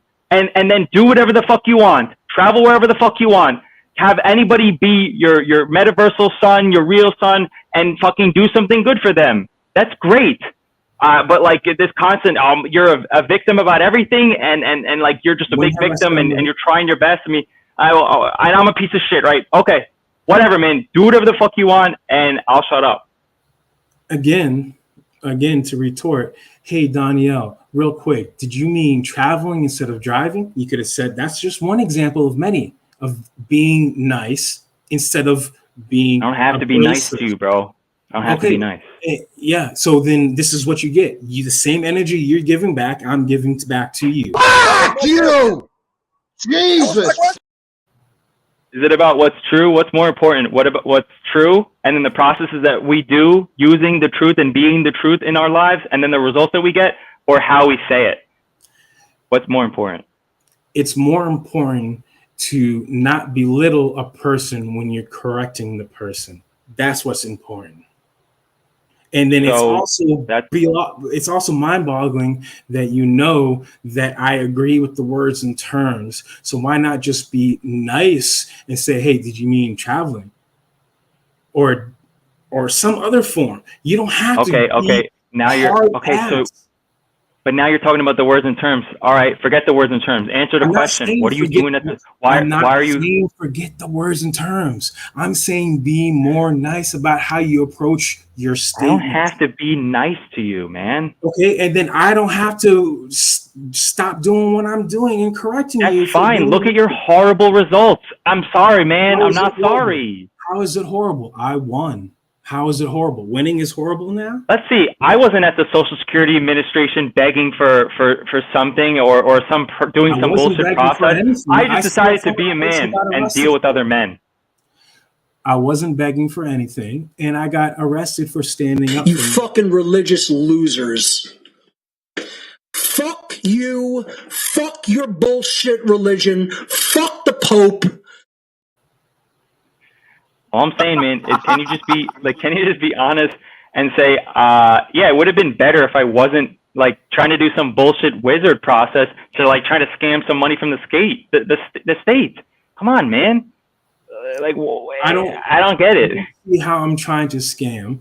Second of all, I don't see how I was in the wrong. I was trying to do what I thought or I still think is right and wrong. And I stood up and fought by defending myself in court and won. I'm not talking about court at this point. We're talking about how you get value. You have a problem with money and value and being valued to your fellow man. Trying to do some process to get money out of the state so that you don't have to deal with other men because you don't like other men because of the problems you've had. Who determines what the value is worth? The other being you're talking to. Exactly. That's it. You and the other being. What worth I have and don't have. You don't know what knowledge I have. You haven't done any. You just want to keep going back and forth instead of ending the conversation and going back to the reason why I come here is to learn. That's why I'm always waiting for people to start for Paul to start teaching and going off about words and terms and showing all this and that. That's what I like. That's what I come here is to learn. That's why I'm always quiet. And is making fun of people? No, I have not made fun of people. I've made a bit non-bit. You felt some kind of way. I have stopped since you addressed that, and I have not done anything to you or anyone else. You can do a bit as much as you want, man. I don't. thought we were here. No way. No, because I go direct at you, and I get a tone, right? Because I'm just going direct, and then you didn't like that. So it's either you just keep shitting on me like on the side without being direct, and I don't say anything. But then when I do say something, I'm a piece of garbage. If I don't say anything, you're just like talking shit, and then you can say, oh, it was just a bit. Come on, man. Like either way, I'm a piece of shit either way, right? I'll put it into terms you can understand. If you would like to address and ask me questions about my personal life, then you need to do so and present yourself in a non-abrasive manner that I don't feel attacked. Otherwise, I'm going to attack back. You want to have a meaningful and Do you know where you are right now? That's Dude, what I said. I was. There was an opportunity for some kind of learning moment. You want to be obstinate, and I do not agree to those terms of a learning moment where a person is belittling me, where multiple people were belittling me. All right, man.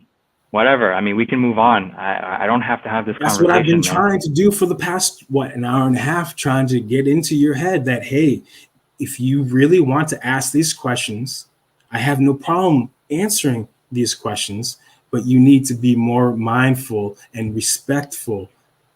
No. What is there to respect? Then I don't Why? need to answer the questions. Okay, great. Then fantastic. Plain and simple. Now this conversation's over because it's not going to go anywhere because you stood your ground and you're not going to speak in a respectful manner. So there's no need to continue. Why do you have to control my tone? I don't care how you speak to me. You can have whatever tone you want. You can't demand respect. Why do I have to respect you? Why do you care? Then why do I have to respect you? You don't. I don't care if you respect me or don't respect me. Doesn't matter. But are we talking about the truth here and what is true? That's what I care about. And for people in their lives, and I told you this is how it's going to be. If you want me to answer your questions, then you need to be more nice. No, I wasn't nice. You ended up answering all the questions anyway. And look, the crowd got a learning moment on some level. Good day, sir. There's no more point to continue. Let's give it back to Paul. Great. He could have spoke up at any time. Tribe, you fucking bitch. Come up here and talk to me.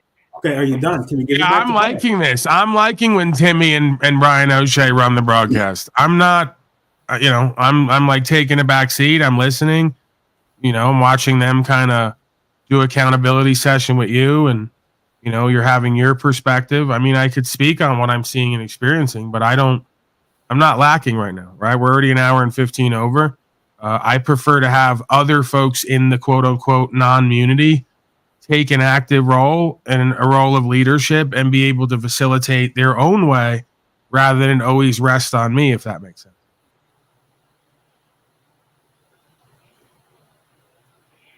Okay, well then come up with something else because I'm done talking about that topic unless you're going to be... Oh, Tribes, he just did. Tribe's a bitch. Get up here and talk. I've said, what's up with Tribe? It's been weeks and months. That wasn't directed towards you. That was directed towards... Okay, but I'm saying that Timmy just said, Tribe's a bitch. Get up here and talk because he's been going around the chats, typing and whining, and he never comes up on panel to address his fucking issues. What is that? He's been on panel many times. He's had a back and forth. What is that about?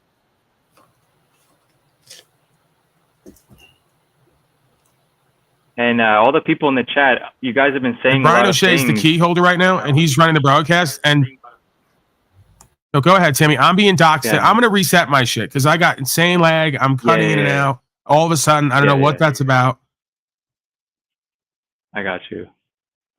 Yeah, man, Donnie, it may be helpful to you. I'm not trying to be a piece of shit, but just like if you care what the chat says, a lot of people were on my side. And again, it's not really like a side thing. It's like a lot of people were saying stuff, and so if you care about their opinions, maybe you don't. That's fine too. Anyway, do me a favor. Do me a favor. Look at the timestamp now, and look how you're talking in your demeanor and your tone, and compare it to how you were before. I get that. You're not listening to anything I'm saying. This is what I'm asking for right here. I get you, man. I know.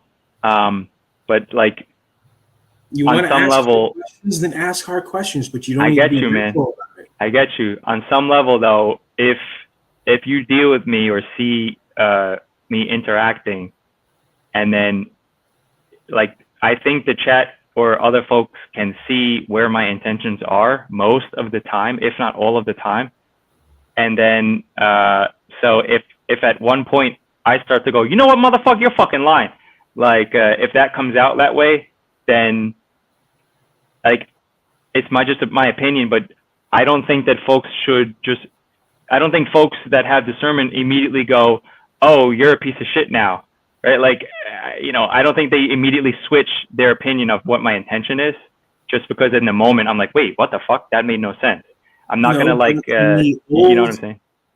But also at the same time, the old me, if we were sitting face to face, I would have reached out and bitch slapped you. As soon as you said those words. Right. And do you see how this may have been getting you into the situations that you're in to choose force and physical force because you can't? I would love to fucking see you face to face. I said the old me. Oh, okay, that's fair. But what would that have accomplished? Nothing, because there's no winner in the fight. Okay. So, I mean, we can pretend to be stoic sometimes when we're not actually. That's why I'm asking you to show respect and watch how you talk to me. You want respect, you have to. Just like how I was taught in the way I grew up, someone starts raising their voice, you do something about it, or you're a little bitch. I spent 4.5 years in jail. I've been through that shit. Right. I would have slapped you in the old days. I would have slapped you. I'm asking you to come together and just be more respectful. That's all I was doing. Okay, I hear that. I'm not going to start changing my tone around certain folks because they are going to potentially slap me or tell me that they're going to slap me. If I get slapped, I get slapped. I've kind of come to terms with that already. So I'm going to respectfully reject your offer, but you can't reject my offer because that's not my offer. My offer was, if you don't, then there's nothing to talk about. All right, man. Then yeah, just tune me out, man. Just tune it out. Hey, dumbass. Much alike. Hey, you know what? I'm not going to continue your games. You can either grow up, give me. I'm trying to cooperate with you. I went and pulled the video up. I'm asking you what are you looking for? What is your deal, dude? You're missing the point of what is actually happening here today. So that person who said that applies face to face. That is 1,000% correct. That's what I stated as well. And that's why I also stated that since it's not face to face, not saying that I would have slapped you, I would have left the room. Right. So you're admitting that your feelings about the current moment is more important than what's happening here. So if we were in person and doing fellowship, somebody goes, oh, Daniel, fuck him. I think, what are you talking about? You're a fucking piece of shit. What do you think about that? He would have just go, all right, I'm out of here because I'm in my feelers a bit. I'm going to leave the fellowship. All right. So, and that's. Rewind this broadcast. I basically said something similar to Mr. O'Shea. But you're still here, though. Yeah, because I don't want to leave. Okay, so is it not an issue that in person you can't have conversations that sometimes may get heated because you're afraid you're gonna like hit somebody? Like, isn't that's an issue that's a you issue that you got to work on? No. No, because I told you the terms and conditions of me to have that conversation with you needs you to have some level of respect. Right. And you so if we were in person, right. So if we were in person and Paulie was running fellowship, we're at Paul's house. You're going to say to Paul, go and look to Paul, hey, this guy's got to leave, or talk to me with respect, or leave. And if Paul goes, come on, man, why are you going to put that on me? You would have just left, and you don't care about what the truth or what the four of us were doing or trying to make each other better. It's just you would just leave. Is that what you've done? So if that is true, then why am I still here? I'm asking you. Because it's not true. That's why. That statement is not But true. I haven't I'm changed still my here. tone though. I'm still talking in the same way. Correct. But yet we're not talking about the questions you want to ask. We're talking about random stuff, adding more content to the channel. We're not addressing the stuff you want to talk about, and we never will until you agree to be respectful. It's creepy. I feel creepy. I feel like I'm being predated on by someone that you Good have for to. you. And I could say the same thing for you. You're trying to force your will. When you shut up, you'll understand. Same applies for you. All I'm asking is to show some level of respect. If you can't show respect, then you're not a man. Why? Why do I have to show respect? Because you're supposed to show respect unless Why? you are disrespected. And I haven't disrespected you. You have disrespected me. Fuck you! Jesus! I miss Mal Roman. And I'm fine with that. I'm not bitching about it. I'm not crying about it. I'm just stating facts. But we're when not. when did I disrespect there you? There is no way that the questions you want to ask will be answered. So we can continue doing this, or we can continue to want to learn, which I've stated 5 times now that I would rather learn than go continue to this. But I'm not going to answer your questions. I'm here to Donnie, learn. when did I disrespect you, Donnie? I don't remember doing that. Rewind the broadcast and watch it yourself. Evidence is right there. I'm going to appreciate it. And if it continues, you will not be welcome here. So what do you have to say about that? Was it the tone that I was disrespectful, or I said something that was untrue? Like, did I lie about you, or was it my tone when I asked you a question? I'm done talking about it. I would rather move on and learn about other things. If you want to have this continue, if you would like to continue this conversation, we can set up a time and talk about it. But right now, I want to learn. Fair enough. Brian, what would you like to do next, sir? Donnie wants to learn. What have I ever done to make you treat me so disrespectful? Hearing in the background. How about this? If going about turning in your 5 years of tax forms and all that stuff is not the correct way, then how about you go about showing what is the correct way instead of bashing me for it? And I never bashed you. If you think that's bashing, again, I can't bash you. We're in a metaversal square. So bashing again, also means insults. It's not my fault you don't have a big vocabulary. Okay, well, I think of physical bashing. When you say bashing, it sounds like something physical. But I'm talking about insulting. That is also considered bashing. You know, slang. Yeah, man, if you grew any time in the streets, you would learn some slang.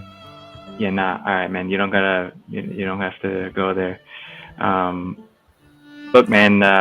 To be honest, it's like anything that you're doing, or I'll just speak for myself. Anything that I'm doing, it's like I don't need permission from some state or. I understand and I agree, but if you don't agree to that, then there's no point to continue because I don't want to continue. You fucking religious losers.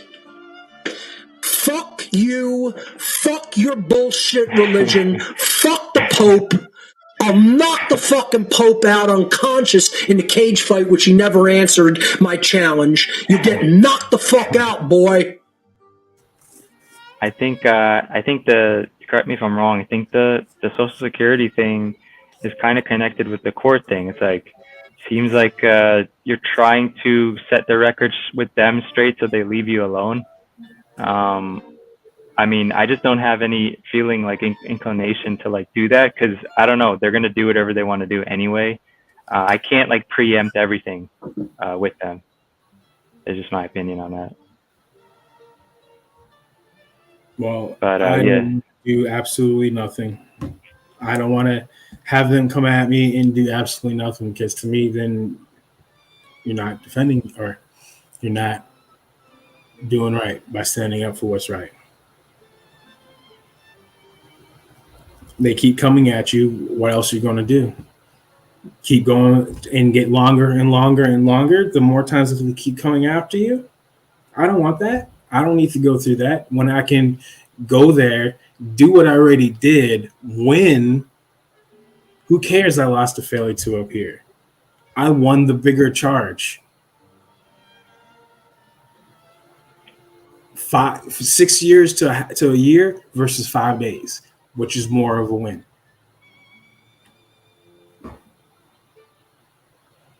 So obviously fair, what man. I did worked in some sense, in some essence, it worked. So what's the problem?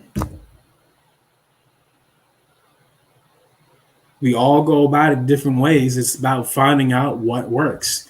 I know for a fact that I was going to win. If you look at the actual VA code, it states that you have to prove that there is malicious intent. On my own. There was no malicious intent.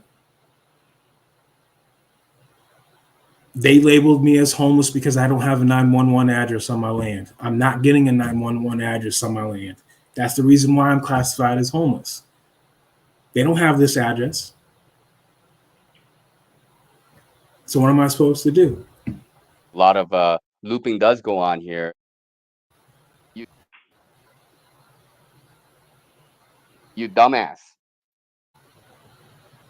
I took what I thought would work, and I applied it, and it worked. It's a win, no matter how you slice it. Hi, man. All I was attempting to talk about is that there's something going on in your perception of the future and the perception of like some kind of fear. And if you think that that's not there's nothing there, then there's nothing there. No, again, my plans is to spend as much time as I can with my son before he turns an adult. And then I plan on going and visiting sites, visiting family members, and so on and so forth that I never met before. That's what I want in life. That's what I find value in. That's what I enjoy. That's why I spend countless hours learning ancient languages and deciphering stuff like that. That's what I enjoy. To me, that's what value is in. Etymology, numerology. I can go on hours about that stuff. So yes, words do matter, but you also have to give some leeway that when passions are high and emotions are high, you can't expect everything to be absolutely perfect. I agree. I thought that's what we were doing. And I'm also not saying you're wrong and I'm right. I'm also not saying you're wrong and I'm right. I'm just simply stating I don't look at the situation you do. You don't know all the facts. And if you really want to learn those facts, then you should be respectful, not abrasive, not harsh, especially when I haven't done that towards you or anyone else on this panel until today. What a fucking insecure bitch, man.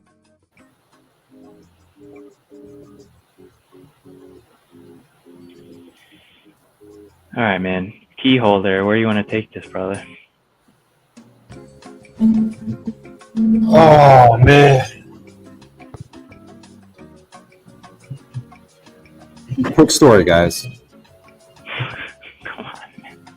Oh, so just because he's now an adult means I need to be there next to him 24/7? That's nice, Mr. Right, or Mrs. Right, whatever your proper pronouns are. I'm sorry for me wanting to go 2 years backpacking through the country, going to places where people like you never even gone or can't afford to go to because you're too busy slaving away.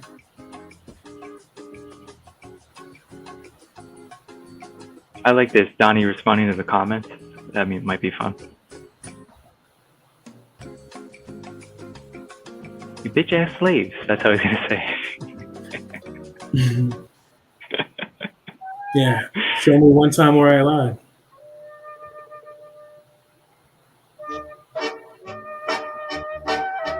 You always strive to control the situation.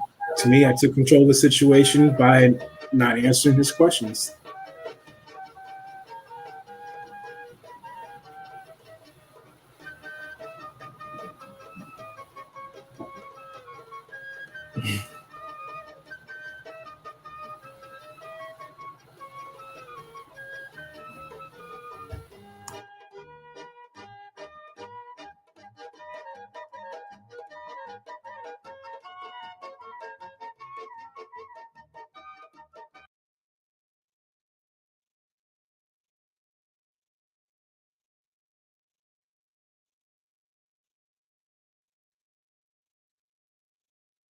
Did we lose Timmy? Was it the Jew music? Oh, okay. He's back. Thank God. Thank So, the like, God. what'd you guys come up with? Did you guys figure something out, or? We came to the conclusion that it's not going to go anywhere, so we stopped going back and forth. Okay. Timmy, do you want to like even try to be nicer and like not use whatever kind of tone you were using, and then like ask the questions again with the right kind of perspective and inflection? No, because then he's gonna say that I'm just. I think he's just gonna say that I'm just acting, right? All right, you're kind of imagining a disagreement already. Person and you're being honorable, then there's no reason for me to not answer questions. That's all I've been asking for. So I'm not. So it's not being honorable when I'm actually just being authentic. Would you honestly sit there and listen to a person who's yelling at you, swearing at you, calling you names? Would you? Damn it, Timmy, you could do better than that. Did I swear at you and call you names? Yes, but you stopped. Which names did I call you? You Do you swore at remember? me. You swore at me. What did I say? You swore at me. You used prophetic words. Rewind the show if you really want to. Fuck you! Jesus! Okay, so I put a curse on you because I said some profane words like "what the fuck," yeah, you're being a fucking slave, maybe something like that. Technically, one could perceive it as that because you are, again, as you said, a curse is a curse. You fucking religious losers. Fuck you. Fuck your bullshit religion. Fuck the Pope. I'll knock the fucking Pope out unconscious in the cage fight, which he never answered my challenge. You get knocked the fuck out, boy.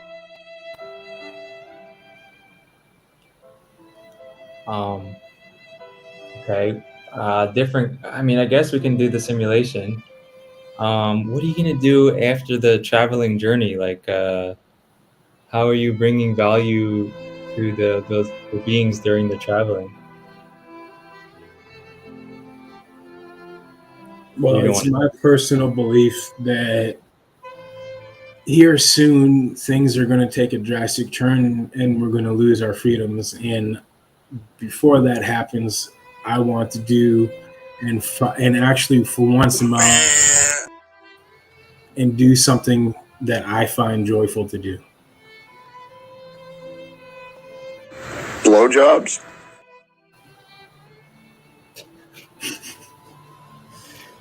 Jesus.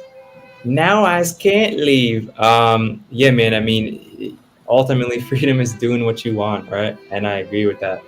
I mean, I've been to Colombia and Peru and shit. I've been there. It's a good time. Yeah, man. I guess all I'm getting at before was that to be a man, you have to bring value to yourself, and then when you do that, you are valuable to other people for giving them something that they want.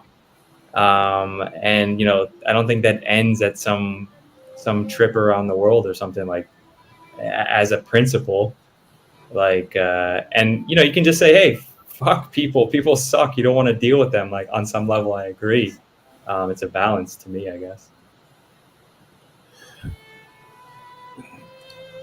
I find more joy in having less and being on the move. From the time that Everyone's got to appreciate. Everyone's got to fucking bow down and suck my dick in public.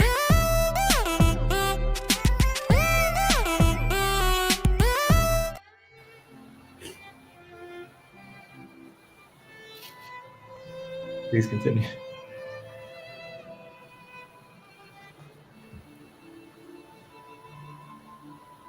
The whole point, as you said, is we're here for the truth. Well, to me, the truth is hidden in those megalithic structures. From what I've learned from deciphering ancient texts and everything like that, I want to see those things and decipher those for myself instead of reading from it from a book and see if it actually is true or not. That's cool, man. I saw in Cambodia, dude, they got some crazy shit. You ever seen some of those? I've been to a few temples. One of my stepfathers is actually from Yemen. I'm sorry, what'd you say? I said I've actually been to a few. One of my former stepfathers is from Yemen. Yeah, there's a lot of old history there, right? Mm-hmm. A lot of destroyed history. That's another reason why I want to go before other things get destroyed, because they're destroying it now. Yeah, man, I don't disagree with that. Yeah, at the end of the day, man, we all have our own set of principles about how we believe what a man is and what they're supposed to do, and yeah, man, ultimately it's to be free and to do what you're led to do and led to, continue on this plane, and can't fault you for that, bro.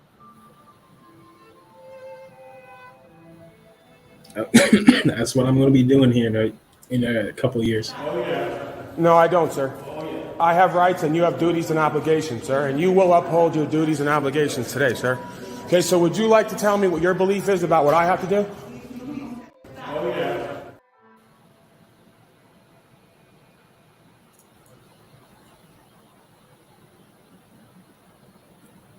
Brian, your thoughts? Oh man, Danielle, dude.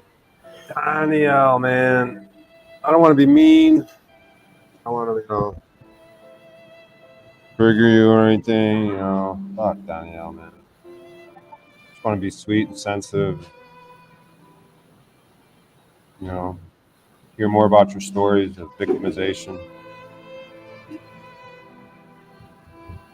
I don't know. I want to offer you a position as black panel. Do you even black panel, Danielle? What is quick story, man? Hey, just give us a quick story, Danielle. Maybe that'll help Timmy understand what's going on. Quick story about what? Literally anything. By the way, I can't not say what I'm feeling because it feels misauthentic to not say it. But the thing is, man, I'm here to become a man and to become a better man in a community and to lead my son, lead my family.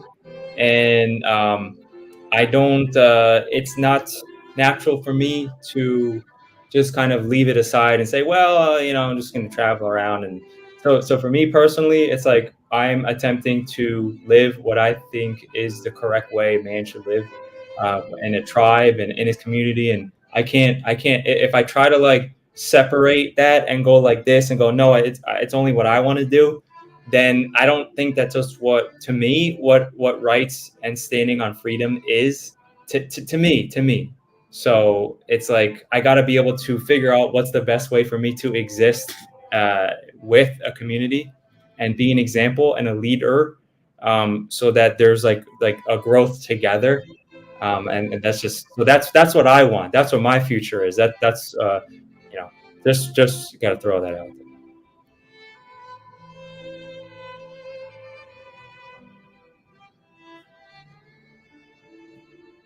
there. Well,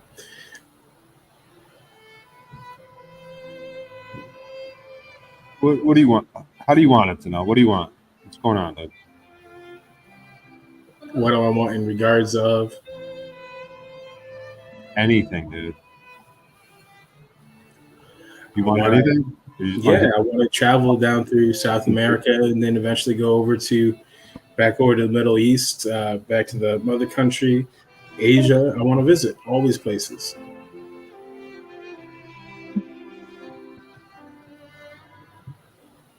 Great. Sorry if you find it boring. I don't.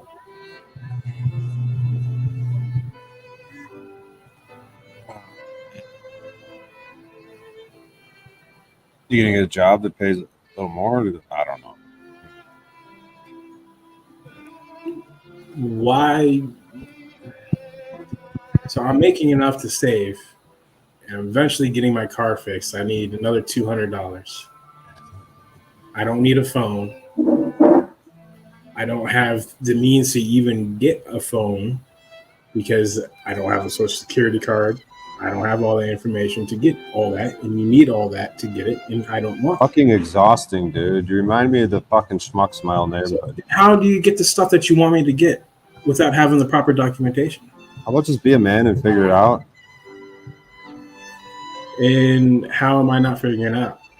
Because you're being a bitch, trying to lean on all these fucking excuses is why you can't fucking accomplish things, get stuff done.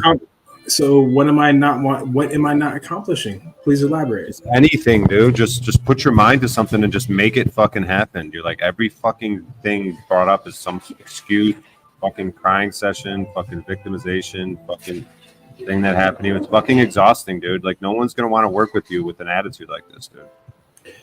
So did I not say that I bought land? Did I not say that I built a house with living in it for this entire time without running water and electricity?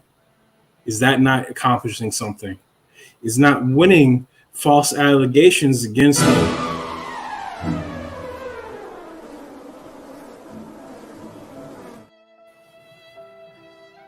Winning false allegations, how is that not accomplishing anything? How not? You fucking religious losers. Fuck you. Fuck your bullshit religion. Fuck the Pope. I'll knock the fucking Pope out unconscious in the cage fight, which he never answered my challenge. You get knocked the fuck out, boy. And send me 5 more laptops. Are you a religious loser, Dono? No, I don't have a religion. I don't believe in a religion. That's been stated multiple times on multiple people's channels. What makes you a loser then? I might be defined as a loser in your eyes. I'm not in my own eyes. Just because I am happy with the amount that I'm making and I don't need more than what I need to get to survive. And I'm comfortable in the means with what I have, then why should I do more if I'm happy and don't need that more? You might want to strive and have more useless things in your life that mean nothing. That's you, not me.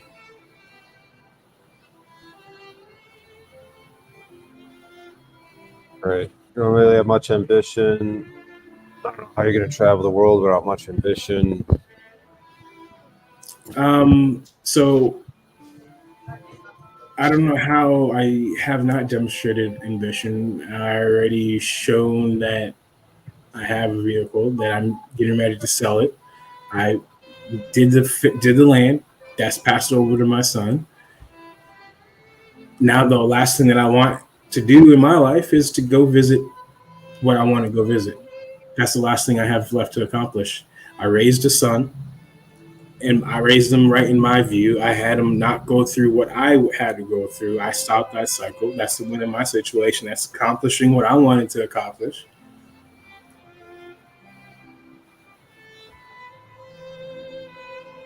So what else do I have to strive for if I already accomplished what I've almost done already? But also, so you're done on Earth. Like you don't want to do anything else for anybody else after the next 2 years. You're just gonna travel and then that's it. I'm just curious. No, I plan on turning it into a channel.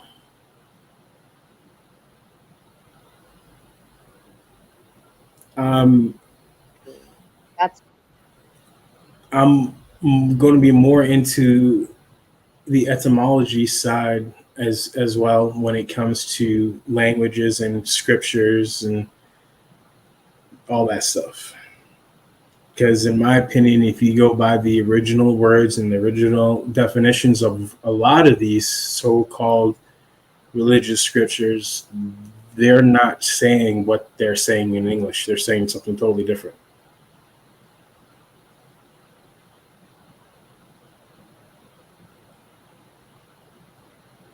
Like I hear what you're saying, but there has to be a place to learn that, right? And I mean, I don't know, man. Why not right there at the site itself, so you can actually touch the hieroglyphics and decipher things yourself there, instead of on a computer screen killing your eyes with the blue light. Yeah, traveling's expensive. No, it's not. Not if you're just going slowly on your own, living out the back of your vehicle. I got no problem doing that. I like that. I cultivated that likeness from the time that I served in the military.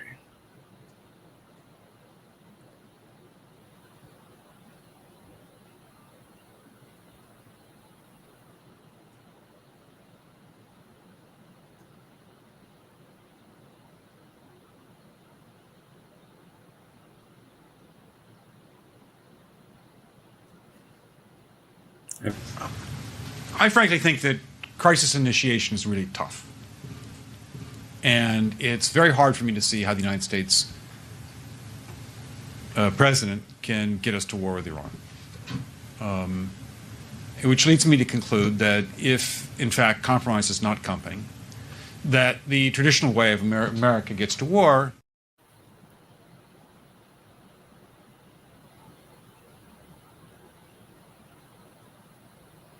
No volume on Talcott.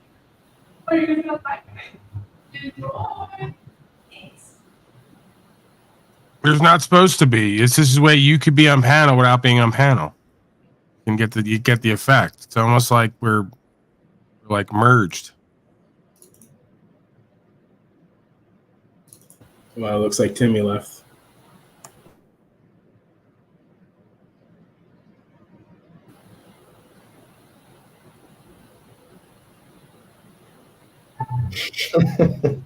So what else would you like to know? Man, it's not about that. Yeah, Brian. I live in my car and drink my own piss. And I'm still less of a loser than you somehow. Happy you feel that way. Ryan, try to like puppeteer Talcott, or Donnie out. Like we all take someone and then we talk for them. It's like charades, like in reverse. You know what I'm saying? So like you're Talcott, Brian. So like anytime Talcott goes to speak, you have to puppeteer him. I'll be Hank. Who wants to be Hank? I'll be Hank. All right, you be Hank. Danielle, who do you want to be? Tarek? Sure. And yes, Tribe, I'm more of a gypsy. I guess that would be. So now I have to be Yolanda by default. She's gonna hate me for this. So if you look, everyone's fucking saying it's me and I got problems, but I don't have problems. I'm perfectly fine in this house, squatting. As some people say, what is the big deal? Jack can probably hear me out of the side of his ear. That's why he's smiling. What is a quick story, guys? Look. All right. One day my wife got really pissed. I was drunk. I was at the gay bar all night. Don't ask questions. Hard hat. Came into town. It's a long story. Anyways, so I'm just tweaked out. Cocaine, gay shit. Anyways, she's in my ear. Blah, blah. blah blah. Right, Jack. Yeah, I get that. Yeah, right. A lot like this. Machine your ear like this. It's kind of really fucking annoying and like self-important. Like wanting you to like pay attention only to me. Like, look at me. I'm Yolanda. Look at me. I'm your wife. Pay attention to me. Stop drinking and being gay. God. Wait. Oh yeah, I'm still going.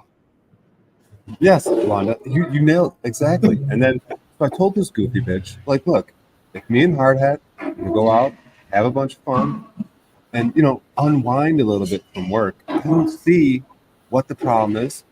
2, what the issue is. 3, what's your business? We're just experiencing ourselves and trying to teach my son how to be a man. And sometimes a man goes out with another man and has experiences. What don't you and everyone else understand about what I do? Did you understand that? I'm offering them life coaching, out, unwinding. The post office is a very stressful job, and I was stressed out. Look, I'm talking stressed out, like losing my mind, ready to shoot the motherfuckers up, go postal. And the only thing I had was my liquor. That's it. And gay stuff and cocaine. Okay? That's it. That's all I had. So if you have a problem with that, Yolanda, my wife, whoever, then I don't know what to say. Is Jack ever going to shut the fuck up? All right. Derek's going. Go ahead, Derek. Who the fuck's Derek? Donnie. No, I'm Hank. I said I was Hank. Nah, you're a lying idiot, Tarek. I mean, Donnell, shut up and just do Tarek, you fat pig.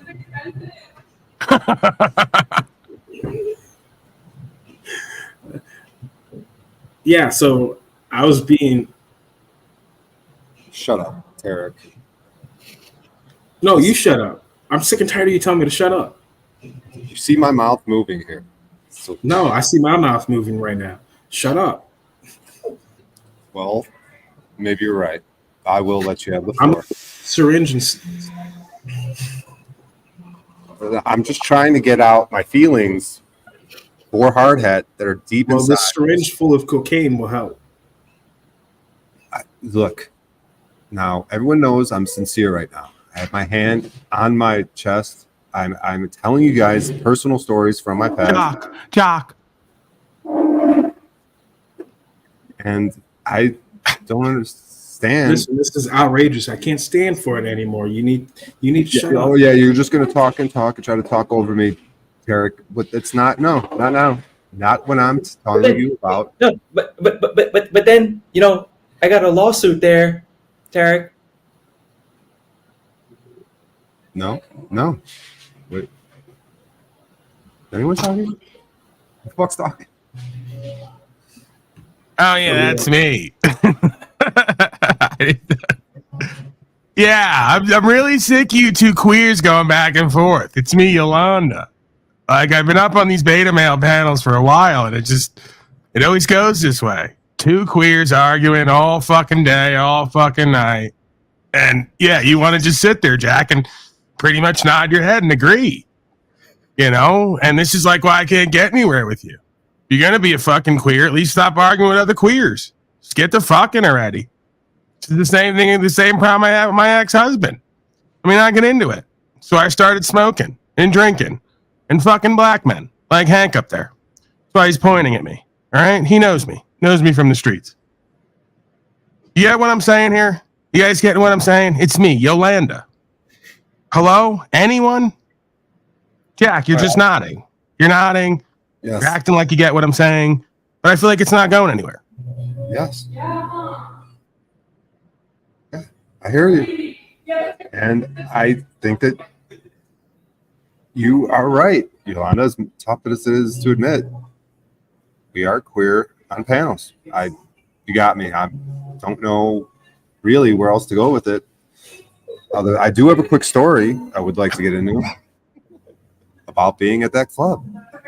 And I would caution you to pay attention because it got really weird one night. And, you know, with all the stuff going on at the post office, you know, my boss is coming down on me. I got these, you know, union meetings. I got all this stuff going on. And, you know, I just couldn't take it. And I exploded all over hard hat.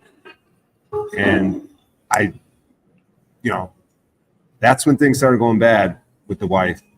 You know, she just couldn't take it anymore. And I'm just being honest with you guys. That's when things began to unravel.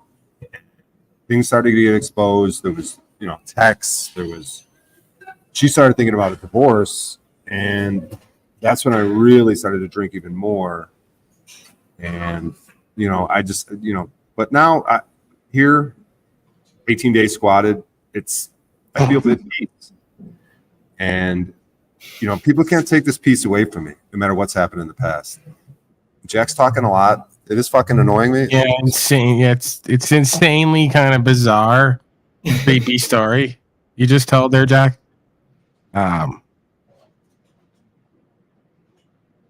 It was, yes, very insanely creepy. But look, I'm very peaceful in the house, squatting.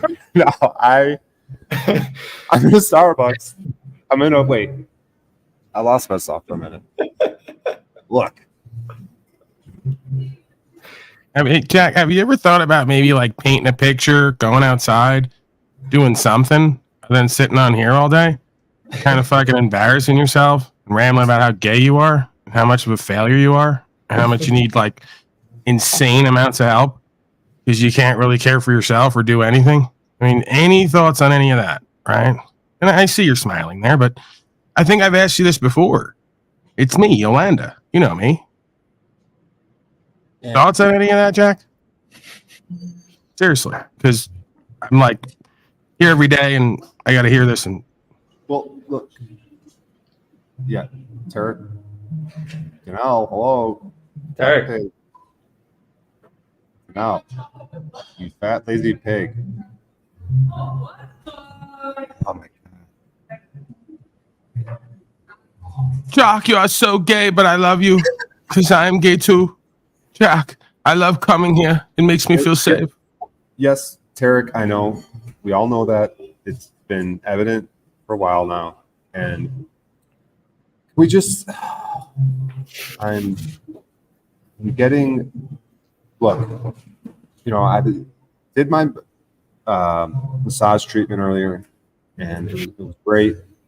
I have this new technique where I sort of incorporate a visual aspect to it, and I put on pornography, believe it or not, black on black pornography, ebony. I don't know. It was a large trends.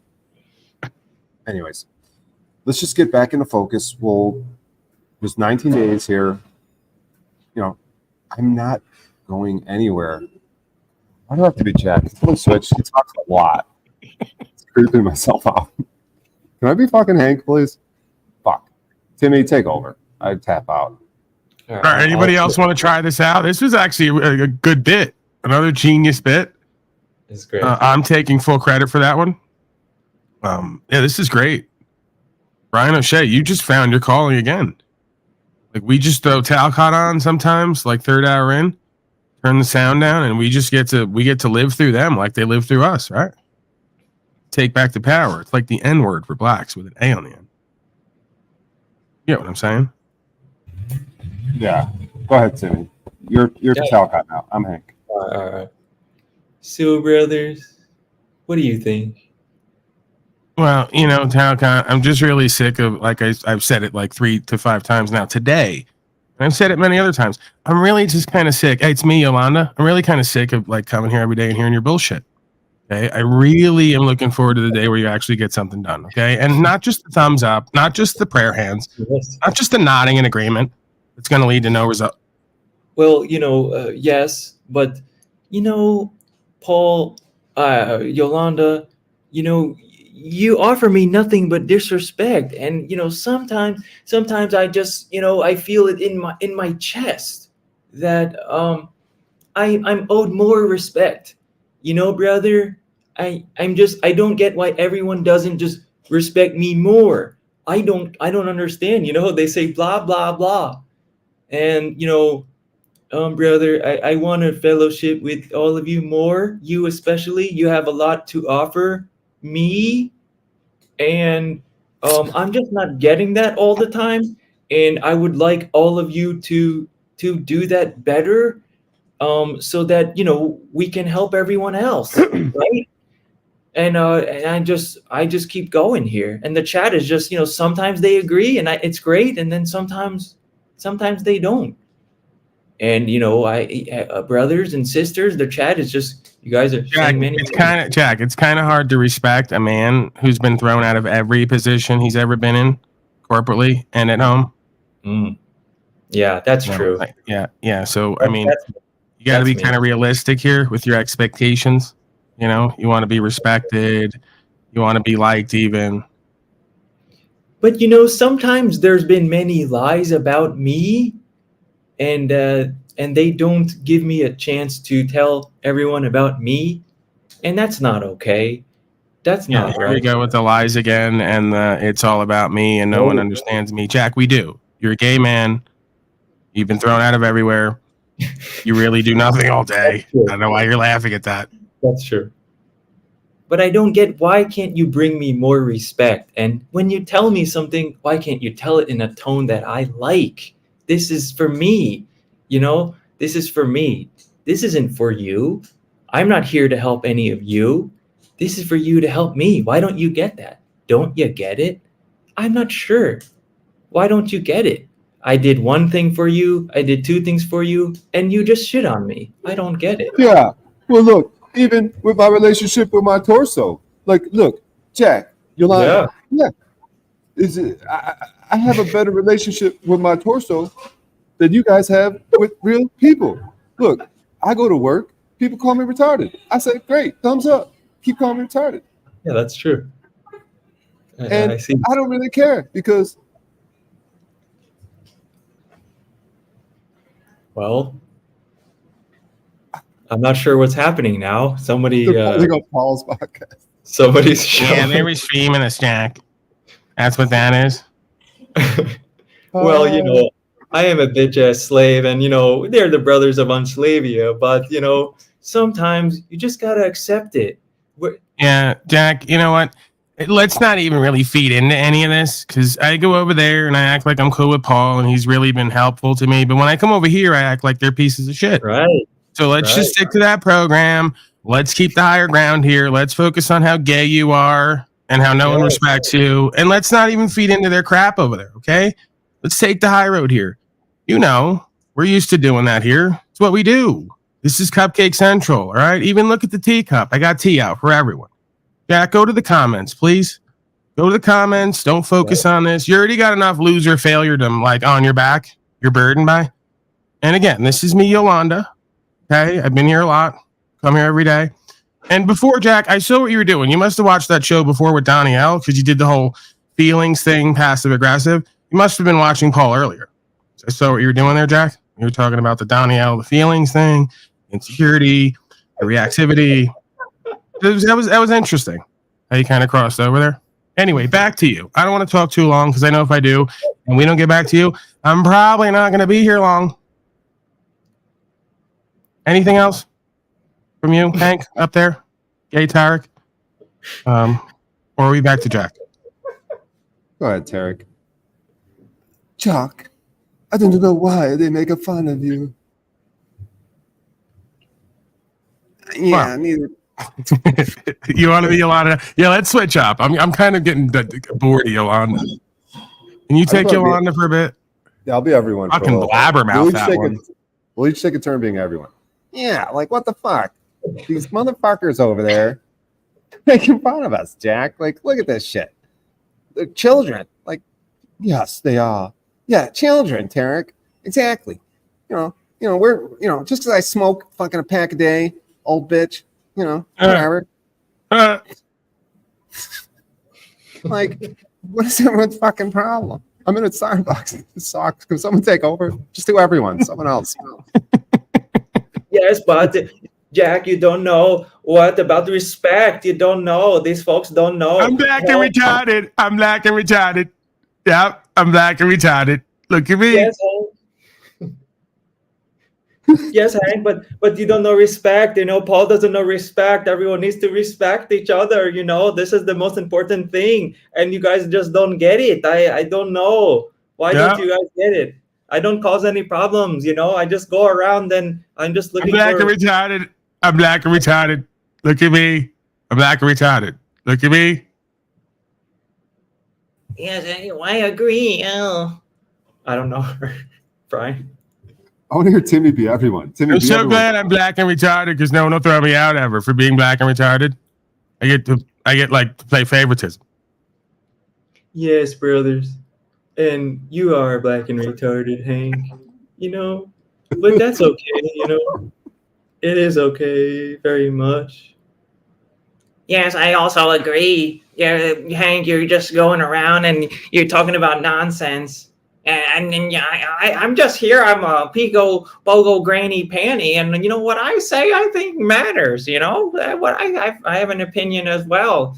You know, everyone. I'd like to say I'm the Pixel T. You know, look at my pico bogo rainbow cup. You know, it's just amazing. I don't know. I don't even know this lady. I don't even know how to talk like her. I'm just assuming. You know, I don't know. Oh. And then you guys are just so mean. Everyone's so mean to each other. I just don't get it. And you know, they're just mean. And then I told you guys I'm black and retarded. I want to hear Timmy do Hank. Well, you know, Hank, I'm not sure why you never offer me anything. And you know, you come up here and you know, you've never offered me anything. You just talk about nonsense, and not sure why you do that. And I would like you to, but you just don't. Yet you appear here every day, and I don't want to be an asshole and kick you out, but you know, I would just love. Can you offer me something? When are you gonna offer me something? It's just I come up here every day and I do this, and you come up here, and it's just like I don't know where to go with it. If I try to kick you out, you'll just like do some lawsuit against me and go on some insane rant, and I don't know. I just don't know, and it's just very confusing. Yeah, it's very confusing, Hank. I don't know why you do that. Why do you do that? Why do you smile constantly throughout the entire stream anywhere you are? It's just weird. It's bizarre. I don't know why you do that. It's weird, Hank. You know, I don't know. It's very bizarre. Look how smart and happy Jack is. He's a great man. Why didn't you offer him anything? It's ridiculous. Unbelievable. Why are you so black and gay? I don't know. I just don't know. It's very Let Timmy weird. do Hank if Hank comes in. Let Timmy do it. Yes, but I agree, sister. And then if we can all get out of our You take Hank. We get out of our imaginations and back into the now, then we can, you know, we can have peace. We maybe can have peace. And then you guys can be peaceful and offer me something. Well, no? What do you think? Nothing? You know, because I come here every day and I offer you guys many, many things, but I'm just hoping in return that you offer me something. Why don't you offer me anything? I say a lot of things. I do this for free, and no one offers me anything. No one offers me anything, and that's fucked up. That is fucked up, you know? And, you know, I don't know. So Hank, you're offering me $2? Well, thank you, I guess. I don't know what Timmy has to fucking do with it. That guy's I don't know about him. I don't know where I stand, that motherfucker. But yeah, anyway. So do you guys have something to offer? Yeah. Yeah, I mean, Hank, that's really all you offer. That's really why I keep you around, hoping you just keep giving more.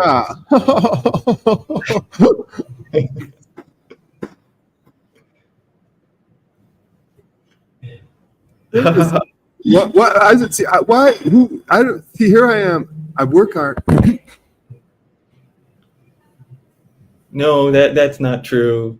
That's not true. Just keep donating more, because I'm now squatting. You know, you're aware of that. I don't know why any of you come here. You're not only the Hank has offered anything this whole stream. These $2.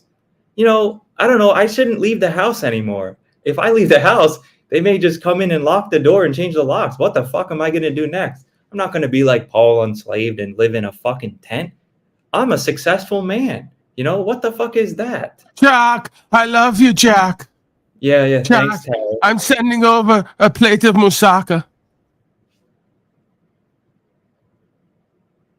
You would get him a torso, but you didn't get him a torso because, look, I bought mine, yeah, full price.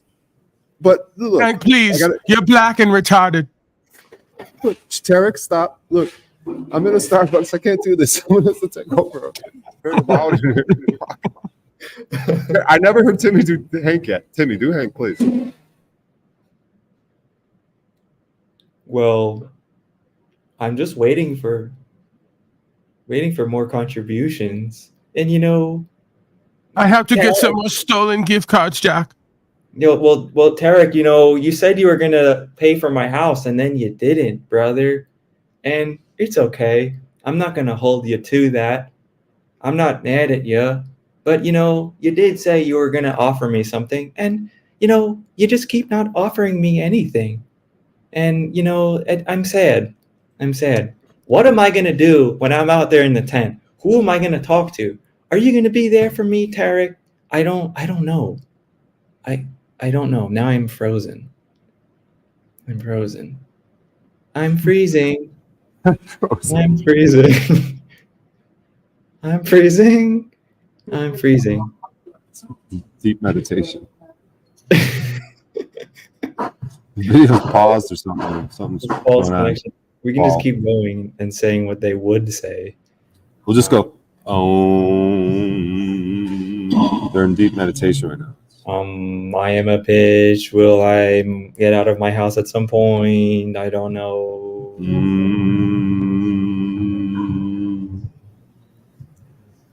Is my electricity off and that's why the channel got shut down? If Hank comes over here, will he let me borrow the torso? Yeah, but you can use it, but you have to clean it after you're done. And that would be the only way I would let you borrow it. Can I just throw it into the dishwasher? I've done that before, but then when I did that, there was still a lot of residue, you know, like inside. You understand what I'm saying? And I don't know if I want to use it again after you use it. Do you know where I came inside that thing? Yeah, but you know, and then I got a lot of torsos and I wear a lot of hats, and come on, Brian, you know, I'm doing a lawsuit and I'm collecting evidence. Hank, you offer me nothing.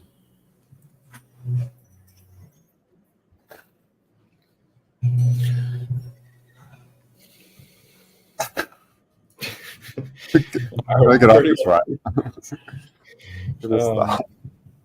All right, folks. What do you want to see next? Oh my goodness! Hey, you got the keys, man. Oh, I have the keys. This is your show. You're in charge. Quick story. Staff here at Starbucks. Who's in my field? Anyone in my field of, what was it called? Sphere of influence. You're an influence. I might have to move around and force people into my sphere of influence. Where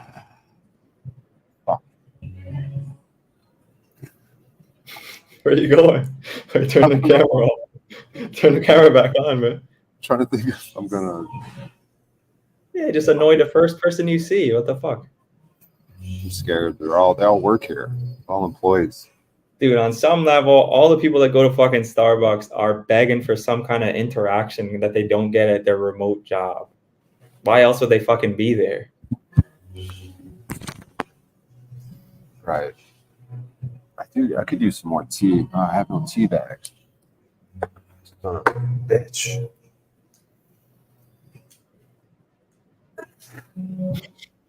There's a kid over there. Fuck. Yeah, probably stay away from the children, I'm sure. That kid, he looks like he's 18. fuck is I gonna? There's gotta be something I can present. Hey, let's just do Clausen, dude. We gotta squeeze. I love squeezing the whole Clausen in one time an episode. This might be a good time. Shoehorn it in, just force it in here.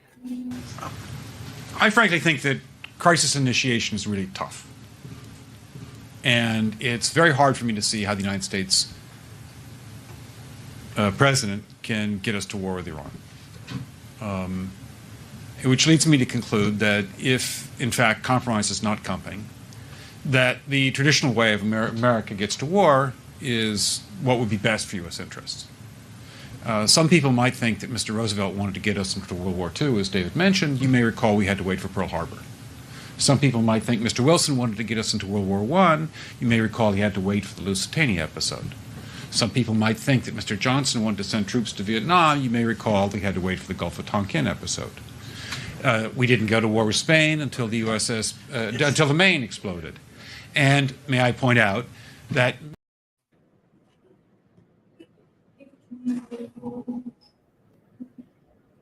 Nah, he just finished. Lack of willingness prevents the opportunity. But here's good news. I found the torso. The torso was found. It was lost and then it was found.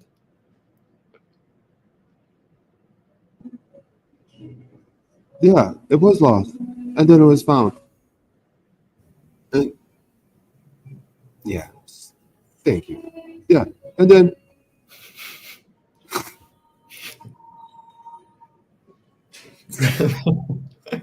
fuck. What are they doing? Fuck. Fucking us over.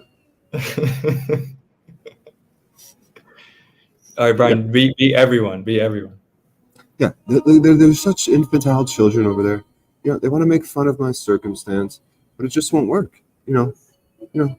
Yeah, Brian's over there in that Starbucks, embarrassed about the people. They're like, what the fuck is this psychopath doing? He lives in the parking lot. He comes in here all day ordering hot waters and puts his own tea bags in them. What a piece of shit.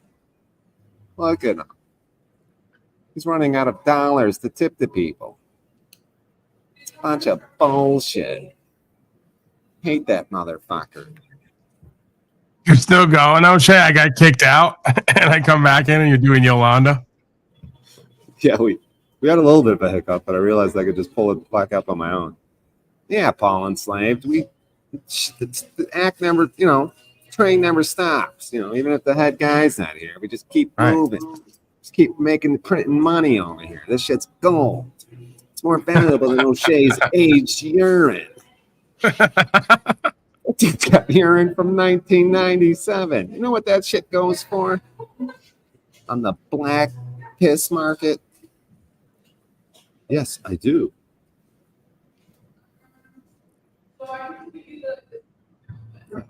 Yes. All right, well, go ahead, O'Shea. Keep it going as long as you want to, and I'll shut it down whenever you're done. Yes, Paul. Wait. Hold on. Slave Cot's here now. He can do his own voice now. Now we can have the official voice of Talcott doing Talcott, and then we can be the other three. Talcott, we were doing this new bit where we mute you guys and then speak for you as the mannequin. It's the greatest bit ever. You got to see it. I can imagine. It was entertaining and fun.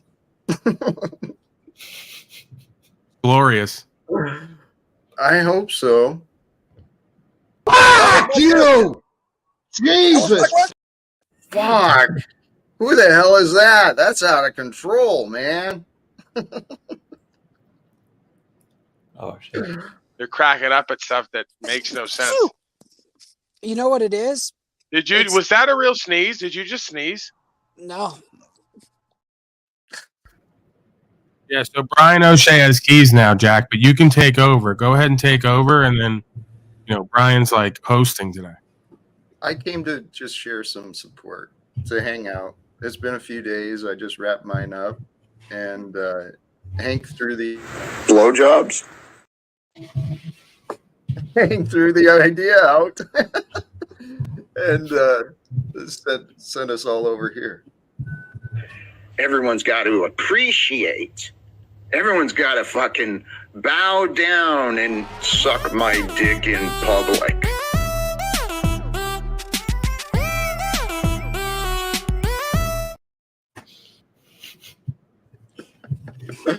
Wow, Jack. Oh Relax a little bit, dude.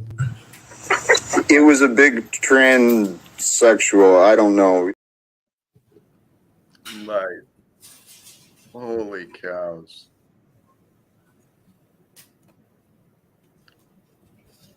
You've been helping this be fun, though, Paul. Sometimes. Sometimes you help. Yep, that's the word I was looking for. What's the plan? I didn't pay much attention.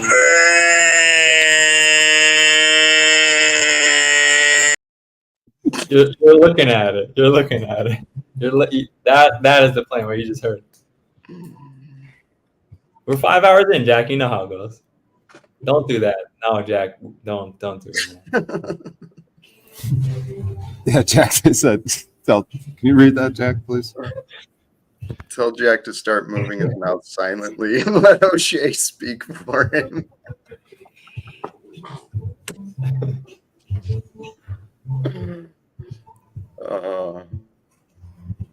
Jack, you just open your mouth and I'll do the rest. Well, yeah, I like. No. Yes, Brian, I'm blushing. Open my mouth. Wait, you're not talking. Maybe it's better with the clip. I can't do that.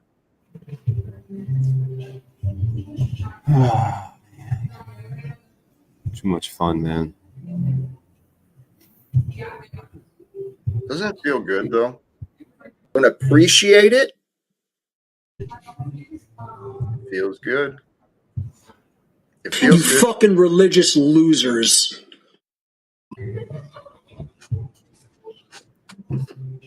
Yeah. So what were you guys talking about? I mean, we had a whole conversation over there without you guys. What was the actual conversation like?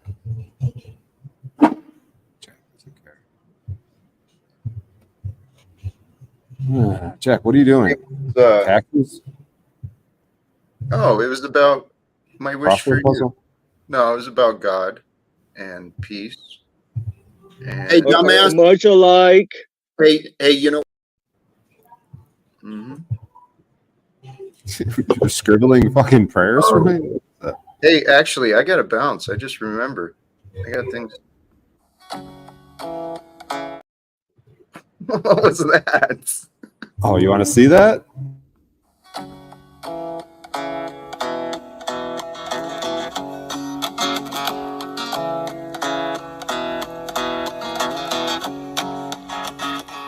I was walking down the street the other day when hence I saw a sight which filled me up with fright, made me say, oh Lord, this fellow in his muscle shirt was flashing lots of skin, but he didn't seem to notice all the folks that stared and grinned. His boobs were hanging out and flopping like two bowling pins. May God have mercy, bless my soul, I'm so thankful I'm not him. With those man boobs, they're blown up like a inner tube. Man boobs, bouncing like a kangaroo. Those man boobs. Yeah, you get the. I didn't do the whole thing. You sort of get the gist of it. It's pretty good. Hey, I realize though, I got an appointment in about 45 minutes, so I'm gonna skate out and leave my appreciation and my love behind. Peace, guys. Thank you. Later, Jack. Oh, damn you, Jack. It just teases us, dude. It's like one of those girls that comes over, eats your food and just walks out, dude. You should have told him how you got your client today. Maybe he can go to Starbucks and do the same thing. Oh, that's right. I did secure a client.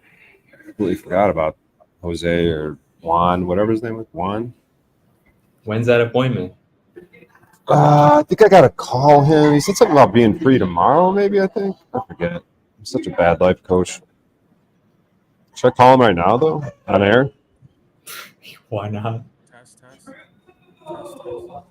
I'm hearing test, very faintly, though.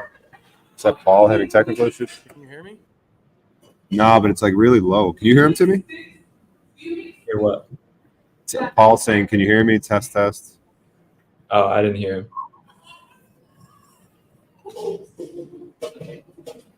Yeah, it's like really low.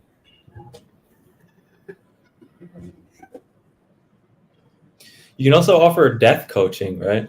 Like you can go around saying like, hey, you know, you're a loser failure and it's not going so well. So maybe, you know, maybe ask the state to leave you alone or ask for more benefits, privileges. All right, listen, good Dorkian.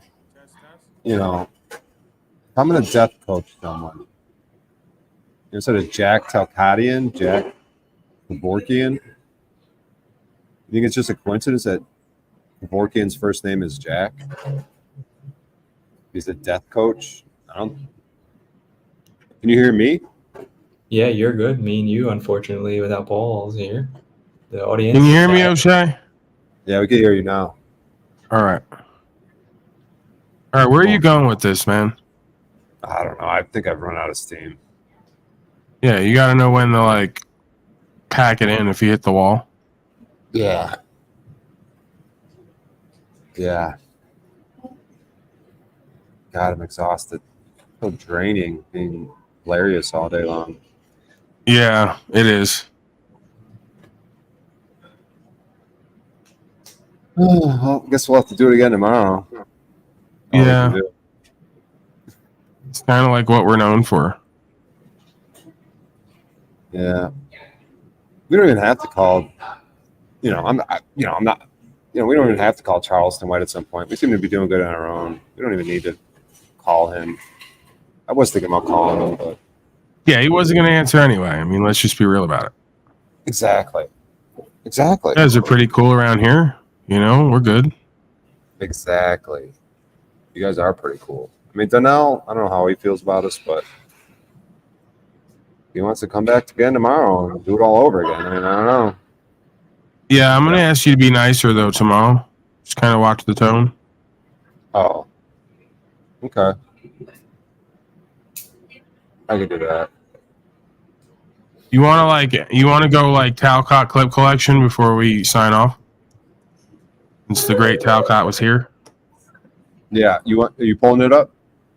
Yeah, what do you want? I mean, if you want to pull it up, you can pick. All right, I'll pull it up. Maybe we'll each pick one. We'll each do the best of Talcott clip collection if you don't pick a long one. But if you pick a long one, then that's fine too. Yeah, but what if I pick your rap song? You're going to think I'm trying to clown you or something. I kind of like your rap song one. Yeah, it's terrible. My inflection is terrible. The syncing with the music is terrible. It's obvious that you would be trying to fuck with me. No, but okay, so no, you're saying Talcott clip collection is fucking shit. No, he actually like thought it was good to just clip me one time rapping and then try to put it to something, and it went horribly. And now you're gonna play it knowing that I think it went horribly. He had good intentions. You don't. No, look. If I were to play that right now, the audience would enjoy it, and if they were because they're not going to type in chat, "Oh, we hate this. Paul sucks at rapping." Yeah, but it's gonna make it look like you're good at rapping because mine is so bad, and that's not fair. Like if I actually had the production and did it with the inflection and had it all synced up with the track, I blow you away. Now, don't pay attention to those first two words. Blow you. Oh, because I know that's where you're gonna go right to. That's how your mind works. Blowjobs? Yeah, I'm saying like it's off the Richter scale. Well, the thing of it is your lyrics do kind of dominate my lyrics, despite them being, as you are saying, I'm not saying it. You're saying they're off beat and this and that. But even with just the lyrics content alone, it makes me look stupid. So you got to consider these things. I still look stupid, despite you not feeling it's a completely polished work, if you will, to the correct beat and everything. These are things to consider, man. You do whatever you want. You said I said Talcott clip collection. It's technically in there. Of course, you picked the one video that has to get back to me and one that I'm not like fond of instead of Jack Talcott. So I don't know what you're up to, what you're doing, but if you're gonna do it, I can't stop you. You're the key holder. Right. All right, give me 1 second, because maybe I think you're onto something. It was kind of Jack. Jack was sort of the theme. I mean, there's such a classic one here. All right, you know what? I think you're onto something. I haven't seen this one in a while. I'm gonna go with. Let me cue this up. One second. Come on, man. All right, give me it. All right, here we go. All right, here we go. All right. I am a little concerned now. What are you concerned about, Jack? Talcott clip collection comment.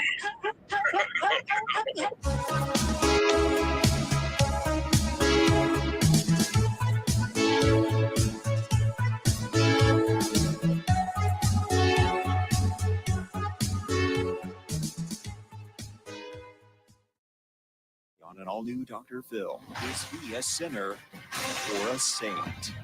Are you Jesus Christ? Holy!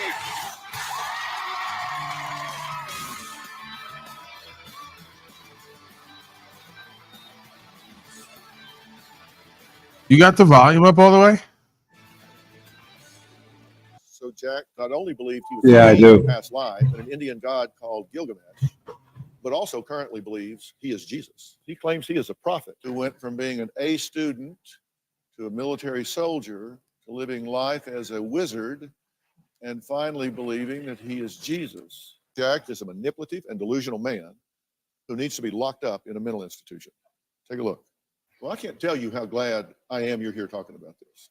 It takes courage to be here to talk about this. This is a cautionary tale, right? Hey, beautiful. Thank you. For those who don't know me, I'm Jack Talcott. Live without fear. So how did this begin? You lost like 30 pounds.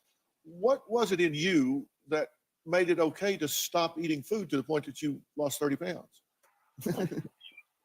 It's a fine balance of everything, man. Let go lightly, hold on tightly. Were you not eating because you were fasting or because you don't have a job? I'm not like really trying anymore. That's what I'm asking. I was detached from reality. That was not healthy and not smart. So when we become detached from reality, we're detached from our true self, and our true self is the Christed Spirit. Right. Are you Jesus Christ? This is where I'm humbling myself, and I encourage people, just kind of consider it. Is that a yes? I don't even remember what you were talking about. Sorry. So, Jack, you found a piece of moldy bread that fell in the street, and this was a sign from God. You said when you picked it up, you saw something. Woo, buddy. Woo. There is forces beyond us, man. But this went on for days at a time, right? And you took painfully hot baths. You ran in the snow till you collapsed. Why were you willing to do that? Well, the concepts are actually very, very simple. Surrender. Give up. Yeah, that's interesting. Well, Jack says it is God's will that he lives his life on the streets as a homeless apostle, recruiting followers for the Lord. He also says he was going through a spiritual battle during the time. He doesn't doubt this is the path God has chosen for him to walk, and he accepts it's a job without pay. I mean, that's kind of the point where I humbled myself. I spent my life without the thought of God. Because you were in defiance. Okay, partial truths create total confusion. So within every truth is a paradox. We can play these stupid manipulation of words games. Do you want to be right or do you want to be happy? Hey, dumbass. I decided to let it pass, you being rude and belligerent and abusive with my staff. Fucking liar. But if you want to take that to task, we can. because you are a loudmouth bully. You want to bully them? Bully me, Buster. I'm sitting here pretty much silent, dumbass. I made a list where you said years down the road, you'll find out that I became famous. Now that we know. Well, Jack says he's a true prophet of the Lord and claims the only thing that would come from this show is Dr. Phil looking really stupid. Dr. Phil is going to recognize me as a servant of the Lord at the very least and is going to give support for my ministry. It is going to be revolutionary. I'm going to wake up tomorrow and I'm going to remember saying this stuff. He says that God made him an appointment with me today so he could help me understand his views on spirituality and psychology. He said that he was concerned that he was going to embarrass me because I don't know much. What do you believe you could have done better? I'm just asking you, at this point, it seems to me that you have a very odd way of spreading God's love. I think in the past I had that energy that wasn't a good idea to try. You're saying that you are anointed one, that you are an apostle. You're all. I mean, it just seems all about me. What I've been pointing out is, folks, hey, brothers and sisters, you guys that are new into this pattern of disagreeing with me, can you please break this pattern? It's been 5 years. I'm kind of tired of it. I miss people. I don't miss the disagreements. I don't miss people telling me I'm wrong. I don't miss people telling me to change. That shit can go away. I'm happy all alone, man. Genocide doesn't sound so bad. I have a very personal relationship with Jesus Christ and have been since I was a boy. And it's offensive to my sensibilities for someone to use Jesus Christ, the Lord, the Holy Spirit, to justify ridiculous behavior. All I'm telling you is trust what Jesus said. That is how we are supposed to live. Don't distort it. Don't make it complicated. Make it very... Don't judge me. When you shut up, you'll understand. You're just avoiding, deflecting, and filibustering. As often as I can. I want to know what you're going to do next year. Are you going to get a job? I think I'm going to shut this down. Yeah, you also have a free will. So, you know what? That was chicken shit of me. But in my mind, I'm thinking, all right, those are valid questions. Your plan going forward is what? I don't know if you saw the documentary of me talking to Peterson. So if the ballot came out and you had Donald Trump next to Jack Talcott, what are you going to choose, brother? If in fact you are who you say you are, you're going to bloom where you're planted, my friend. It doesn't matter. You can witness in a treatment center. You can witness getting diagnosed. You can witness wherever you are. And anything that is real will withstand any challenge. Depending on who you speak to, it is very likely that I'm described as very angry. It's in public records that I am a clear and present danger. So what I would recommend, and am happy to arrange for you, back up where you live. I'll arrange for you to be completely and fully evaluated, see if what you believe withstands challenge. And if you learn something from it, fine. If you don't, you have nothing to lose. So if I make those arrangements for you, are you willing to do that? I don't give a fuck. I do not care about anything. I don't know what's going on. I want to thank all of my guests today. Log on to drphil.com. Share your thoughts on our message boards. You can also find me on Facebook and Twitter. We'll see you next time.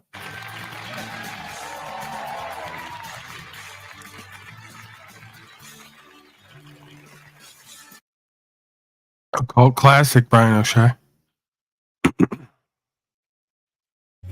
Are you going to pick yours on your end? No, I think I'm going to leave it there. Yeah.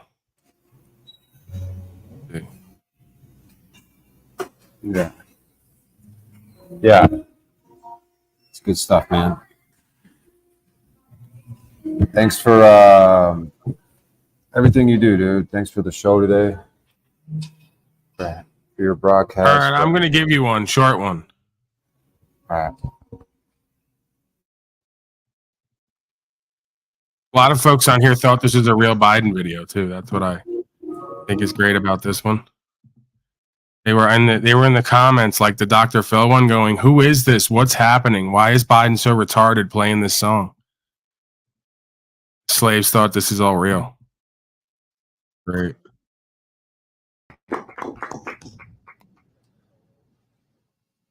I just have one thing to say. Hang on here. Yeah. Alright. The mood's lit. Yeah. It's lit. Alright. I hope you guys are all doing alright. Yeah. Have you ever sat on a bench? Watched the world. I tell you what, if I had to tell one of any one of these people, I'd be elected president by acclamation. Thank you so much. Thank you. Doing all I can. Sitting alone on the bench. That's what I am sitting, seeking and looking, doing what I gotta do as the world plays on through. Watching it flow away. My mind is floating today. I'm sitting on the bench, looking at the world fly by, and the sky is so high as the clouds rise me and moving.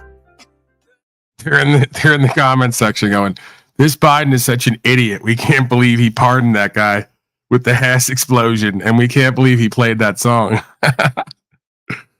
Oh, it's great. And then go to the comments on a Dr. Phil video, and you'll see them all saying, who's this Jack Talcott?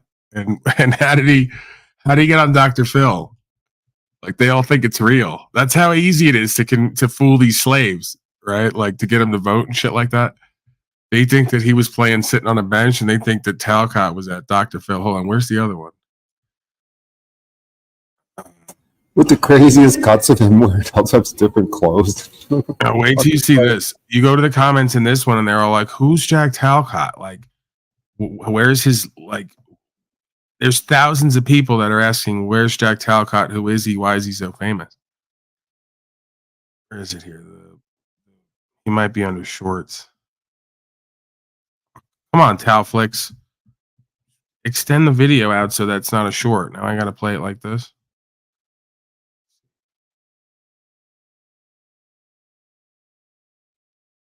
Yeah. And they finally found someone famous online. That's what it's called.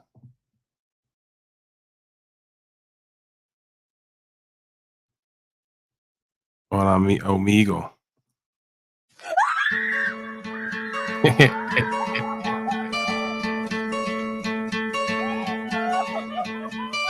Hoping you take that. Don't feel the fall. Girl, they're all in the comments going, who is this guy? Hoping the water rises. You built a wall.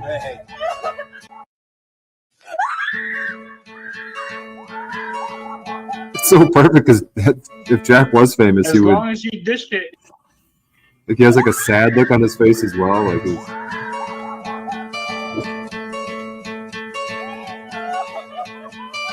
Hoping you take that jump. Don't feel the fall. There's no way. Like, this guy thinks it's real. right, but see how Jack's annoyed right there? Like, it's so perfect. Yeah, the Dr. Phil videos where all the comments are.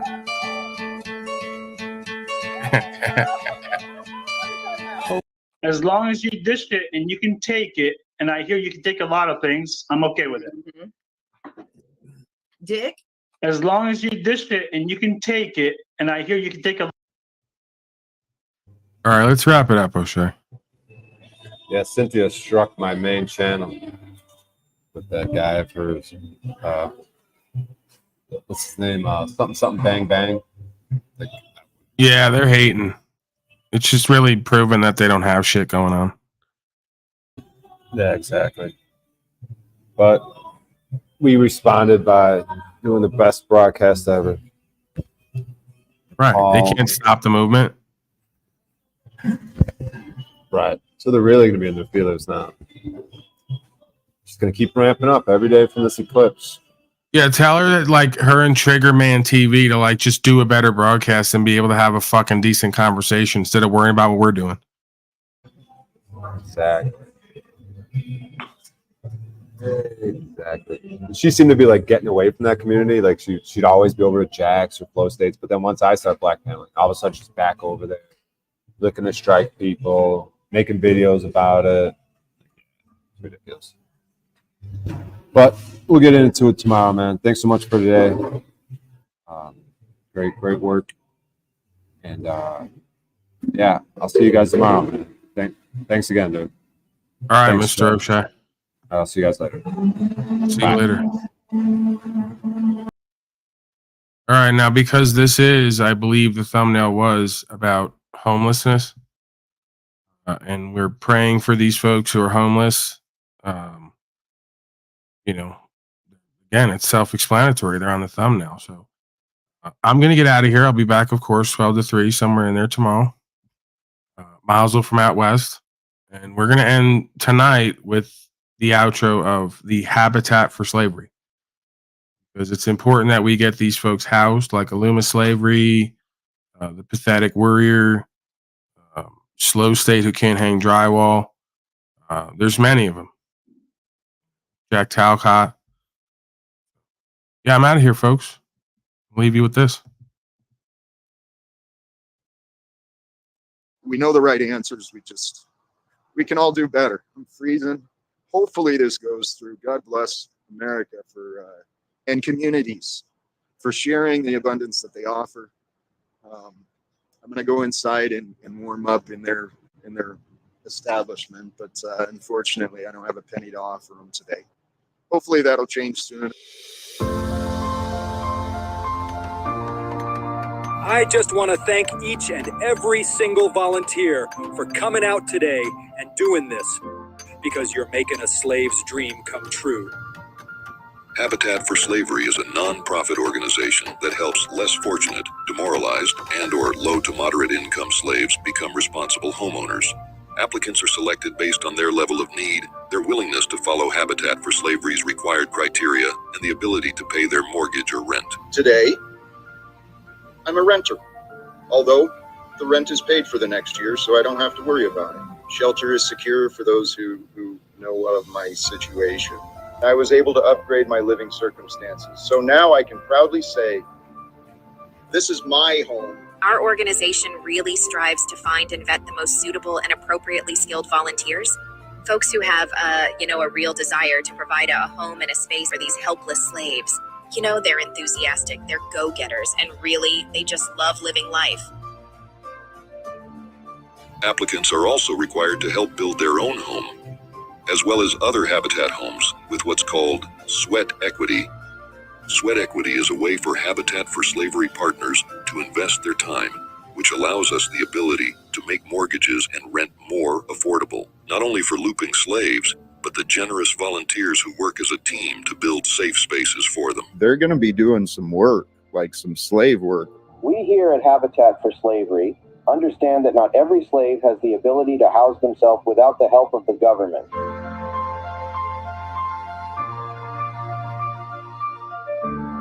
Dude, I grew up in the woods, in the wilderness, homesteading. I know how to survive. I know how to do shelters and all of this good stuff. I know how to thrive. But the best way to be strong and be confident in what we're building, the best way is to know that you've got a community with you. And I believe those will help people become a lot more self-reliant and less government dependent. In addition, they must take mandatory financial planning classes in order to become more productive members of society, as well as bi-weekly drug urinalyses to reduce the slave's risk of harming itself or others.